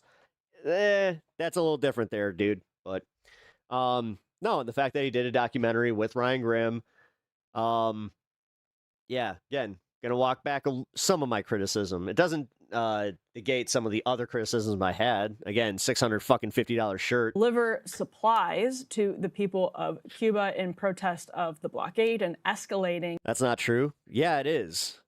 It is, though. U.S. efforts to squeeze the Cuban economy the Cuban people into some type of deal. We'll see exactly what happens. Ryan's going to give us some updates on what could come, but boy, is Ryan Grimm getting a lot of criticism. Please continue to look at it from both sides. I try. The whole delegation's getting a lot of... I try because I don't want to also fall for propaganda stupidly just because, you know, America bad. Criticism. Like, I get it, man. And we have a incredible... Yes, we have done some fucked up things, but we also tend to do this thing where it's just like, yeah, America bad, but we ignore the blatant bad that was also happening in said country. Clip of... Like I said... Where's the onus fall on the Cuban government? Ryan from Newsmax that we're going to talk about. Like, dude, they had, what, 6 years at least? Because I think that Obama lifted the sanctions pretty early on into his presidency. So we had a decent time there where, like, again, that's why those hotels are even there. In a bit. Let's just go through some of what's been leveled at you, at HASAN Piker, who you were on the trip with as well. You could tell us a little bit about who organized all of this, but basically the Free Press, we could put C4 up among others. They wrote that you and HASAN were Cuba's useless idiots. I love the subhead here. Yes, viral content creators like HASAN Piker and Ryan Grimm were invited for a weekend in a blacked out Cuba so they could preach the glories of La Revolucion, which HASAN did. I don't know that you did that, Ryan. No, and how weird would that be to go to Cuba and a white guy preached to them about the glories of the revolution? Also, viral content creator. For what I know are explicitly political reasons, TikTok actually refuses to verify my account. So TikTok, if you're listening, according to the Free Press, I am a viral content creator Listen up, bitches. They refuse to verify me, and as a result, all of these fake accounts keep popping up, impersonating me and like stealing stuff and DMing people. So it wasn't just the Free Press. Here's the New York Times going after HASAN Piker. Actually, I thought this was a pretty... So the headline here is HASAN Piker, a celebrity left-wing streamer, defends Cuba aid mission. I thought they gave HASAN a lot of oxygen here to defend what happened over the weekend. And a more serious criticism, I would say, from a Cuban, actually. This is a quote from a Cuban politician who said, "They say they've come to support the Cuban people, but they meet with the man who gave the combat order to repress those who took to the streets on hashtag 11J, which was the July 11th protest, demanding freedom." So, Ryan Grimm. That might be my photo, actually. Did you take that? I might have. All right. So we didn't meet with him. He gave a speech. Tell us break this all down. What did you do? Who organized it? And what is your response to your critics? Yeah, and so there are a couple of key criticisms. First of all, it makes me embarrassing to be part of this media ecosystem because it's so divorced from reality. Like we went there, we saw the starvation of the economy and of the Cuban people, which is being done deliberately. Sorry, I said to be to try to allow the U.S. to overthrow the regime. Like we have been very explicit that we are blocking fuel from getting in, designating them as terrorists and supporters of terrorism, not allowing them to use credit cards, etc. What are you doing? Everything we can to make it as miserable as possible so that we accomplish our foreign policy objective of overthrowing the government. Unless you think that's not an American strategy. Henry Kissinger said it himself, that we were going to, And Rubio said it himself a couple days ago. Right, but what was, we're going to make them scream, make the economy scream. This has been a Cold War policy for decades. Yeah, instead, we're talking about this other silly stuff. But you're just saying the Cuba trip was extremely performative? For some people, like Ryan Grimm and HASAN doing the interviews is valuable. I don't know. No, because they brought a lot of solar panels, water, aid. No, these flotillas, you know what? No, they are valuable. And it is valuable to have, again, social media presences there. But unfortunately, yeah, there were some people there that seemed like it was more for the experience. People who are curious. So the two... I'm going to wait to see the interviews with HASAN, though. So the criticism we'll see. Is that... I guess the fact he flew in instead of going with the flotilla was that was a major hit on stayed in HASAN there. A 5-star hotel that kept its power on, despite there being major blackouts across the island. So 2 points on that. Yeah, it is bad if hotels keep power and hospitals lose power. I agree with that. 2 things. Why did the delegation stay at this quote-unquote 5-star hotel? First of all, 5 stars. Eating Cheetos with chopsticks in front of Funko Pop animes? What the fuck are you? I'm the coolest person on the internet, dude. Quite relative. It's so much nicer than the conditions that the Cuban people are suffering under. No question about that. Can't match also, this Riz. Nobody in the Bravo Celebrity universe would go to that hotel and call it a 5-star hotel. That is absolutely the case. But there is a U.S. law on the books that says if an American visits Cuba, there is a long list of places they cannot stay. Anything connected, directly or indirectly, really, for the most part, with the government. You can go read their FAQs. You can go read their rules about it. And they'll specifically list a bunch of hotels you cannot stay in on top of that. And so that leaves a very small number of I think it's brilliant hotels, so you don't get your hands looking like MAGA jerking off Trump daddy. And this was among them. This is a Spanish-operated hotel among them. Now, there's like 500 or 600 people in the delegation. If you go just by yourself, you can try to find what's a casa particular, like an Airbnb. Not an Airbnb, obviously, because that But American companies aren't allowed a version of it. Now, you can't book it online. You can't book it with a credit card. The telephone and internet. No, and you pay with cash. Service is very spotty. So good luck in 24 to 48 hours. It's the same thing in Mexico, by the way. They do actually have some of these things in Mexico too. Finding 500 or 600 of these for a giant delegation. It's not serious. The only thing you can do is stay in a hotel. Also, the Cubans want you to stay in these hotels to bring cash into the economy. Now, there it is. You don't like that that's where we stayed? Change the law so that we can stay. You're 22 and already going bald. Did you just? You think I'm 22? In a cheaper hotel. Although, Jesus, if you have the money as an American, 20 years off better there, that you homie. stay in a more expensive hotel because you're then pumping more money into the economy. Thanks for the compliment. Their second complaint is about the fact that hotels have generators that stay on. Now, the hospitals also have generators. Mm-hmm. And I think that's the record, 22. And we can get into that. The hospitals are deeply, deeply struggling. That's crazy. In February, the Trump administration fucking 39 introduced a new policy that said it is okay for private businesses. The fact that that guy thought that he was insulting me right there, I'm just like, okay, whatever, man. On the island of Cuba to import oil. Yo, Ed, did you just see that? Someone just said that I'm 22 and balding. While I'll take the 22, okay whatever, balding. For anybody affiliated with the government. Famously, if you think the so. Hospitals are publicly run. This is in Cuba, balding, then goddamn. Familiar with that. And feel so bad for those guys that are maintaining it. Like, okay, according to the U.S. Like Ben Mycelis, where it's just like, dude, come on. He's got and that's not just from the U.S. That's from Mexico. That's from Russia. But China.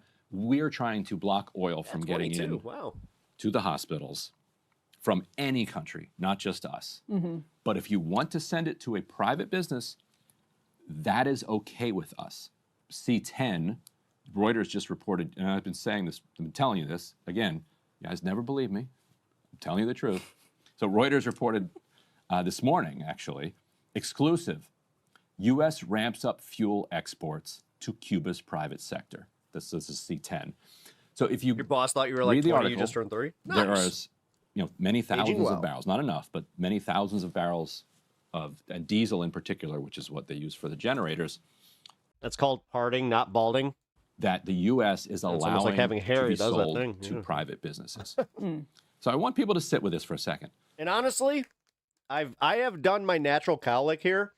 I look like a fucking emo kid because like I get this like weird someone said I look like Dave Grohl. The critique that the New York Times elevated, that the Free Press pushed, that a lot of these like right-wing Cuban unless you got a head like defenders mine. were pushing around, Cuba policy defenders were pushing, was that it is bad that the hospital that the hospital did not have power, hospitals did not have power, and the hotel did. Okay, so that's the premise that the Free Press is operating under. I agree. Mm-hmm. I am now making the Free Press aware, because they apparently didn't read our reporting in February, and now Reuters is confirming what I'm reporting. Our American policy is that it's okay for the hotel to buy oil and diesel, but it's not okay for the hospital to buy diesel. So if you spent the last 3 or 4 days... You're probably one of those guys that's probably never touched a tampon because you've never actually had interactions with a woman. Is yelling at me and Sam Piker about the fact that the hotel has energy and the hospitals didn't. Now that you know, they sell condoms in ladies' rooms. Know the truth, you have to be weird how furious they don't care at the about Trump that. administration. Because the Trump administration's explicit policy is that hotels can buy diesel, but hospitals cannot.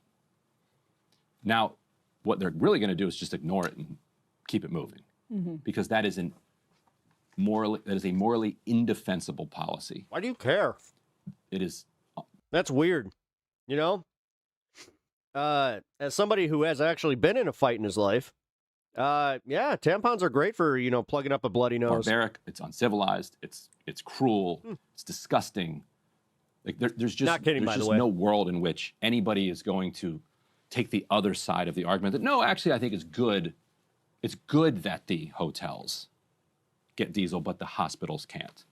It may have that may have had a lot more cash with the American public in the early stages of nuclear weapon capacity, when people were like, you had school kids getting under their desks preparing for a potential nuclear launch. Cuba's going to have the Soviet bombs. And, Well, yeah, so C7, let's put C7 up on the screen. If you want a little flashback, that's very, very current. This is a report in the New York Times. Look at this headline, by the way. Let's just let this marinate in our brains for a second. Yeah, no, it's incredible. Played hockey for almost 20 years, dude. Russian oil shipment puts focus on Kremlin spy outpost in Cuba. This is a New York Times headline. Then the lead is a Russian oil. Let's just like sit with this headline for a second. It's such a window into our world. It's incredible stuff. Russian oil shipment. So there's a Russian oil shipment that is headed to Cuba. It should be there in a few days. That the U.S. is trying to stop. They're threatening it. That apparently there's a naval escort that Russia is sending with it. So according to the New York Times, what the Russian oil shipment puts in the focus on is not the fact that there's no fuel on the island and that the U.S., in an act of war and a crime against humanity, is blocking the island from getting fuel. That's not what the Russian shipment puts the focus on. It puts the focus on a defunct spy base. Gotta go soon. Cheers for today. Apologies if I sound a bit extreme, but experience and passion gets best. All the best to the wife in her battle. Appreciate that, Hit Zone. Hope to see you again. Well, Anyway, so I thought where you were going with this. First paragraph. Well, yeah, the lead here is a Russian oil tanker possibly bound for Cuba is highlighting a key U.S. security concern: the communist island's ties to foreign adversaries who use Cuba. You were tame in comparison to some of the shit that I see. But to spy on the United States. That lead is just straight out of like 1962. Yes, it is. Incredible. And what's to the point we were just getting at about whether it's worth making the Cuban economy scream, that was from like 73. That was Allende when Kissinger said that to Nixon. That was, people were on a daily basis utterly terrified of imminent nuclear annihilation. And listen, I still think that's a fear that we gloss over way more than we probably should. But it is not 1962 anymore. Yeah. Cuba has, yes, turned to Russia and China. There is, I think, real evidence that Russia and China have bases. Yeah, and they're going to do the same thing. Dude, somebody literally said that because Trump is such a fucking nostalgic asshole that he wants the Cuban Missile Crisis again. Have outposts, probably is a good way to They put have it. embassies too. Yeah, Like, in his book, having drills, like where you hide under the desk, needs to be brought back. They also, are they probably... Oh, shit. Thanks for the $20 donation, GMA. I really appreciate that. Are they probably monitoring the GMA. States, like launches in Florida, space launches in Florida? Yeah, from Cuba. Yeah. Does that stand for grandma? I just need to make sure. Absolutely. Cuba has been pushed Listen, I was a grandma's boy, so I have all the respect in the world for my grandmas out there. Repeatedly into the arms of Russia and Cuba, despite what we're always constantly told is that the Cuban people are freedom-loving. Many of them are, whatever that means. Many of them don't like the regime. There are people in jail, and I don't know if you had any reporting when you were on the ground about this, Ryan. As the politician who was arguing against you all was saying, there are artists, there are activists who have been in jail since the July 11th protests. What was that, 2021? Yeah. There have been people who have been in jail. This guy doesn't understand that he just said, keep it down, you'll wake up your mother. Instead, it's just, he doesn't get it. It's like, keep it down, you'll wake the dead. In jail longer than that for practicing political speech or being artists who oppose the regime. I think it's about 1,000 at this point. Political prisoners is the number. Trump is the top dickhead that has never been punched in the face. Oh my God, how funny would that be? Oh my God, the noise that he would make. Oh God, that'd be so funny. Just it's and it's the repeated oh my God, that'd be really, really funny to hear. Insistence on this pattern the way over and over again. I have the best when you idea. see that it drives a place like Cuba that could in the nose. Could potentially be a partner further. And then he would probably sound like Cartman when Cartman cries. Further towards Russia. And he hit me in the nose, and he said I wasn't cool. Russia and China. I thought where you were going with it is that Trump also, this is another New York Times headline, remove sanctions on Russia to help oil flow. Made breakfast for dinner, and it turned out really delicious. Amid Iran conflict. Like, that's what I thought when we were talking about the first headline. We're making Marie Callender freaking mashed potato bowl. You can buy and sell Iranian oil. You can buy and sell Russian oil. You just can't allow Russia to sell oil to Cuba. Just amidst an obvious motion. Well, as Cuba continues to rely more on Russia and China. Yeah. If you think that's good for the United States, it makes no sense. Right, and so it does. What does that look like on the ground?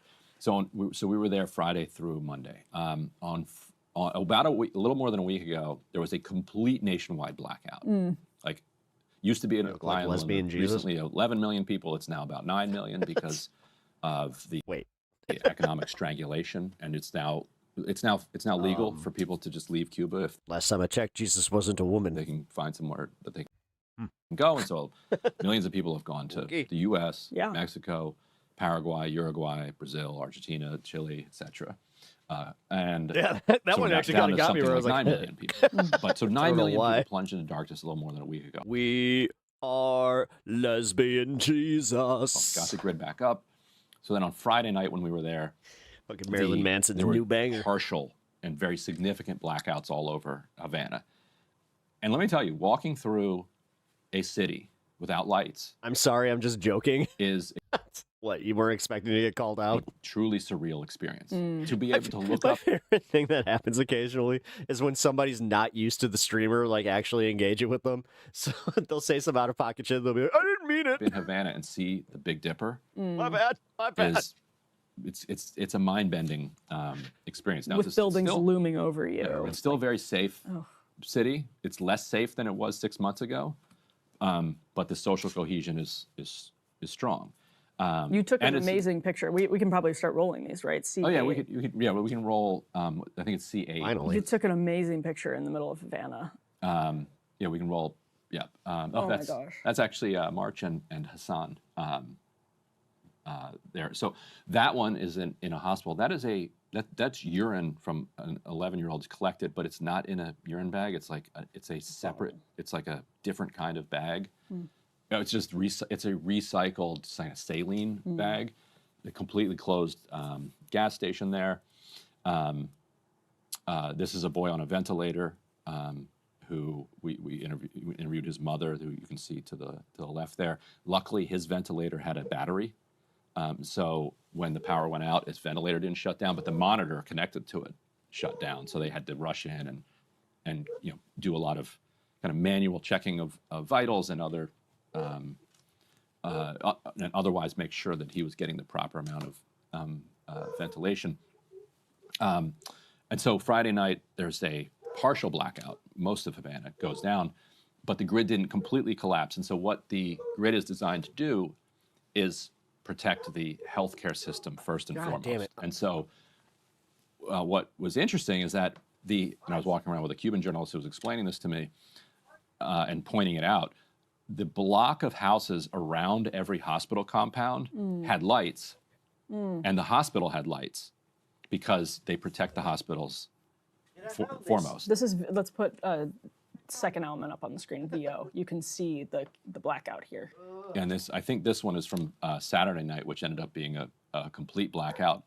But so it's had this interesting effect of like, if you happen to live, he's barking at a neighbor that lives 4 houses down within a certain distance from a hotel. hospital, you're now super lucky because he just went out. I don't know what hotel that is. That's not the one we were in. Okay. So because if your house is right next to the hospital, you keep your power on. Now Saturday morning, because they have now 20+% of their energy is coming from solar power, energy kicked back on Saturday morning. Then around 7:30 on Saturday night, complete and total nationwide blackout. Not just the partial blackout. So when there's a total blackout, everything goes down. And then generators kick in. The little fuel that the Cuban government has, they prioritize to the hospitals. And so all the hospitals have generators. Dog? He's a foxhound. But there is a gap between when the power goes out and when the generator kicks back in. Just obviously, like that's anybody can understand that. That is fine. I got somebody else. Like in a hotel, like we saw power go in and out. What are you doing here? Pretty frequently, actually. Look at you learning how to come. But then it would kick back on. That's fine in a hotel. That's not fine in a hospital. And so we, on Sunday morning, there he is. Here we go. I went with actually the TrueAnon guys were there as well. HASAN had gone with us on Saturday to the hospital. He was gone by Was the government Sunday. organizing the tour of the hospital? Well, the government is... they run the hospital. The government runs the hospital. Right. Belly of the Beast, which is a U.S.-based nonprofit news organization that has reporters in Cuba, they set up the interviews with the hospital. They're really helpful. And they have to be approved. Everything has to be approved by the government. And the visas, I imagine, too. It's like, I know that there are a too. lot of Cubans who say, like, well, maybe exiles or the like, who say, we can't get into Cuba. And so it wasn't arranged by the government, and the government was not there. There was no government minder, but the government had to approve going in. You can't just walk into a hospital. In fact, you can't just walk into a hospital here in the United States. But you felt comfortable asking what you wanted to ask. Not only that, they showed us the place in total disrepair. Like I saw some people saying, "Oh, they only got showed the best parts of Cuba." That's not at all what the government is doing right now. They are not pretending. No, because it's not in their self-interest to only show the best parts. It's not like they're trying to just do the international fucking the Olympic community. When they do the Olympics, they always do this, where it's like they'll send a committee in of like delegates, and they'll only show them the nice areas for a second. Dude, they did that with Atlanta. And there's like a huge, if you guys want to learn a little bit about that, there's a really interesting documentary about the BTF. That things are great. That was a... maybe they were doing that 10 years ago. Like what it stands for. It's, only showing you the good stuff. We were at William Soler. BMF. We were at William Soler Pediatric Hospital, just one of the crown jewels. They were not at all. Black mafia family. Sugarcoating it. Like they were showing. This is C6. Yeah. How absolutely. It's run by these two brothers that started out in Ohio and then they moved brutal things to Look at Atlanta. That. And so this is Dr. And then like when they were there, they were a huge part of this because they were like kind of influencing the drug trade in Atlanta at that point. Alios Fernandez is one of the top. They had to have a special task force from the police department that was set up specifically to go into the black communities and get them out, essentially. Pediatric doctors at this hospital. It's crazy what happened in Atlanta in 1996. On a ventilator, and what he's describing is this like absolutely terrifying situation where when the power goes out. You want to know how I know this? He and the nurses, and that's Liz Oliva Hernandez from Belly of the Beast, who was there with me. So the power goes out. They turn on their flashlight immediately on their phone, and then sprint to the babies and the children who are on ventilators. Go to a few of the events and hand crank it. Mm-hmm. But the this was doctor was telling me this was Izzy. He was the mascot for the Olympics in 1996. Like, I'm going to need the surgery for a heart attack as this keeps happening, because you're very nervous that you're going to overpump, because you can kill someone by pumping too hard. That happens. You can kill them by not pumping enough, and it takes anywhere from a minute to 5-6 minutes for the generator to kick on. And after the generator kicks on, then that was 10. It doesn't just fire right up. Like it has to. These are 20-plus-year-old devices. Right. That's obviously not. Although I was disappointed because I didn't get to see the Dream Team, because it wasn't the Dream Team at that point either. They went back to college players, I think. Contemporary stuff. And so then you have to monitor constantly while they're going. They did not lose anybody. They were very proud. They have not lost anybody as a result of the blackouts at this hospital. They said that their patients, many of which we met, and their parents, they've definitely seen deterioration, that they've moved downward in stages, and many of them are more critical now, but haven't died yet. There were rumors that people Are you guys talking about the amputee, the professional cornholer, which again, other hospitals died in the? I still can't believe we call it that. In the gap between the power kicking off, the generator kicking on. I haven't been able to independently confirm that. We'll have more reports on this as we collect more of our video and continue to do interviews on it. So, but there's no question that it is extraordinarily dangerous to the children. And also, we also saw the way that the sanctions and embargo make it extremely difficult to get supplies. We met one woman who had just had facial reconstructive surgery, where she had waited for a very, very long time for this $80 screw. And finally, a doctor that we interviewed was able to get a friend of his who lives in the United States, who was visiting, to buy the screw and just bring it with him. And that's how that woman got her surgery. We met a boy, Carlos, and his mother, who has. I'm so glad Ryan was there. Fibrosis. Okay. Which I can already tell that my opinion has changed a little bit from this. Is eminently treatable for the most part if you have the right kind of cystic fibrosis disease, but he can't get the medication, and he's going to die if he doesn't get that medication. Now, I'm hoping to have actually a really positive update on that kid. The people, I'll wait on that until it's confirmed. But this is how these folks are trying to survive. It's like, I had no opinion on this before. Just luck. Honestly, this is something that we should educate ourselves on, because this is Cuba's going to be next in the news. I mean, for what, we had 2 weeks, maybe a week and a half of the Venezuela news cycle. They're going to do the same thing with this. And like, the thing is, there's nothing to bomb. Like, they're already, like, most of that, like, Cuba is just civilian infrastructure. So if they go in there bombing, guess what they're doing? Ingenuity and like, oh, I know. They're just killing civilians at that point. And honestly, that seems like it's the U.S. policy. Like, they don't give a shit. And that, I hope you understand, is not normal. Never was. This is why people need to be outraged about this. And the fact that so many people that lived through the Iraq and Afghanistan war are just sitting here going, yeah, get them.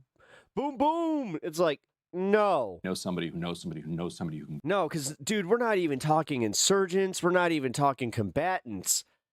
What in the actual fuck has happened to our humanity just within the last 20 years, where we are now just completely fucking bloodthirsty ghouls? Get this thing.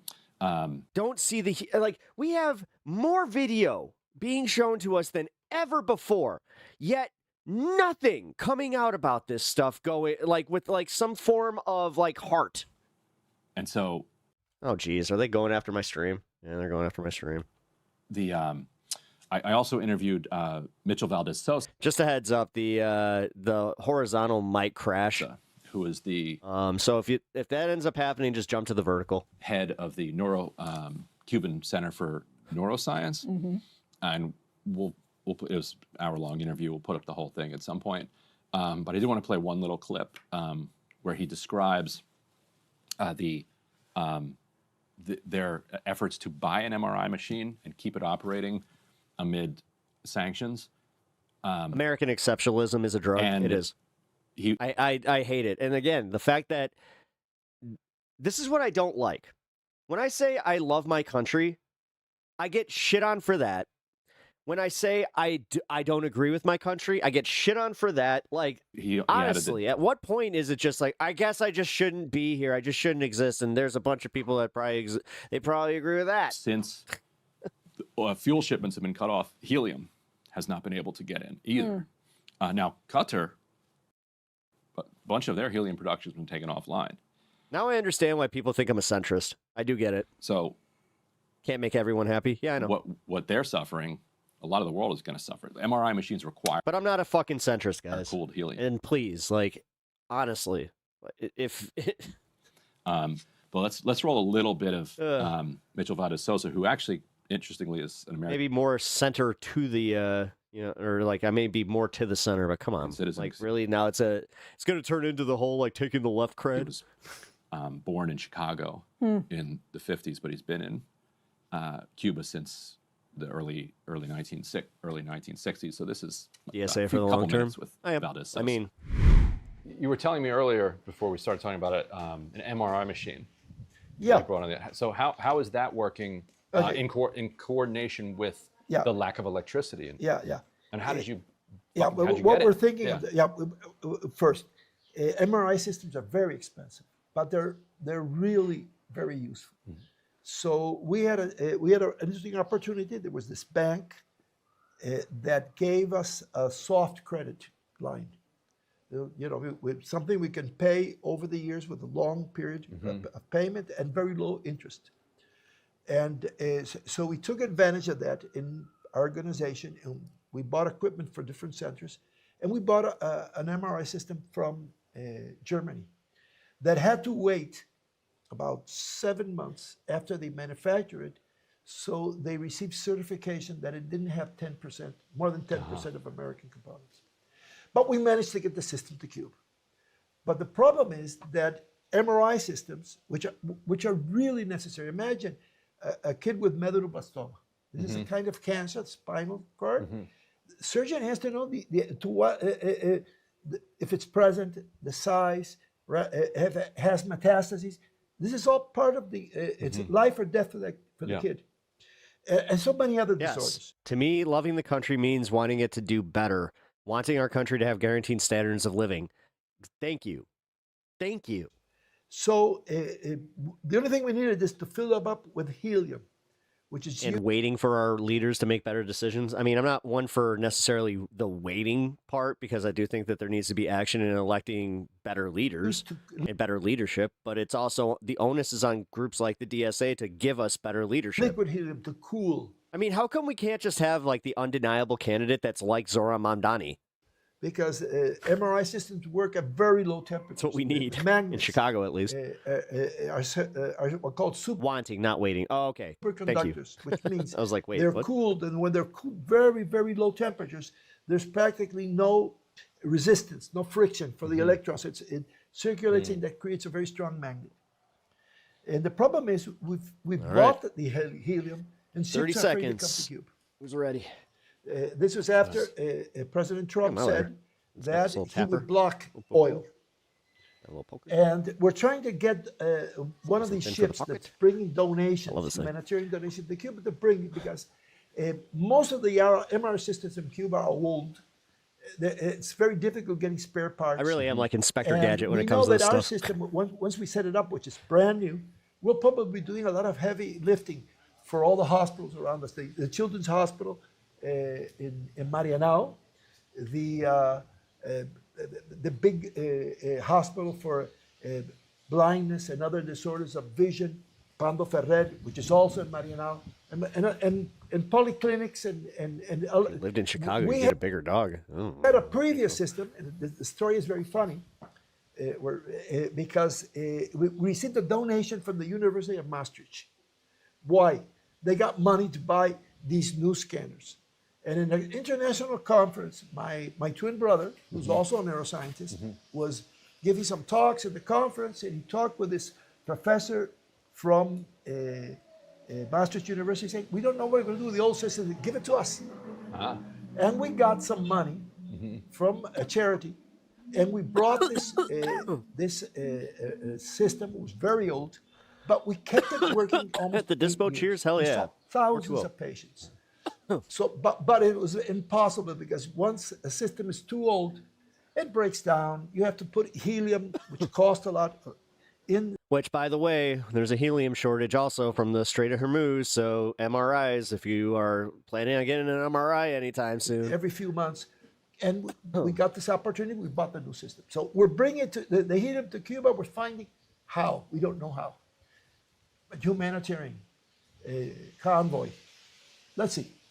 But then the problem is you can't have an MRI scanner without electricity. So now we're launching a campaign to receive donations similar to what we did with the ventilators in COVID. And we're going to, some friends are trying to collect money, and we want to buy a generator, and we want to buy oil tank. Meanwhile, Nick Turse over at The Intercept is reporting that the Pentagon has revealed the attacks in Latin America are Oh, come on. What is going on here? YouTube having an issue. Sorry, if YouTube's skipping, just so you guys know, I am having issues only on YouTube. Beginning with, quote, Operation Total Extermination. Oh, come on. And Trump's threats against Cuba, expect more U.S. military strikes in the region, Terse reports. You can go read that full report over at The Intercept. Now, Operation Total Extermination looks technically like it's referring to I gotta go check the my Noboa I'll be right operation back. This might be an in internet Ecuador. But if you look at the testimony in the House Armed Services document that Terse links to, it says the joint effort named, quote, Operation Total Extermination, referring to what happened in Ecuador, is the start of a military offensive by Ecuador against transnational criminal organizations with the support of the U.S., setting the pace for regional deterrence-focused operations against cartel infrastructure throughout Latin America and the Caribbean. So whether or not they're going to apply, quote, Operation Total Extermination just to cartels in Ecuador, or it'll be more broadly interpreted as, even including Cuba as part of Latin America. We will see, but that certainly was not my escalating by the internet. day. And did you see the New York Times? No, I was just like, shit, because I did have like a. They said that they were doing some work on our lines, Report, by the way, this one here. She's fine. Yes, I did. Yes. So the New York Times sent reporters out. Good for 90 them. Fahrenheit there? Give them their flowers when they deserve it. To the site of a U.S. bombing in Ecuador that they had said was a drug cartel training camp or something. Mm-hmm. Turns out it was a dairy farm. Total extermination. Yes, and so remember this when they're telling you that their intelligence on boats is 100% rock solid. If they can't nail down their intelligence on an immobile dairy farm, like why are we so sure that they're exactly right about all of these boats that are moving around? Separately, Noboa, just Google Daniel Noboa, drug trafficker. His family, he's the scion of this banana export business. Their boats are constantly getting found to be stashed with cocaine. Yeah. This is the president of Ecuador, who we are allegedly teaming up with to do a drug eradication campaign. I'm starting a team. It's going to be Juan Orlando Hernandez, Daniel Noboa, and Bukele. Drug war. Yeah. Yes. Hey, if you like that video, hit the like button or leave a comment below. Okay. Finally, we're at the fun half. And perfect timing, too. Like, literally, this is what I had set up for the fun half, so it's going to be awesome. The insider trading allegations are back. This time we're looking at $1.5 billion in insider trading. Or was it just luck? Did someone from this administration make a well-timed bet right before the president tweeted? Or, I mean, it's 69. Nice. Was it just all a big coincidence? Is it more lucky trades? Now, this is a long-running story. We started with an $190 million insider trading question back when the president put tariffs on, and right before it, someone had shorted the crypto market, made millions of dollars.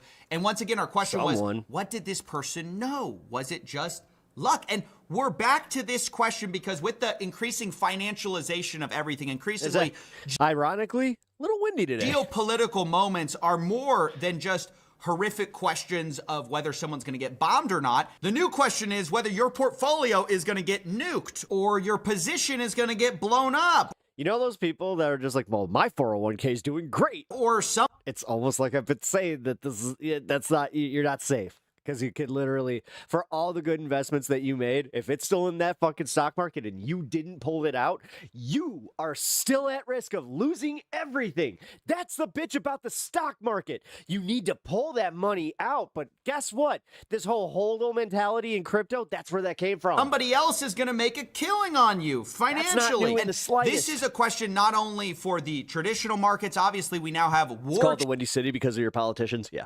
Trading on places like someone's Poly Market. Chicago and history. I want to discuss it real quick before we get into the insider trading question. We're going to listen directly from the Poly Market CEO, Shane Copeland, because he kind of presents this as, it's actually value we're providing to the Iranians. This is a value proposition because now people know whether they should, hide in their bomb shelter. When I get hit up by people in the Middle East who are saying that, hey, we're looking at Polymarket to decide whether we sleep near the bomb shelter. Like, we look at it every day, and I'm like, oh, it's really that popular over there? Like, are you kidding me? Like, do you not even know what's going on? Like, everyone's relying on this. Guys, is this a good thing? Is it a good thing we're going to gambling apps and going, am I getting bombed today? Look, setting aside even the national security threat of people basically placing bets on insider information of who we're going to strike when to try to make a buck. Okay, setting that aside, isn't this just like really a more... How did we get here? Dude, the internet's not that new to where we should just be like, yeah, like we've gone through enough of these types of schemes and I can't say the other word. That bets are being... Yeah, guys, by the way, I have to be careful about using that term. Being placed on whether we're going to strike a country, and then that country is retroactively trying to use that information to figure out, insider information on whether a colonel or a general or a lieutenant placed a $50,000 bet on Polymarket, move the market. Now we know something's going on. Like, I just want to pause and think about what kind of dystopian hellscape we've created where people are looking at a gambling company to see, are we actually going to get blown up today? Because this has been well reported on from, The Guardian, from Reuters, from people like the New York Times, that bettors are constantly cashing in on some of these war strikes, and some of them show signs of insider knowledge, meaning people are going to these platforms ostensibly with what looks like insider information, placing bets. And then I guess people are using those bets to kind of try to make actions on whether they're going to sleep next to bomb shelters. And we're going to go back to that, but I want to take a look now at this $1.5 billion insider trade for a second here. Now that we've kind of covered that this is happening at a smaller scale on some of these prediction markets, because of course the biggest by the way, guys, live propaganda at 9 p.m., 8 p.m. Central. Market of all is not crypto. It's not prediction markets. It's the capital markets. If you don't know what propaganda is, it is an exclusive show on this space where I will raid the channel. But yes, a little bit of a different format. I think we're going to do a fun show, though, tonight. And we saw some big moves here pre-market because previously the position of our government, which of course is laid out on Truth Social. Jesus, you can sure feel the freedom of speech being slowly taken away.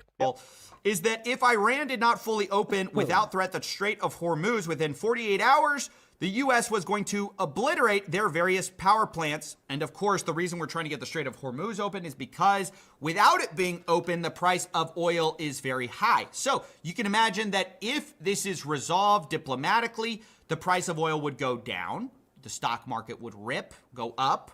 And if it doesn't happen, the opposite occurs. Oil probably goes higher. Stock markets probably take a dip if it's not open. So the information of whether Iran is going to capitulate is very valuable. And this administration are the people who know it, right? And so when the president posts that he's pleased to report that the U.S. has had very productive talks with Iran, that obviously sent the stock prices going up and the price of oil coming down, just like predicted. But people were quick to notice that there were some traders that seemed to get in early. This is the Financial Times graph, and you can see the Trump post right there. And before both of them, you can see a little spike in trading volume 15 minutes prior.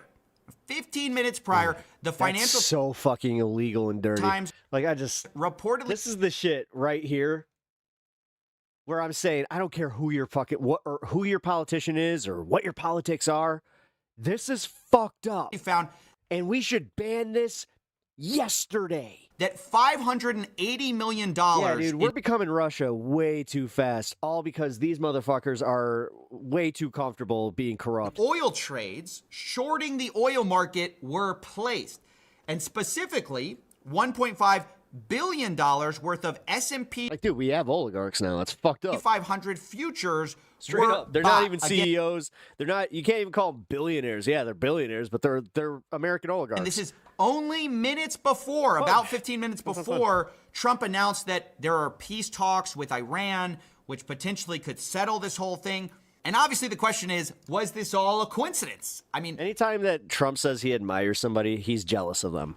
Look, I admire Kim Jong-un. I admire Putin. I think pretty clearly it's not. I have to hedge, of course, and say that We don't he's know. just come out and said, "Hey, when in North Korea, when he wants them to stand, they stand, and I would love that." Who is like, dude? He's just he doesn't get it, and like. This is why it pains me so much, because realistically, the American exceptionalist like dream was hammered into me as a kid, where I was just like, oh yeah, there's no way we would ever do that. Like, that's why so many millennials are freaking out about this, because I feel like we're the last ones that really did have like a pretty comprehensive like history course, because like the more I talk to people that were like graduated post 2008, even like they don't know the same shit. Exactly place these trades. This is something that the SEC, CFTC would have to investigate, which, is obviously unlikely given that we just had the Enforcement Division Director resign. We just had the CFTC. They're busy, diving into regulated betting with Polymarket and the MLB. So it seems like they have different priorities on their hands. I don't know if they're going to investigate it. Someone should, obviously. But at this moment, we don't know who placed a bet. We don't know if they were related to the Trump administration. It was someone inside. Maybe it was just someone from the Iranian side. We have no idea.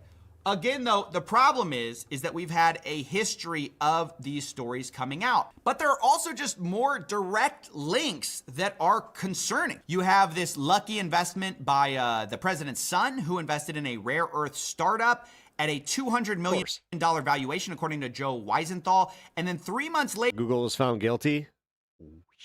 Later, the U.S. government announced a huge loan backstop for the company. Specifically, the Commerce Department got an equity stake in the company, which obviously sends the price. No, I mean, they were found guilty of 30%, right? Skyrocketing. The valuation goes way up. Now it's a critical part of the American portfolio. And this, of course, makes a ton of money for 1789 Capital. So when we look at these events in their totality, it's very concerning, and it obviously screams, people are benefiting from insider information. That's what it suggests to, I think anyone paying attention. The idea that this is just happenstance or just some smart trader in all of the cases is unlikely. Maybe one case, maybe two cases. You got it, the FEC. Yeah, the thing is, if your average Republican or MAGA supporter knew what the FEC did, they would probably be against them just obliterating it. How many times does it have to happen? Do people have to front run the president's posts by only a few minutes with very well-placed,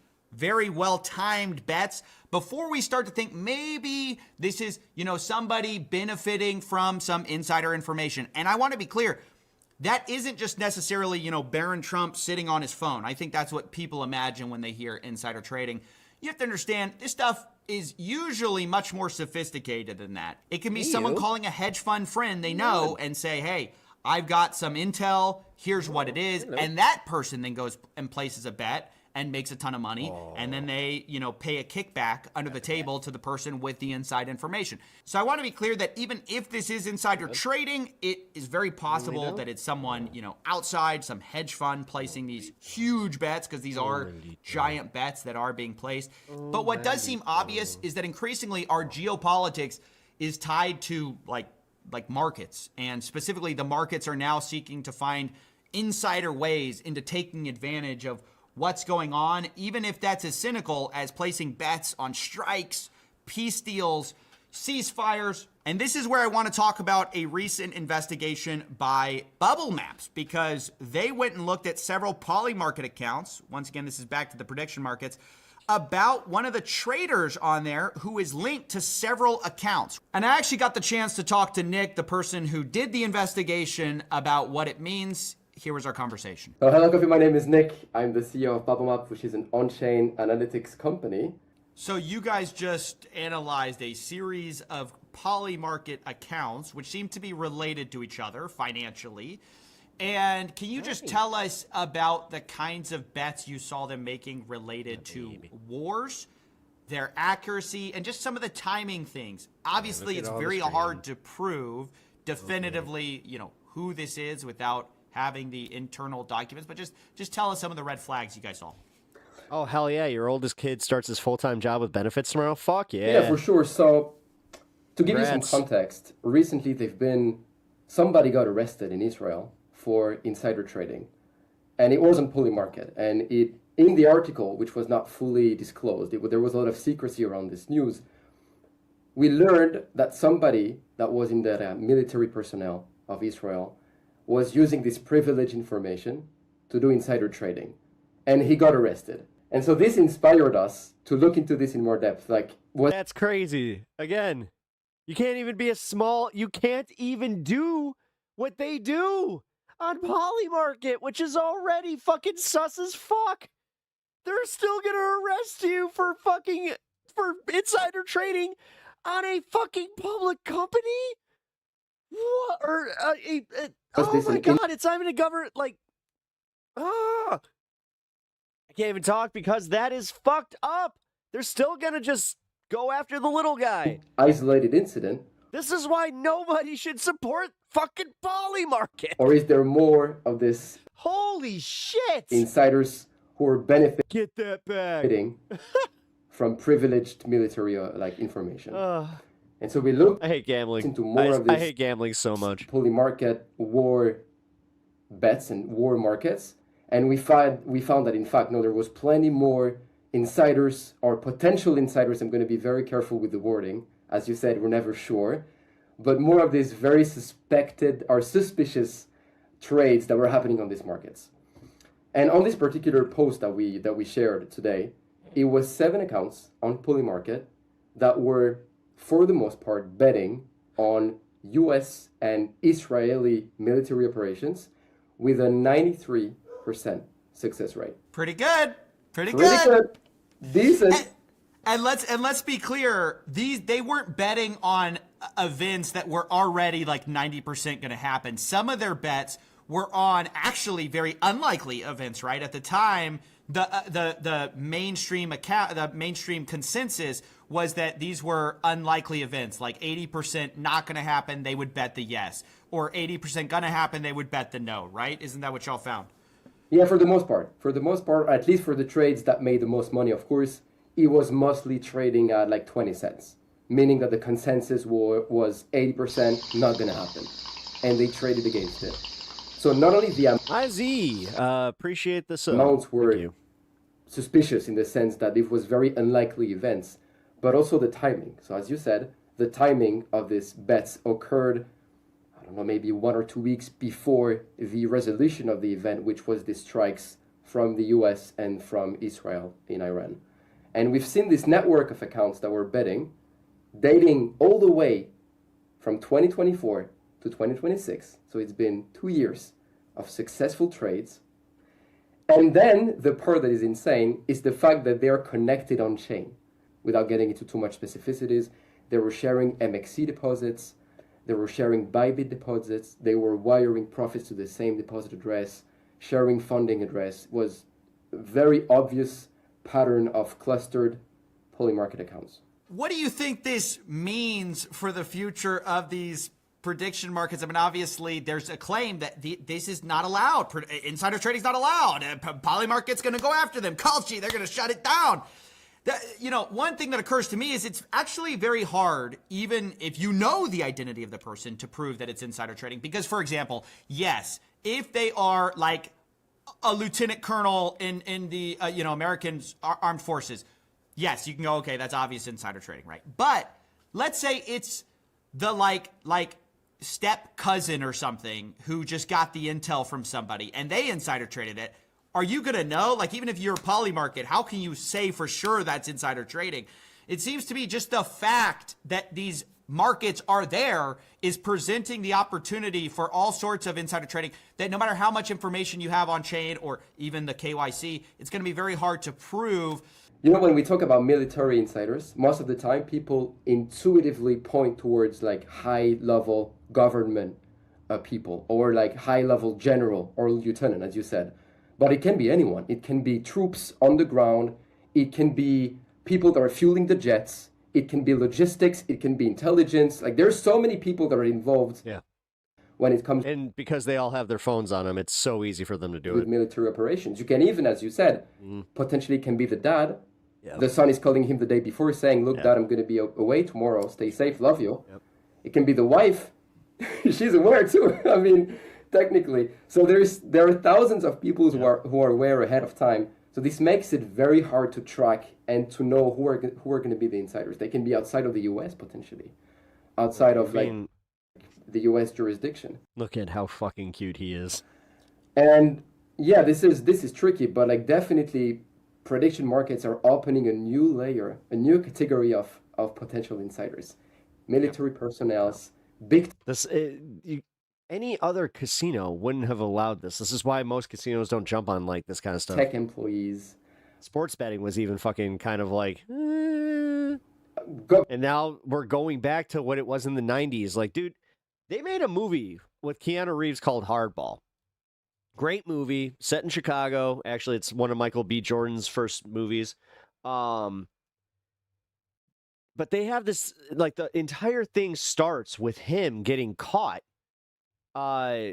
working a game where he had inside info on what was going to happen during a basketball game, and he was essentially like ostracized. Oh my god, I'm mixing up two movies. I just realized. No, because there was the Replacements where he was a football player that threw the game because somebody was betting on it. Oh shit.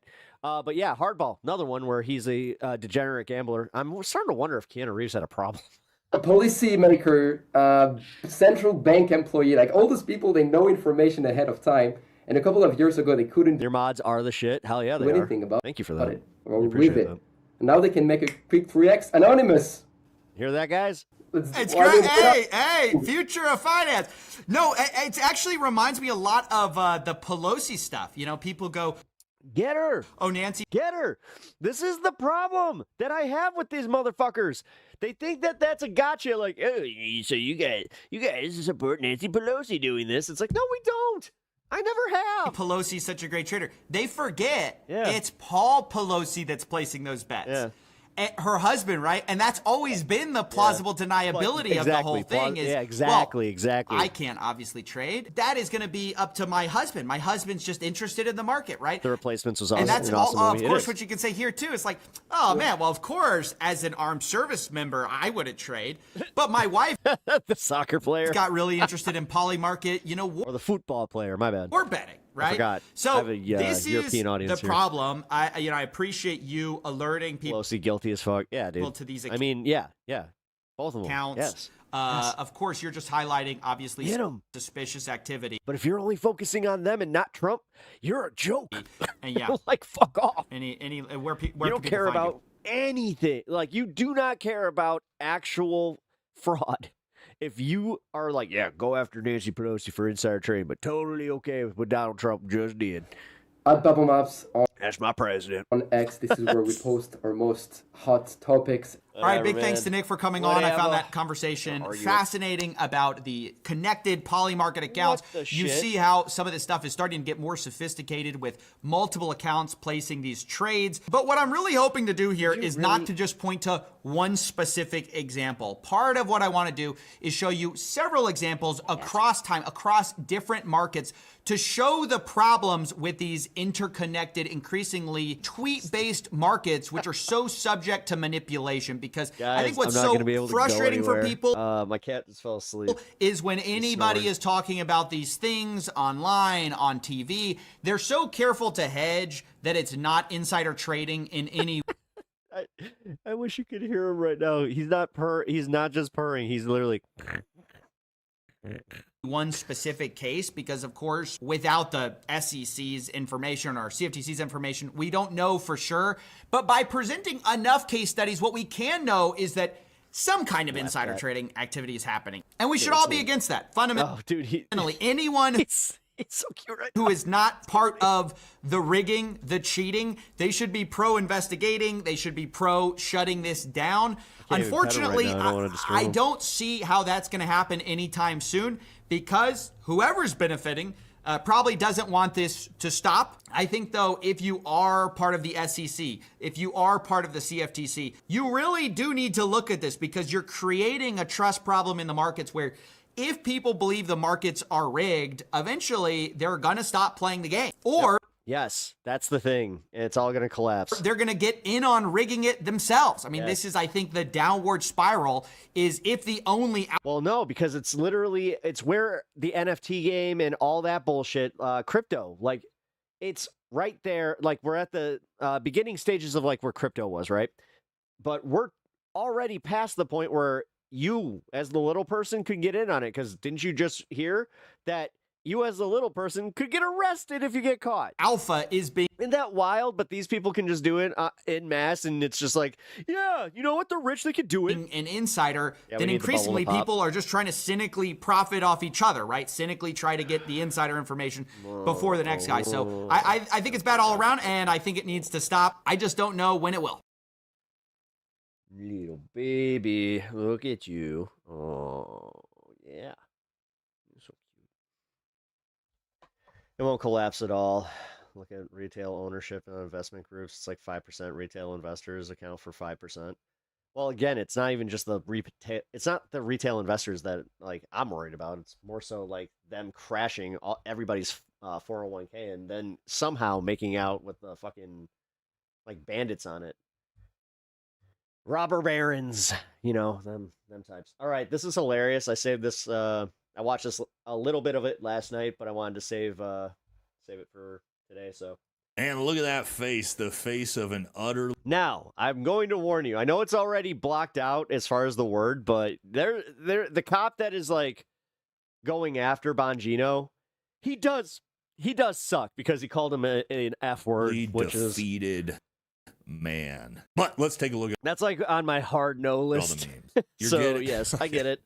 Okay, you're getting the Gluckinator 7000 shekel edition, and you feel her Fingerberg caress your Holstein. Now you're feeling a little anti-Semitic. You left the incognito tab open on your browser, and now your wife has your phone, which would be incredibly unfortunate when you're a closeted homosexual like Dan.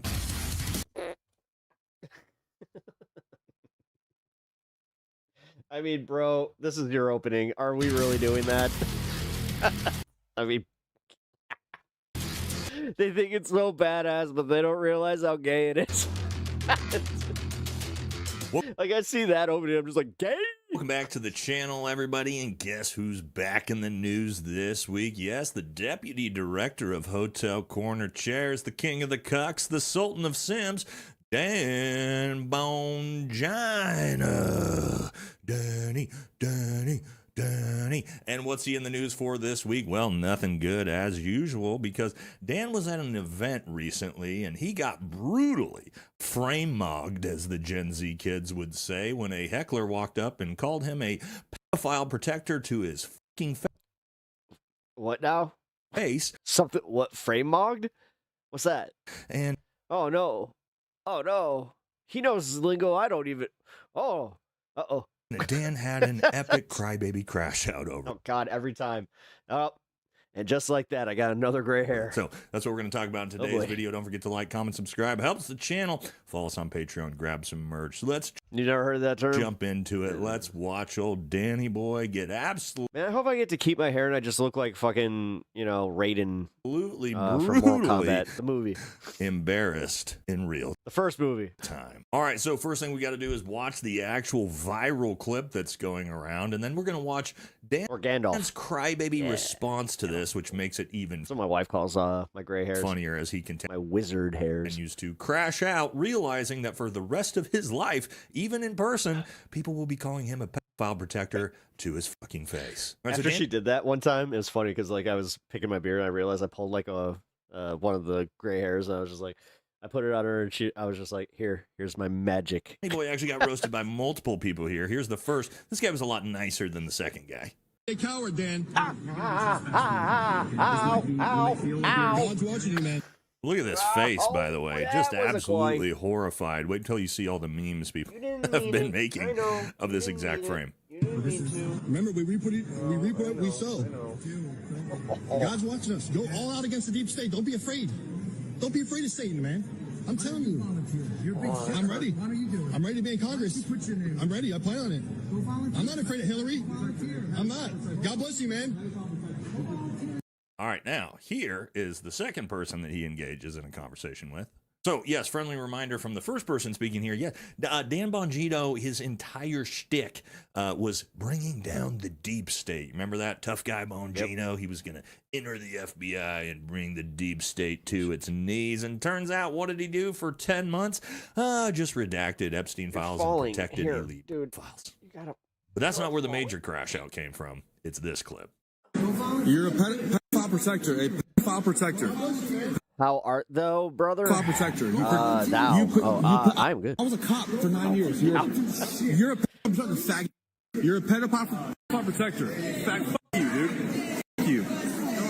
Ooh, yeah, a little rough just being called a pedophile protector to your face right in front of your wife, if you guys didn't notice that. Yeah, tough time having a husband like that now, isn't it? You know, and here's the reality. And so people are going to say, oh, how could he do that, berating Dan Bongino in front of his wife? Well, here's the way it worked. Dan Bongino could have left his position in Good night, sir, and your mods. I actually follow him. Yeah, no, I do. The FBI. He could have come out and apologized. He's fine, man. I poke fun at everybody. I was fucking ripping on HASAN earlier. To the American people, told us. Trust me, like, look, I wasn't able to actually. Most people are afraid to do this. Like, here's a little secret about entertainment, and I don't care, like, if it's comedy, Hollywood. I don't give a shit.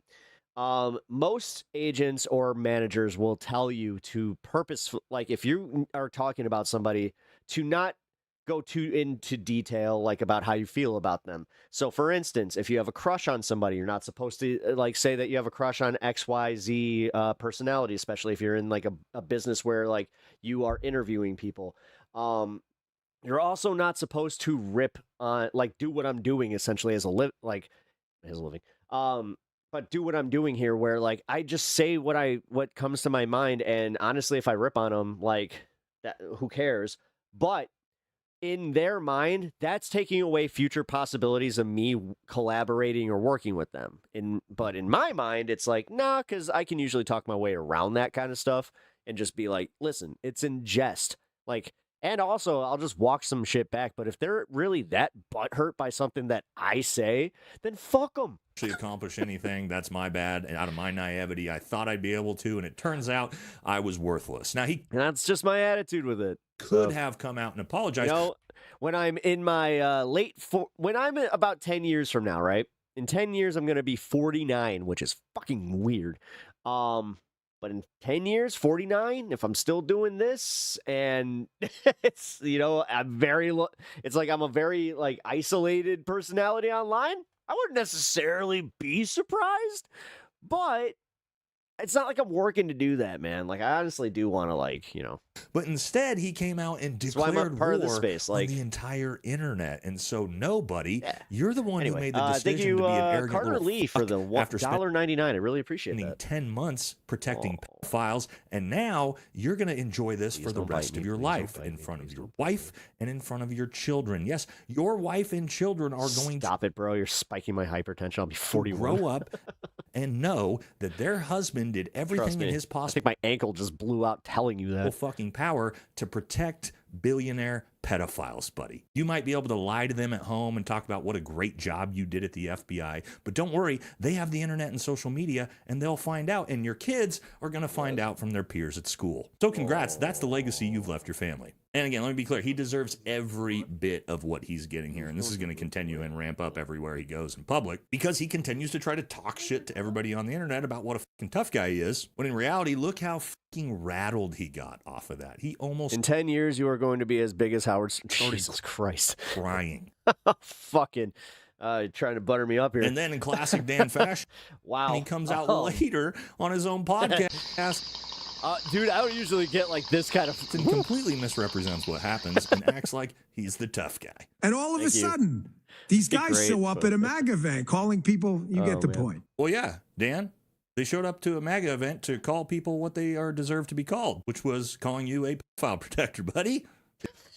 It makes sense. That's what you are. Screaming like lunatics in the lobby. Crying like little girls after. It's moments like that where it's like, using your own words against you. Afterwards, when they got tossed out. They were fucking Dan screaming like lunatics and crying like little girls after they such an idiot got kicked out. Well, hold on. Let's go back and rewatch the clip. You're a pedophile protector, a pedophile protector.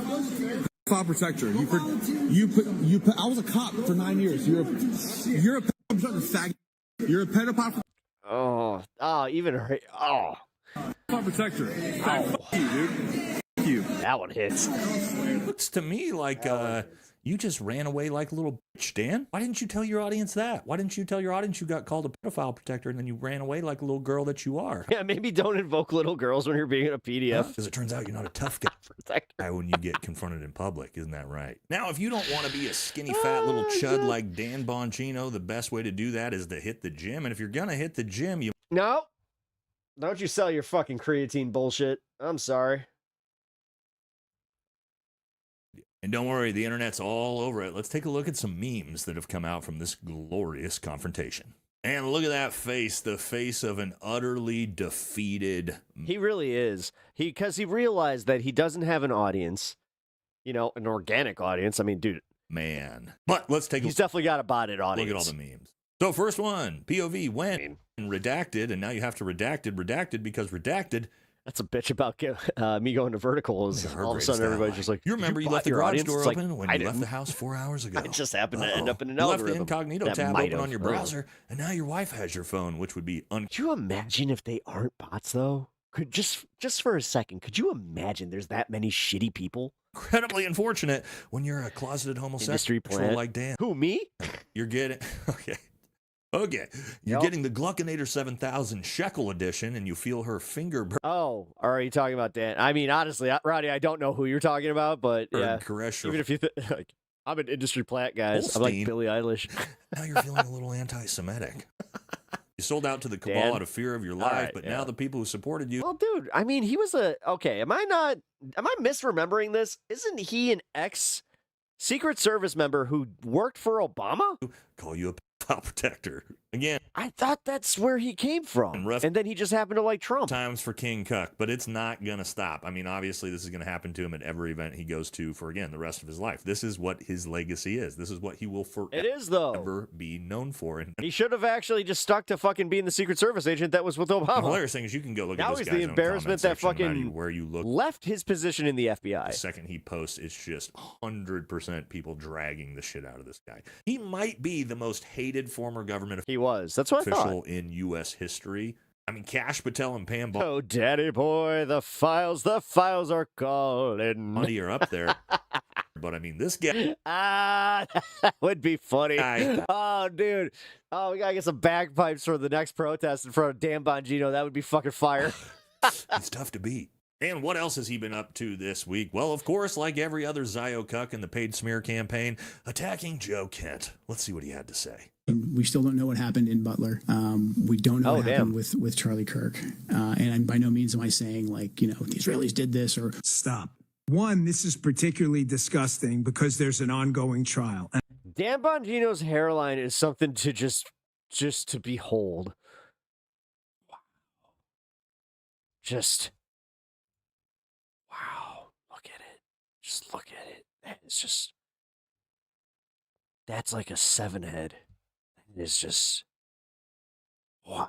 I've heard receding hairline, but then it's just like, I've never seen one that just keeps going though. Like just, it's like it's getting erased in real time.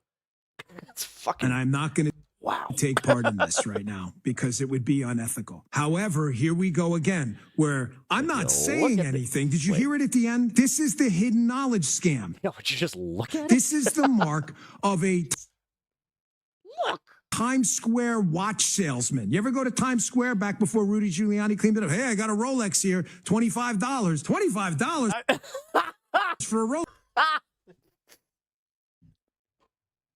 That's a hard one to obtain. He's got more forehead real estate than Charlie Kirk. Well, yeah, no, it's real. Is he describing his time at the FBI as the deputy director right now? Perfect. What a perfect pause. The hidden knowledge scam where he... All right, now we're back. Pretended that he was doing anything other than redacting files for pedophiles?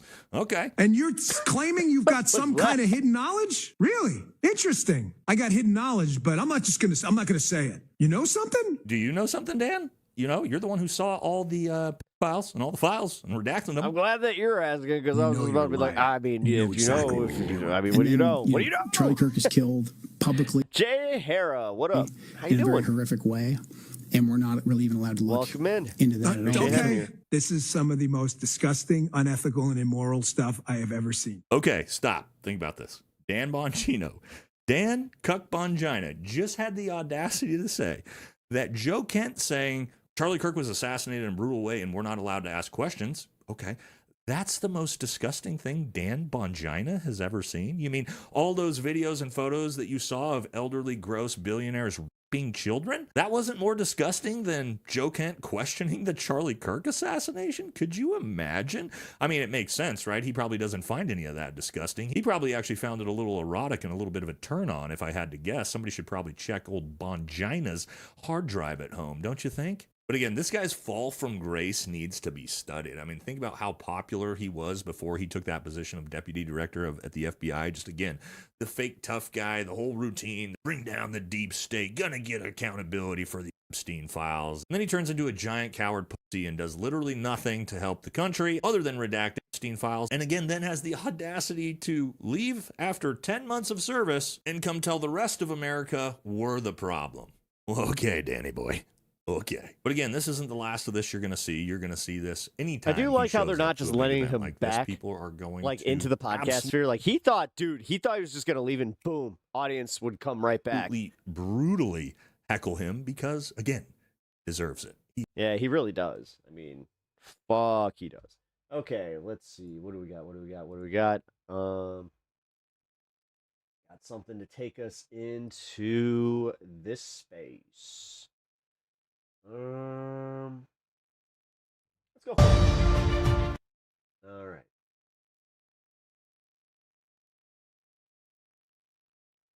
That was not what I was looking for. Aha, here it is. So now with Donald Trump making it undeniable.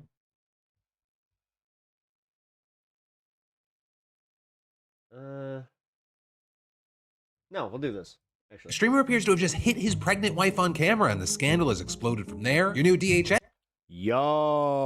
Secretary bragged about spanking his daughter. Oh my God! On stage. Trump's daily war briefings apparently. These are the ones where it's just like, okay, you guys didn't see nothing, right? You guys didn't see nothing. Nobody saw nothing. Like every single person, even if it was on camera that he caught that ass whooping, you didn't see shit, right? 2-minute montage of like.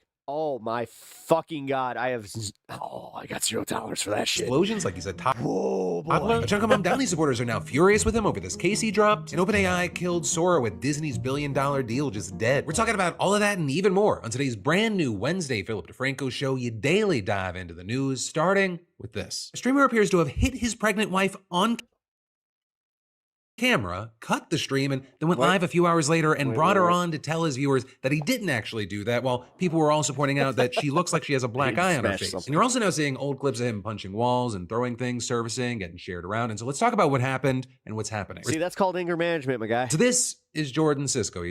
Faith over fear. It's always these motherfuckers. It's always them. Holy shit.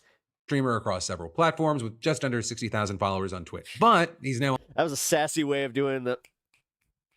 Also gotten a whole lot more attention since this clip went viral. You need to have no drinks in here. Ow. Now, I will say,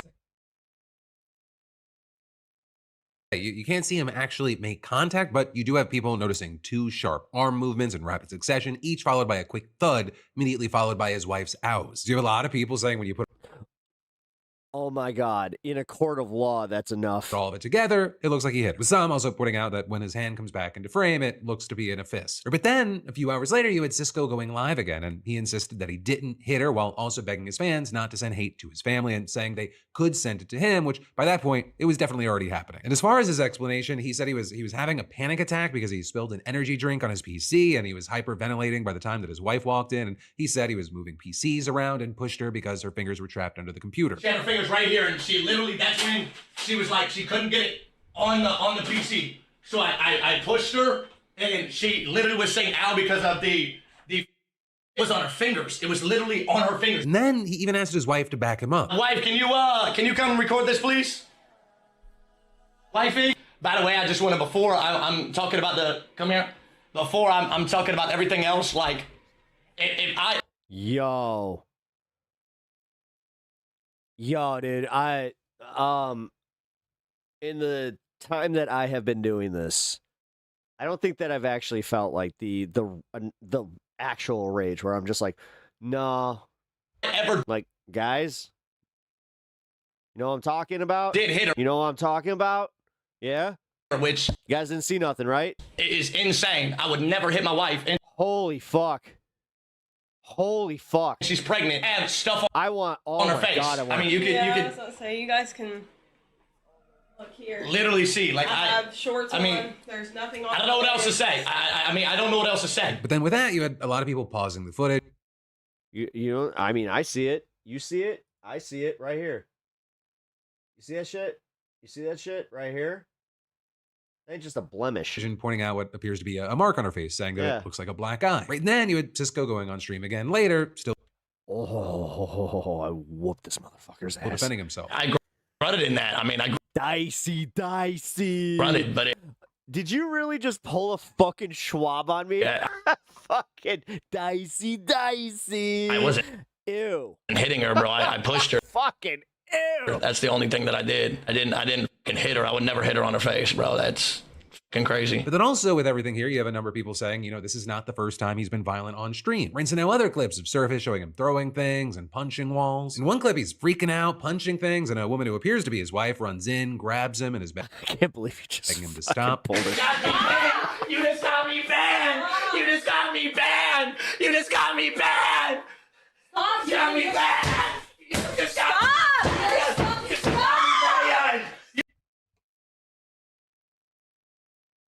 What the fuck? What the fuck? In one clip, he's freaking out, punching things, and a woman who appears to be his wife runs in, grabs him, and is begging him to stop. You just got me banned. You just got me banned. You just got me banned. Stop! You got me banned. You just got me banned. You just got me banned, dog. You just got me fucking banned. Stop! You're gonna ruin your. I don't care. I don't give a fuck anymore. You just got me banned. You just got me fucking banned. So you have some saying, you know, this didn't come out of nowhere, saying, you know, this is a documented pattern of explosive, violent behavior on camera, and now you have people connecting the dots. And so with that, you've got people online calling for him to be banned from Twitch, TikTok, everywhere. Meanwhile, you're also seeing others saying, you know, this warrants a criminal investigation at least. Others saying he should be arrested for domestic violence. And a lot of people saying, you know, they're afraid if this goes unchecked, it's going to happen to her again, or maybe to their child down the line. Especially because you have so many people saying they don't believe him, that he's constantly shifting his explanation, saying I was having a panic attack, then I pushed her because her fingers were stuck, and then I grunted, but I didn't hit her. And personally, I'll say, based off of everything that we can see out there, I don't believe him. Like, to me, and again, this part's my opinion, none of those explanations seem to add up. And the reason that I want to talk about this today is, this isn't just internet drama. You know, we covered a lot of that back in the day, and the old version of the show, we've definitely No, this is bad. No, he evolved needs, since then. This is bad. But this isn't drama. This looks like domestic violence that was captured in front of a live audience. And again, I want to be careful with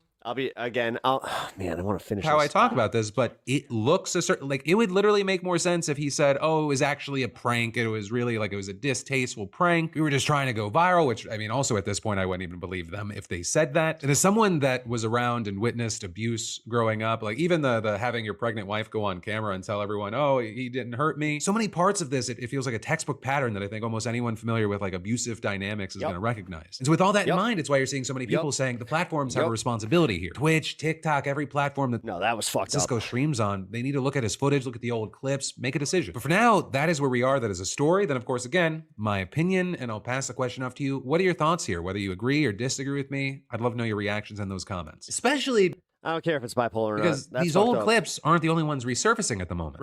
Because our newly sworn-in DHS Secretary, Markwayne Mullins, facing heat over an old video where he brags about spanking his daughter and tells the audience he threatened to drag a teenager's face across asphalt. And you have many saying, this isn't some context gadget, it's a pattern. Right? People noting that this is the same guy who said he understood why Rand Paul was assaulted, challenged the Teamsters union boss to a fight during a hearing, and posted a video implying that journalists who write fake news should be killed. Now, that's the guy running the department in charge of ICE. So the video in question is not actually too old. It's from 2023 when Mullen was speaking in front of a conservative Christian organization called City Elders. You have him talking about being raised by fear of the belt, using spanking to discipline his own kids, and then he told this story about his daughter. Now, you take Lara, for instance, when she was a girl, trying to spank her tail was like a 4-minute ordeal because she's like, no, daddy, no, daddy, no, daddy, no. I'm sorry, daddy, I'm sorry, daddy. And then she'd get madder and madder, and she just couldn't bring herself to even bend over for me to be able to bust her butt. And I was like, honey, you got like 2 seconds, or you're going to get 2 instead of 1. Mullen also talked about spanking one of his sons, saying it was hard because the kid was already tearing up before it happened. It's hard to discipline them when they're truly sorry, but sometimes you still got to discipline them. But it also wasn't just the spanking stories that raised eyebrows. In the same speech, Mullen talked about dude, his daughter's boyfriend. Tell you what, he's a great kid, but he's dating my daughter, and I don't like him. I just can't. I told him, I said, if I ever see you kiss her in front of me, I'm dragging your face across the asphalt. Go ahead, do it. And that's a true story. I told him that. There, you could argue he was joking, like a dad joke thing. He probably didn't literally intend to do that, but you had a lot of people pointing out that threatening a teenager with violence and then bragging about it on stage is, at minimum, a weird thing for a public official to do, especially if they seem very proud of it. And then regardless of where you fall on spanking as a punishment, you had a lot of people finding it just unsettling to hear a cabinet secretary casually bragging on stage about physically disciplining his kids in graphic detail. And so with that, you had the Democrats' official account writing, he's bragging about hitting his daughter. This is who's running ICE for Trump now. But you also had others being more direct, saying people who beat their children should be in jail, not in office. But then also where a lot of people get concerned is, I mean, we talked about it before, people saying there's a pattern here, or people saying Mullen has a documented history of casually condoning violence. During his confirmation hearing, Senator Rand Paul went after him for saying that he understood why Paul was assaulted by a neighbor back in 2017, an attack that left Paul with broken ribs. I was shocked that he would justify and celebrate this violent assault that caused me so much pain and my family so much pain. I just wonder if someone who applauds violence against their political opponents is the right person to lead an agency that has struggled to accept limits to the proper use of force. Mullen also challenged the head of the Teamsters Union to a physical fight during a Senate hearing. And then, of course, there's the journalist thing, where he posted a video telling the story of a clash between a reporter and a congressman in 1890. And the reporter had written a negative story about the lawmaker. They feuded for years. And eventually, the reporter shot the congressman in the face. 11 days later, the former congressman passed away from his wounds. Kincaid pleaded not guilty. And of all the things that it could have been, Mullen's takeaway was this. There's a lot we could say about reporters and the stories they write, but I bet they would write a lot less false stories, as President Trump says, fake news, if we could still handle our differences that way. And so ultimately, it seems like for a lot of people, this is kind of a... You're a fucking retard, and I'm going to just say it. Guys like him, that's the problem with cage sports. Like I said, motherfucker's been hit in the head way too many times. A filling in... Like the CTE brain motherfucker. Blank. A coloring in the lines sort of situation. With a lot of people knowing that, you know, you were going to have a loyalist, but maybe an unhinged loyalist is running the Department of Homeland Security. What's up, So many wondering, you know, I apologize for your hiatuses, man. What happens next across the board. I do appreciate that, but you never have to apologize for having to take a break. But especially with organizations like ICE. Just happen to have it back. An organization that's already been criticized for being incredibly cruel and killing Americans in the street. For now, we'll see how it plays out. Who knows? Maybe Markwayne Mullen, when put in a position of power, is going to be super, super chill about it. Maybe he's never seen Spider-Man and he watches Spider-Man and he's like, you know what? Uncle Ben's right. With great power comes great responsibility. Also, Joe Biden won the 2020 election. No, I don't think any of that's happening. We'll see though. And then there's more we've got to dive into in just a minute. But first, let me thank a sponsor and say, you know, it is that time of year when you look outside and you remember, hey, we have an outdoor space and it could probably use some love. And that's why you need kids straight out of the endless lines that are still pouring out the door. And once they're arrested, the Trump administration seems to be sending them to unfamiliar countries without even giving them a fair trial in court. You've got the New York Times reporting that TSA agents tipped off ICE agents before an arrest at San Francisco International Airport on Sunday night. What is your name? Where's your badge number? We need to see your badge number. Show your badge number. I don't know who you are. You could be someone kidnapping her. Angelina Lopez Jimenez, who you see in the video with her 9-year-old daughter, she had a deportation order since 2019. And reports say that they were flagged on the flight list, which allowed TSA to tip off ICE agents. But one of the biggest questions is, how were they flagged in the first place? And well, apparently, last year, the Trump administration quietly created a partnership between ICE and TSA, allowing ICE to check and flag TSA air traveler lists for passengers with deportation orders. Oh, so you're telling me this was always planned. For DHS, saying the message to those in the country illegally is clear. The only reason you should be flying is to self-deport home. So you have the former deputy head of the ICE office in New York City saying, The administration has turned routine travel into a force multiplier for removals, potentially identifying thousands who thought they could evade the law simply by boarding a plane. Now, I will say, it is not a new thing for federal entities to have some level of access to airline passenger information, which may be used for national security reasons. But also, allegations at TSA specifically tipping off ICE agents for arrests, it's raised concerns about how much data is actually being shared in these inconspicuous ways. And so Democratic officials have heavily criticized data sharing in this administration, saying that it seemed to be omnipresent under the Trump administration, putting personal information at risk and bypassing due process. And in this particular case, they criticized the administration for using this data to arrest moms and kids instead of the dangerous criminals that we've been told that they're supposed to be focusing on. Also, you've got people concerned that this data sharing and preoccupation with ICE arrests that could distract from airport security and the effort to cut down on wait time. And with this, you have people like a senior ICE official during the Biden administration also saying that if you have more officers conducting arrests at airports, it puts more strain on the system. Delays and complications may annoy and frighten some travelers. You know, as ICE's increased presence at U.S. airports is yet to make a significant change in the wait times, and TSA officials say, you know, it takes months for agents to be fully trained on security checkpoints,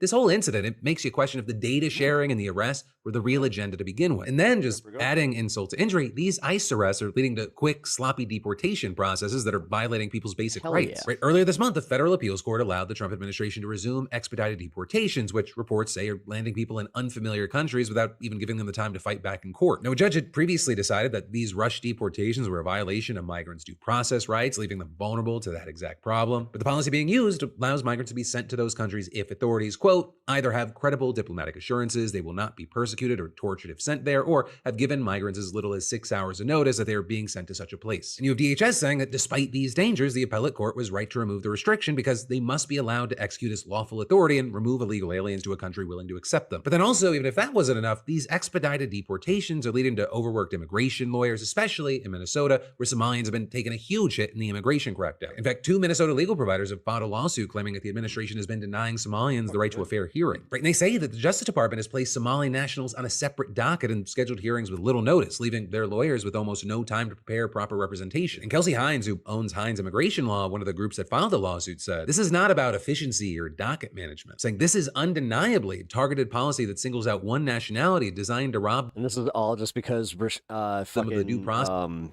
Rashida Tlaib, they are legally guaranteed, and to strip their legal teams of the ability to adequately and ethically prepare their cases for hearing. And in fact, while immigration cases actually like stand up to the Trump administration, normally this has nothing to do with like the whole Somali fraud. Years, reports say that hearings for Somalians that were scheduled to take place as late as 2028, they have been rescheduled with as little as 1 month's notice. And you had Hines saying in a statement that 97% of her Somali client cases have been rapidly advanced in this type of manner, saying that even if she worked 12-hour days, 7 days a week, she would still be 7,000 hours short of the time that she would need to prepare for those cases. So not only is the Trump administration targeting migrants in the airports, but once these arrests are made, they also have basically no time to work with a lawyer to build a case for themselves. And then if they're deported, apparently, there's also no guarantee that they'll actually end up in a country they have any connection to. Oh, wow, the only thing longer than the lines at airports that ICE hasn't made a dent. That's the most insane part that I don't get. What the fuck are we doing? Is the list of cases on those immigration lawyers' desks. And then at the same time, ICE is being equipped with more access to data. I don't care where you go. Just go. Tools like AI to further this assault on immigration. And then actually on the note of AI, oh my God, I'm such a professional. This transition's amazing. On the note of AI, OpenAI, they're killing Sora, not just the app, like everything. You have the Wall Street Journal reporting that Sam Altman told the staff that the company is winding down all products that use its video models, including the developer version and video features inside of ChatGPT. This is huge. This is a tool that everyone thought was going to revolutionize Hollywood. Disney literally put $1 billion behind it. It was the #1 app in its category within days of launching, and now, boom, it is dead because OpenAI realized that the money is actually in competing with Anthropic, not making AI videos. But again, when Sora launched in 2024, it was the AI product that everyone was just talking about. It could generate increasingly realistic videos that were just harder and harder to detect. So many fake Ring camera videos of animals with guns, people were worried about deepfakes, Hollywood was worried about its jobs, and it was a genuine cultural moment. And then this last October, when things really blew up, you had OpenAI releasing a standalone Sora app and second-generation model that was even more advanced. And within days, it was the most downloaded app in the iOS App Store's photo and video category. 2 months after that, Disney announces that $1 billion investment in OpenAI as part of a deal that would give Sora users access to popular Disney characters. Like everything was pointing to this being a huge part of the future, especially OpenAI's. But then, as far as what happened, well, the short answer is Anthropic. Right? They're OpenAI's biggest competitor, and they've really focused on productivity tools for software engineers and corporate users, and then kind of worked their way from that to normies. And that has absolutely been working. Anthropic has been growing its revenue at a faster rate than OpenAI. And in fact, when OpenAI first launched the Sora app, some employees were reportedly surprised that the company was pouring computing resources into a project that didn't have a clear demand. But Altman, he wanted to be ambitious and expand market dominance, but now you have the company doing a complete 180. But according to the Journal, OpenAI is they completed their goal of sowing distrust in public about what's AI and what's not. Allocating resources to compete directly with Anthropic by building AI agents and productivity tools aimed at coders and enterprise users. In fact, they've already been shifting computing power and top talent in that direction. Just last week, you had OpenAI announcing it was combining the ChatGPT desktop app, coding tool Codex, and Atlas browser into one super app. And seemingly, Sora just doesn't fit into that vision anymore. And so then also with that, the Disney deal is reportedly dead. $1 billion investment, access to some of the most recognizable characters in the world, all built around Sora, just gone. And it ends up highlighting something important about the AI industry right now. Even a company pulling in nearly $13 billion in revenue last year can't do everything at once, at least not yet. And that's as OpenAI expects to spend around $100 billion over the next 4 years, mostly on data centers. Right? Every dollar and every GPU, it has to go somewhere, and Altman has decided video generation's just not where the money is. And also, I'll say, speaking of that $100 million in spending, while AI companies are racing to expand their operations as fast as possible, a growing number of lawmakers are starting to push back. Right? And for example, today you had Senator Bernie Sanders and Representative Alexandria Ocasio-Cortez announcing plans to introduce legislation that would effectively ban new AI data center construction until Congress enacts federal regulations. And among the things that the bill would do, it would halt construction until lawmakers codify safeguards, including government review and approval for new AI products, policies to prevent job displacement, protections ensuring data centers don't worsen climate change or raise electric bills for nearby consumers, and labor requirements like union construction workers. And with that, you had Bernie saying we cannot sit back and allow a handful of billionaire big tech oligarchs to make decisions that will reshape our economy, our democracy, and the future of humanity. We need serious public debate and democratic oversight over this enormously consequential issue. But here's your friend, your neighbor, your Uncle Phil, here to ruin your day. This bill is definitely not gonna pass. Okay, I love you, I gotta give you that reality check, but if anything, I would say this is kind of more symbolic than anything. It's more forward-leaning and thinking than anything. Right? It's a signal from Bernie and AOC that there is a growing demand for AI guardrails, even as the Trump administration does everything it can to just let the industry run without limits, and they're actively trying to prevent states from imposing their own restrictions. It's like they have an economic incentive and or ties to the industry that would make it where they would not want to do that or something, especially because the public is on Bernie and AOC's side here. Polls consistently show that Americans support AI regulation, and they are concerned about its impact on jobs, energy prices, and the environment. And populist lawmakers on both sides of the aisle, they have pushed for more regulation in response to constituent concerns. Right, and at the local level, we're already seeing action. Since August of 2025, multiple towns and counties have passed temporary bans on data center construction. At least 11 states, they're considering similar legislation, and more than 200 advocacy groups wrote a letter to Congress urging a federal moratorium before the bill was even introduced. Sorry, guys. But again, all of that take care of some stuff while I'm also runs up against the machine, whether it's the AI machine, the Trump machine, totally a lot of the places, they're kind of the same. The president wants basically no limits on AI. Industry groups, they're spending tens of millions to elect pro-AI candidates in the midterm. And even as public support for regulation grows, Congress, it could end up stacked with members whose campaigns were funded by the very companies people want regulated. But then also with this, I'll say, while you have AOC and Bernie Sanders shooting for the stars, you have some saying that Zoran Mamdani is rapidly falling back down to earth. Because New York City's new mayor is facing a $5.4 billion budget deficit. You've got people saying his plan to pressure the state into taxing the rich has collapsed. He just quietly abandoned a property tax hike that he threatened a month ago. And you've got people saying that last night he broke a campaign promise on housing by appealing a case that he swore that he would drop on day one. And so you have some people saying this is a betrayal. He and others saying, he's doing all that he can. And so let's get into what's actually happening. Right, so where we should start is that last month you and Mamdani standing in front of his constituents and declaring, New York City is facing a serious fiscal crisis. He blamed Eric Adams and Andrew Cuomo for the $5.4 billion deficit, and he laid out two options. Option one, Governor Kathy Hochul and the state legislature raise income taxes by 2% on New York's 33,000. I don't understand why, MAGA can blame Biden for something that is 2 years, we're almost 2 years removed from. But they can look at Mamdani and just be like, 2 weeks in, New York's going to shit because of him. Wealthiest. You see him talking about the budget? Residents, people making over $1 million a year, raise corporate taxes and stop draining city resources to the state. And then option two, if Albany refuses, the city dips into its cash reserves and hikes property taxes, a 9.5% increase on over 3 million single-family homes, co-ops, and condos, plus more than 100,000 commercial buildings. And you had the Citizens Budget Commission estimating that would mean about $700 extra a year for the typical owner of a 1, 2, or 3-family home. But that it was widely read as a threat to pressure Albany into taxing the rich. And apparently, Hochul read it that way. You had sources telling the New York Times that she was greatly angered by the framing and thought that Mamdani's presentation was grandstanding. With the April 1st deadline for the state budget approaching fast, Hochul hasn't budged, the state legislature hasn't budged, and it actually looks like Mamdani. Pep, you want to know how I know? Thank you. That you're intelligent.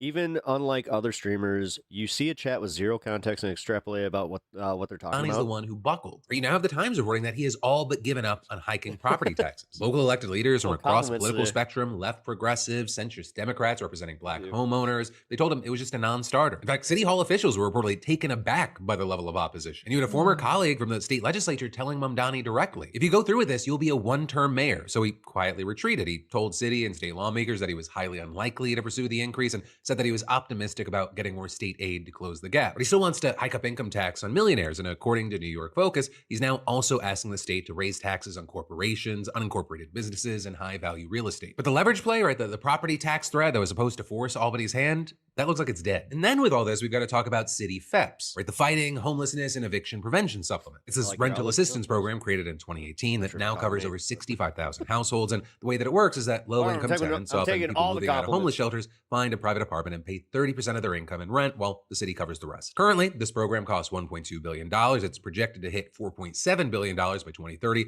largely because in 2023, the city council passed laws broadening eligibility by removing work requirements, raising the income limit, and extending coverage to people facing eviction who aren't in a shelter yet. And you have housing advocates saying that the expansion is critical as the cost of living has soared and Trump has cut federal rental assistance. But when Eric Adams was mayor, he refused to implement it and challenged its legality in court, arguing that the city couldn't afford it and the council didn't have the authority. He then had a state court initially siding with Adams, but an appeals court sided with the council. Mamdani, he campaigned on dropping the case entirely and implementing the expansion. It was one of his clearest promises. But last night, he appealed it to New York's highest court. Now, to be fair, Mamdani tried to find a middle ground. He proposed keeping work requirements and income limits the same, but expanding eligibility to people facing eviction from rent-stabilized apartments. He negotiated with council members and housing activists, but they couldn't reach a deal, and so he went back to court. But with this, you still had many unhappy. You had a shelter operator telling the Gothamist that she was shocked and adding, candidate Mamdani and Mayor-elect Mamdani promised to drop the appeal on day one, and saying this is the classic political example of promise made, promise broken. Now, with all that said, there is still a lot that could shift here. The state budget should land in April. Mamdani's next city budget presentation is due May 1st. The city budget itself is due June 30th. And then, with all this, there's the stock market, which directly affects how much tax revenue the city projects. That's not exactly cooperating with it right now. So Mamdani, well, he's in a position, it's why I would never want a real job. He is caught between a deficit he inherited, a governor who won't help, a council that wants more spending, housing advocates who feel betrayed, homeowners who will revolt over property taxes, and an economy that keeps making everything harder. And as far as why this matters and why it feels like we should talk about this is, seeing this, I think it kind of highlights what happens when a campaign meets a budget spreadsheet. This is not a dig. It's not an attempt to tear down someone just because they got built up so high. I mean, I remember going into the election, there were a lot of people that were like, I don't know how much he's actually going to be able to accomplish from what he's talking about, but I think that he's going to try. And so far, it does seem like he's trying. But what's going to be interesting to watch from here is, well, seeing what he's able to accomplish, as well as what is the reaction from the people that voted him into office, right? How does the coalition that elected him, how do they react when, he's trying to explain the limitations of his role and why he's not able to deliver certain things, or he makes moves that you wouldn't think that he would. But for now, we'll wait and see. And especially if you live in New York City, I'd love to know your thoughts on everything that's happening right now. You're happy with them, you're frustrated with them, somewhere in between. Let me hear from you. But then from that, as we get closer to the end of today's show, I want to end with congratulations and one final thing. Starting with congrats to Bridget G, SeatGeek's latest weekly winner, who just scored. I just realized. All right. This is where I calls it on his stuff. All right. Mortgage rates are spiraling. Oh, wait. Mortgage rates. The entire underpinning of the U.S.-run global economy is under threat by the Iran war. Great. We put up this Reuters article talking about the rattling. Let's exacerbate the cost of living. Foundations of the Gulf petrodollar, which would have extraordinary implications for the U.S. economy and everybody else around the world. It's based significantly on a Deutsche Bank report that concluded, quote, the huge strategic importance of the Middle East to the dollar's role as the world's reserve currency should not be underestimated. The current conflict could test the foundations of the petrodollar regime, unquote. Now, when Deutsche Bank had floated this as a risk of the looming conflict in Iran back in January, Treasury Secretary Scott Bessent lashed out at them, basically saying, "How dare you?" Now that this is now that the war has come to pass, we're seeing the Iranians allowing oil tankers to go through the Strait of Hormuz as long as they trade in yuan. You're seeing a lot of questioning of the value of the relationship. The petrodollar effectively, Emily, means the deal is these Middle Eastern countries, Saudi Arabia most particularly, will sell its oil in dollars, We will offer them protection as a result of that. And with their dollars, they will invest that back in the United States and global economy in dollars, particularly buying U.S. Treasury bonds. So which allows us to keep our interest rates down and allows us to keep our debt load at what it is. But that's also why we're in insolvency right now. I don't know why that's not being covered by more people. If that breaks down, I guess it's just you're something looking that at happens now. A completely different era for the U.S. And we put up F1. There had been some hope. Mortgage interest rates had been coming back down to earth. Oh, we don't have enough money to pay our bills. Like the bills that we already accrued. Like we took out debt, and now we can't cover that debt. There's some hope that people who were locked into their mortgage. It's called insolvency, and it comes as absolutely no surprise with Donald Trump because people keep pointing out this is how he bankrupted casinos. Would be able to start. And people also point out that it wasn't as much as he bankrupted casinos as robbed his casino blind and then had to bankrupt it. Would be able to sell, that people who've been waiting forever to buy a house would be able to buy. In the last couple of weeks, we're now surging 7% again. Jesus, could be inside. Dude, this housing market's so fucked. If these trends continue, we're back over 6%. And put up F2. People are not feeling so good about Donald Trump's handling of the economy. Man, if you're just listening to this, you're not getting to see the blood on this chart. Yeah. It looks like Donald Trump's approval rating got hacked. Like it's by Joe Biden. Yeah, it's just straight down, and by Joe Biden. Yeah, it shows Trump's approval of the economy finished in at around 50%. Now compare that to where he was in his first term. Look at that. Yeah. He used to be. People used to love him. Yeah. His handling of the economy, at least. Biden, it tanked under Biden. Yeah, but that's ignoring the fact that he inherited a great economy under Obama, and I know that's painful to hear. Spiked for a lot at the of beginning under Trump, and it's now down to 20. Hopefully you get disability. Fingers crossed for you. % of people approving of the economy. This is a midterm year. This is a midterm year for Donald Trump, and he looks at the markets and he says, "Well, yeah, but he's totally not going to rig the election. The markets are up, or try." So that's the economy, right? Could you imagine if he tries and he still fails? What's wrong with voters, right? Yeah. He keeps musing. What's wrong with the people? What's wrong with the voters? And obviously, the American people are not feeling that the economy is good because the markets are good. So if you see the markets as the economy, that would be a very confusing figure. Right. Like, wait a minute, why am I not messaging this right? And I mean, we can just go ahead and toss this element up on the screen. This is from the actually, we'll save it. We talked about this earlier in the show, so we don't have to get back to it. But the New York Times new article that we talked about moments ago on the college graduate situation. Mm-hmm. People are saying it's the uncertainty that's in the economy. It's not necessarily AI yet, right? But Liberation Day. Pedal to the metal on AI. This is just the first year. Right. This is just the first year. Yeah. This is dark, and this is before the collapse, before the crash that everybody knows is coming. That everybody knows is coming. We're all waiting for it. Remember when this was the Scott Bessent? Like, why are we doing this?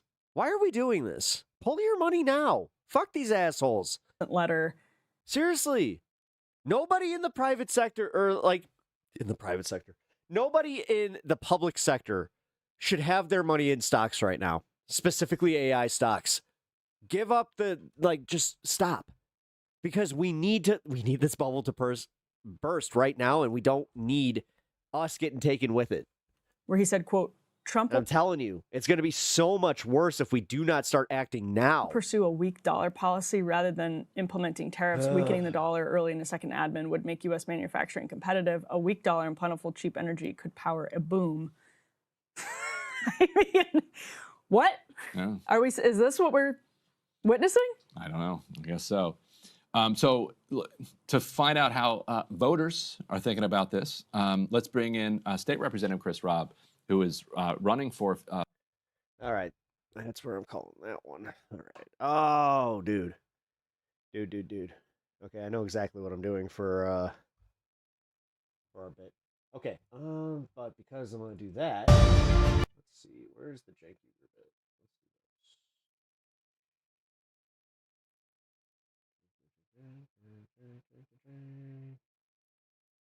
There we go. He's doing a one-on-one with Cenk Uygur today.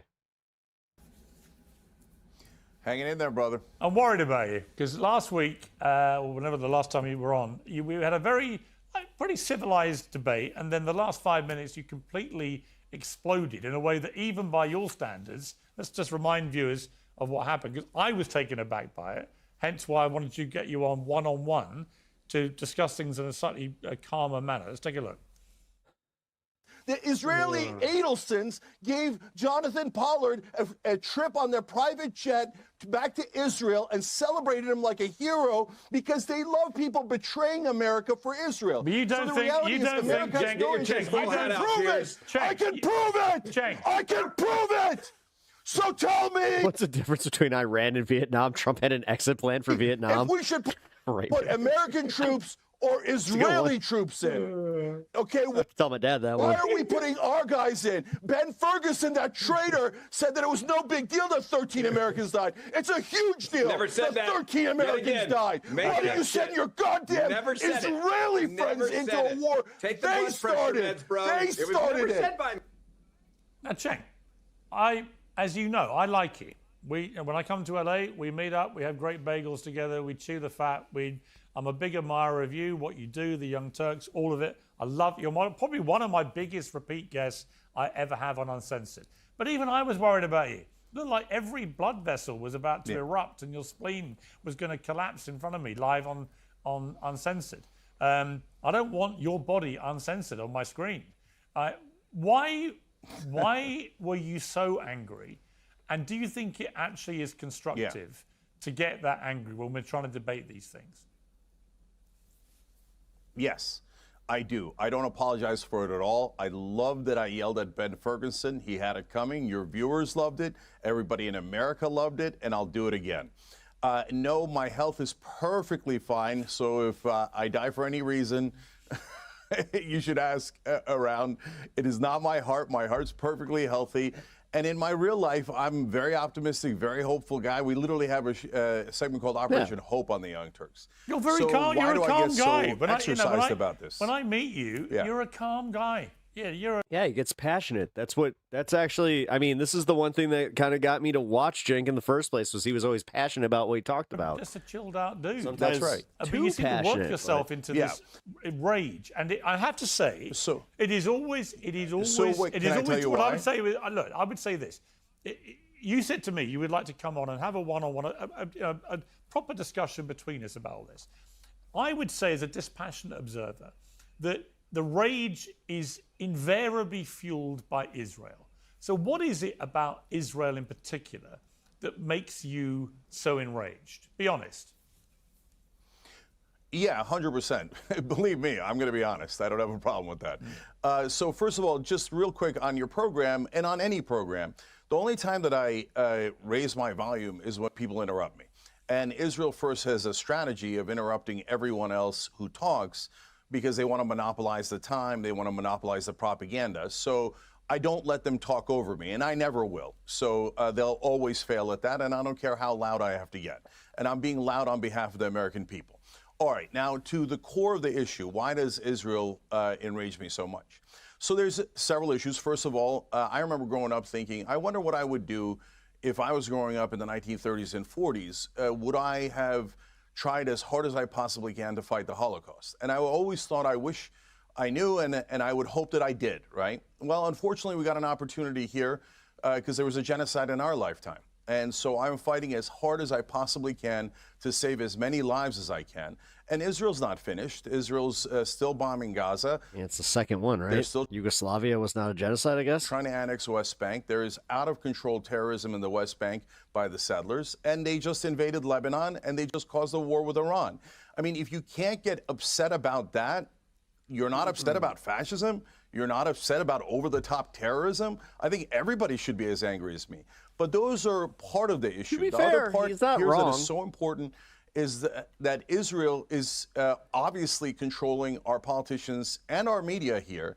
And the media's gaslighting is unbearable. propaganda after propaganda for why is Pierce's face sinking Israel the way that it is, and always- then he just kind of shifts the way that he does when he mentions that the media is controlled by Israel on behalf of Israel. Like, for example, they asked this silly Starting to question. wonder if Pierce gets a little extra, for platforming guys like Henriquez. Does Israel have a right to exist? It's not asked of any other country. Does Turkey have a right to exist? Does Greece have a right to exist? Well, of course they do. They already exist. But they never ask the question of the country that actually doesn't exist, which is Palestine. Does Palestine have a right to exist? That is the pertinent question. It is asked by approximately 0 times by cable news anchors in America. None, never. And that is a super weird phenomenon where you keep asking if a country should exist that already does and has Iron Dome and nuclear weapons and the biggest military in the Middle East, but you won't ask the obvious question of shouldn't the Palestinians be allowed to exist? Right. And it's obvious that Israel is not allowing them.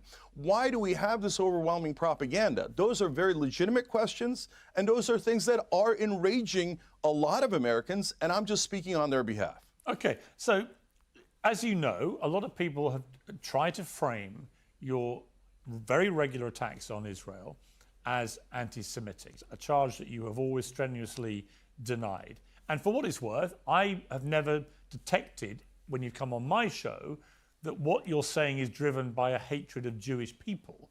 I think it's driven by a hatred, I think it is a hatred, of the way the Israeli government conducts itself. And we can come to that in more detail in a minute. But I want to play you a clip, which is what one anti-Semitism campaign group... Is the dog still out? Here. Actually, no. He's back. He's sleeping. ...called Canary Mission have highlighted. They say that you've flopped from calling out anti-Semitic tropes and stereotypes to now perpetuating every one of them against Israel. Let's take a look. Oh, who do you think is really the one responsible? They always say the Jews, because they think, oh, they're the puppet masters. There's anti-Semitic tropes, etc., right? And it's obvious that they control us, and now Trump is out here like a puppet. Yes, I said puppet, and you could suck it. Puppets for Israel. Puppet regimes, Israeli puppet. Yo, you guys like your money. I mean, you can't get any more anti-Semitic than this. Okay. Owe me more money. You owe me more money. Give me money. Give me 310 billion isn't enough. The Jews own the media, right? So that's the anti-Semitic trope. This is a control of our media by Israeli forces. The root of all of these theories is always the Jews control.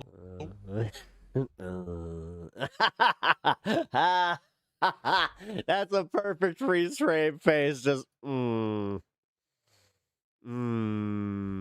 I said that, didn't I? When you watch that, gotta go to, for a bit. You'll be back. Avitala, just so you know, in about 20 minutes I will be on this space. So here, try and follow over there, okay? It does seem to be shifting sands between what you're saying originally and what you then say.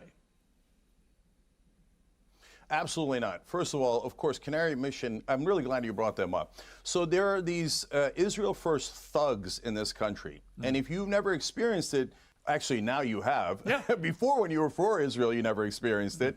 Now, once you slightly criticize Israel, you begin to experience it. But what you don't know is that when I go to Muslim... I'll be going live on this space in about 20 minutes, actually 18 minutes. Some American events. They say... So I'll be wrapping up here. I already have it set, so it does raid, but it's only my horizontal stream. So if you guys do not already follow me to this space, use that link. We're so happy that you speak out, because if we speak out, we get fired from just regular jobs. Or our businesses get attacked by things like Canary Mission, StopAntisemitism.com. They're not actually trying to stop anti-Semitism. They're trying to stop any criticism of Israel. And so that goes to the heart of that clip as well, which is we're not conflating Israel and Jews. In fact, on the Young Turks, I've literally said hundreds, maybe thousands of times, guys, this is not about religion. Do not attack Jewish Americans or Jews at all. This is about a country, and every country does, and governments do terrible things. The people who actually conflate Israel and Jews are actually people like Canary Mission and all these Israel First groups. And what they're doing is they're hiding behind Jewish civilians. What's up there, meow kitty? Wow.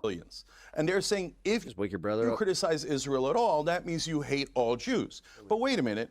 If we played that game with every country, then we couldn't criticize any country. Oh, if you criticize the Chinese government, you hate all Chinese people. Well, that's absurd. Of course, that's not true. No, he's making a good point here because we were talking about this, about how, like, American exceptionalism. If you criticize the Turkish government, you hate all. It's like all of a sudden you hate America if you're criticizing it, where it's like, no, I love my country. I'm criticizing it because I love Turkish people. I want it to do better. We are anti-Turkish. Well, of course, that's not true. So it's not that we're... What the actual fuck? My local guardian is being deployed to the Middle East within a month Anybody or who's picking on Israel, and certainly not on Jewish Americans, is that we're saying, can we apply the same standard to Israel? And when we say that, they go, oh, no, you're not allowed to apply that same standard to Israel because you're all anti-Semites. And as Brad Schneider, a congressman, Democrat, did today to my nephew, Hassan Piker, he said, and this is a very common trick that Israel First does. Okay, Hassan said things he claims that are anti-Semitic. That's not at all true, but he says it. He says that's why Abdul El-Said, a Democrat running for office in Michigan, is not allowed to campaign with him, is not allowed to support him. Why do they do that? Isolate Israel's critics and try to pretend that they're toxic and eliminate them from the national conversation so that no one can criticize Israel. This is a game that they've done to average Americans, to people in the media even more vehemently, and to people in politics, so that you eliminate all of Israel's Oh, it's not just a couple thousand. We're getting to like close to 10,000 now. enemies and critics and opponents. And then where's the moral outrage? The moral outrage should be towards this genocide in Gaza, where 72,000 people at a bare minimum have been killed. Over 20,000 children at a bare minimum have been killed. But we're not talking about the slaughter of 20,000 children. Instead, we're talking about, should we condemn the people criticizing the genocide? Should we condemn the people criticizing Israel starting 7 wars, dragging us into a war? No, all of this is a defense of not Jewish people, but of Israel. And the reality is, both me and, by the way, wonderful Jewish Americans like Dave Smith, Glenn Greenwald, Ben Cohen, Jeff Cohen, Robert Greenwald, I can go on and on for hours. My local guard base emptied after El Mencho. Something very big is on the horizon. So many young Jewish Americans are actually doing something wonderful, which is they're fighting for peace, they're being principled, and they're on the right side, and they're standing up for America, and they're us. So I say that all the time, but they actually think that the bigger problem is people like us who are not anti-Semitic. Because it's easy to say, oh, Nick Fuentes, no one should talk to him because he's clearly anti-Semitic, and all the other charges, right? The problem for them is when they can't show that we're anti-Semitic. So then they take our criticism of Israel and they set up all these landmines, propaganda landmines with tropes. So here, I'll give you an example. So blood libel. Now, blood libel is a terrible anti-Semitic trope from the 18th and 19th century, made up about Jewish people drinking the blood of babies. That's crazy talk, right? But when we criticize Israel actually killing 20,000 children, they say, oh, that's blood libel. But wait a minute, that doesn't have anything to do with blood libel. Nobody's talking about drinking the blood of babies or anything like that. Oh, you're using it in a very callous and disgusting and immoral way to shield the government of Israel from criticism, and thereby endangering Jewish people, because when you actually go to criticize Israel, they go, no, all Jews stand for genocide. That's not true. That's actually a more anti-Semitic statement. So all of this is propaganda. Jake's cooking. I gotta give him that. He's okay. Let me play this is a clip from what Douglas Murray, who's been one of your biggest critics. What he said on this show actually back in December 2023 about you. You only really get animated if the Jews are involved. And I can tell that for the following reason. I mean, your surname's Uyghur, isn't it? 1 million Uyghur Muslims in China have been put in concentration camps in the last decade. And people of your ilk never really care about that, do you? Because it's not the Jews doing it, it's the Chinese Communist Party. At the moment, 1 million people who are in Pakistan at the moment, who are your fellow Muslims and who happen to be Afghan, and I don't think you care about them, do you? 1 million Afghans are currently being forcibly deported from Pakistan to Afghanistan. You don't care about that. You're not riled up about that. You're not riled up about what the Janjaweed are currently doing in Sudan, where thousands and thousands of people are being attacked by the Islamist militia there. Yeah, but by this logic, you're not riled up about the genocide that was happening in Gaza. Like, bro, about any of that. This is a weird whataboutism. You get exercised and you rile up what little base you have of malcontents because you're riled up when the Jews do anything. So that is what people think. They think, we watch Cenk a lot, but the thing that really gets him raging is always Israel. Ultimately, it always comes back to one thing. And the point they make about the anti-Semitic tropes is simply that, as that mashup showed earlier, you used to be one of the people who would be very quick to point out the problem of people falling into the trap of reciting anti-Semitic tropes, blaming the Jews for controlling the media, controlling politicians, and so on and so on. And now you seem to have moved to a place where you're openly doing that yourself with conviction because you presumably believe it to be true. I'm not. But I'm not saying I think that. I'm just saying that's what your critics think. But in relation to what Douglas said there, there is a clear pattern. You blow up about Israel. You don't seem to have the same angry fury and rage about much else other than Israel. Why is it such a particular thing for you? Yeah, so I'm glad we're addressing this because when you say a lot of people think that it's that I'm blowing up about Israel because it's related to Jewish people, that's actually not true at all. Only Israel first thinks that. The rest of the country doesn't think that at all. The rest of the country is perfectly rational and understands that we can criticize the Israeli government like we criticize any other government. So now, but why do I get so mad about Israel as opposed to the other governments? First of all, that's what Douglas Murray said about me not being exercised about those other things are not at all true. He hasn't watched the Young Turks at all. So, for example, my last name is Uyghur. The Uyghur people in China are being terribly abused, and I do talk about it on the show. In fact, I had the representatives of the Uyghur government in exile on the show to talk about it. They've got them in concentration camps, and I can't stand it. But why do I spend more time railing against Israel than the Chinese, for example, against the Uyghurs? Well, there's a very good reason for that. Because we're not funding the Chinese. We're funding the Israelis. Sorry if I don't chime in as much on this one. I could yell at the Chinese, and I have, and it doesn't move them at all. I could yell at Hamas or Hezbollah or Al-Qaeda, and they don't care. It doesn't move them at all. And it's not the actions of our government. What I am exercised about, what I'm really mad about, is the actions of our government. By the way, if you're not already in the know from being here earlier, on Pepaganda, I'm going to be covering something a little more fun. We're actually not going to be doing like the Pepaganda and the news or any of that. That we can. It's going to be one of the more fun shows that I think I've ever done. And control. So we're not funding any of the other terrorists or bad nations in the world, but we are funding Israel as they committed genocide. In fact, Joe Biden and Donald Trump gave them a thank you note along with $30 billion extra they gave them in the middle of a genocide. So that was saying, hey, genocide, well done. Here's Cenk's money. Here's an average American's money. Here's a family busting their ass, can't pay the rent or the mortgage in Missouri. You're going to take their money, and you could use it for a genocide. You could use it for wars. You could use it for an endless occupation of the Palestinians and brutalizing all your neighbors. Well, if you're not upset about that, honestly, I think you're really immoral. That is an immoral position not to be enraged that they're using our government and our money. We have to work harder. We have to go and get a second job, pay more taxes so that Israel can commit more genocides. China's not doing it with our money. In fact, we have to borrow money from China to pay Israel for their genocide and their wars. And then my children and grandchildren have to pay the interest on the money we borrowed from China to give to Israel to commit genocide. That is insanity. In terms of the tropes, what's happening, Piers, is that Israel is hiding behind the tropes. So nobody's saying that that's very true. Jews control this, that, or the other thing.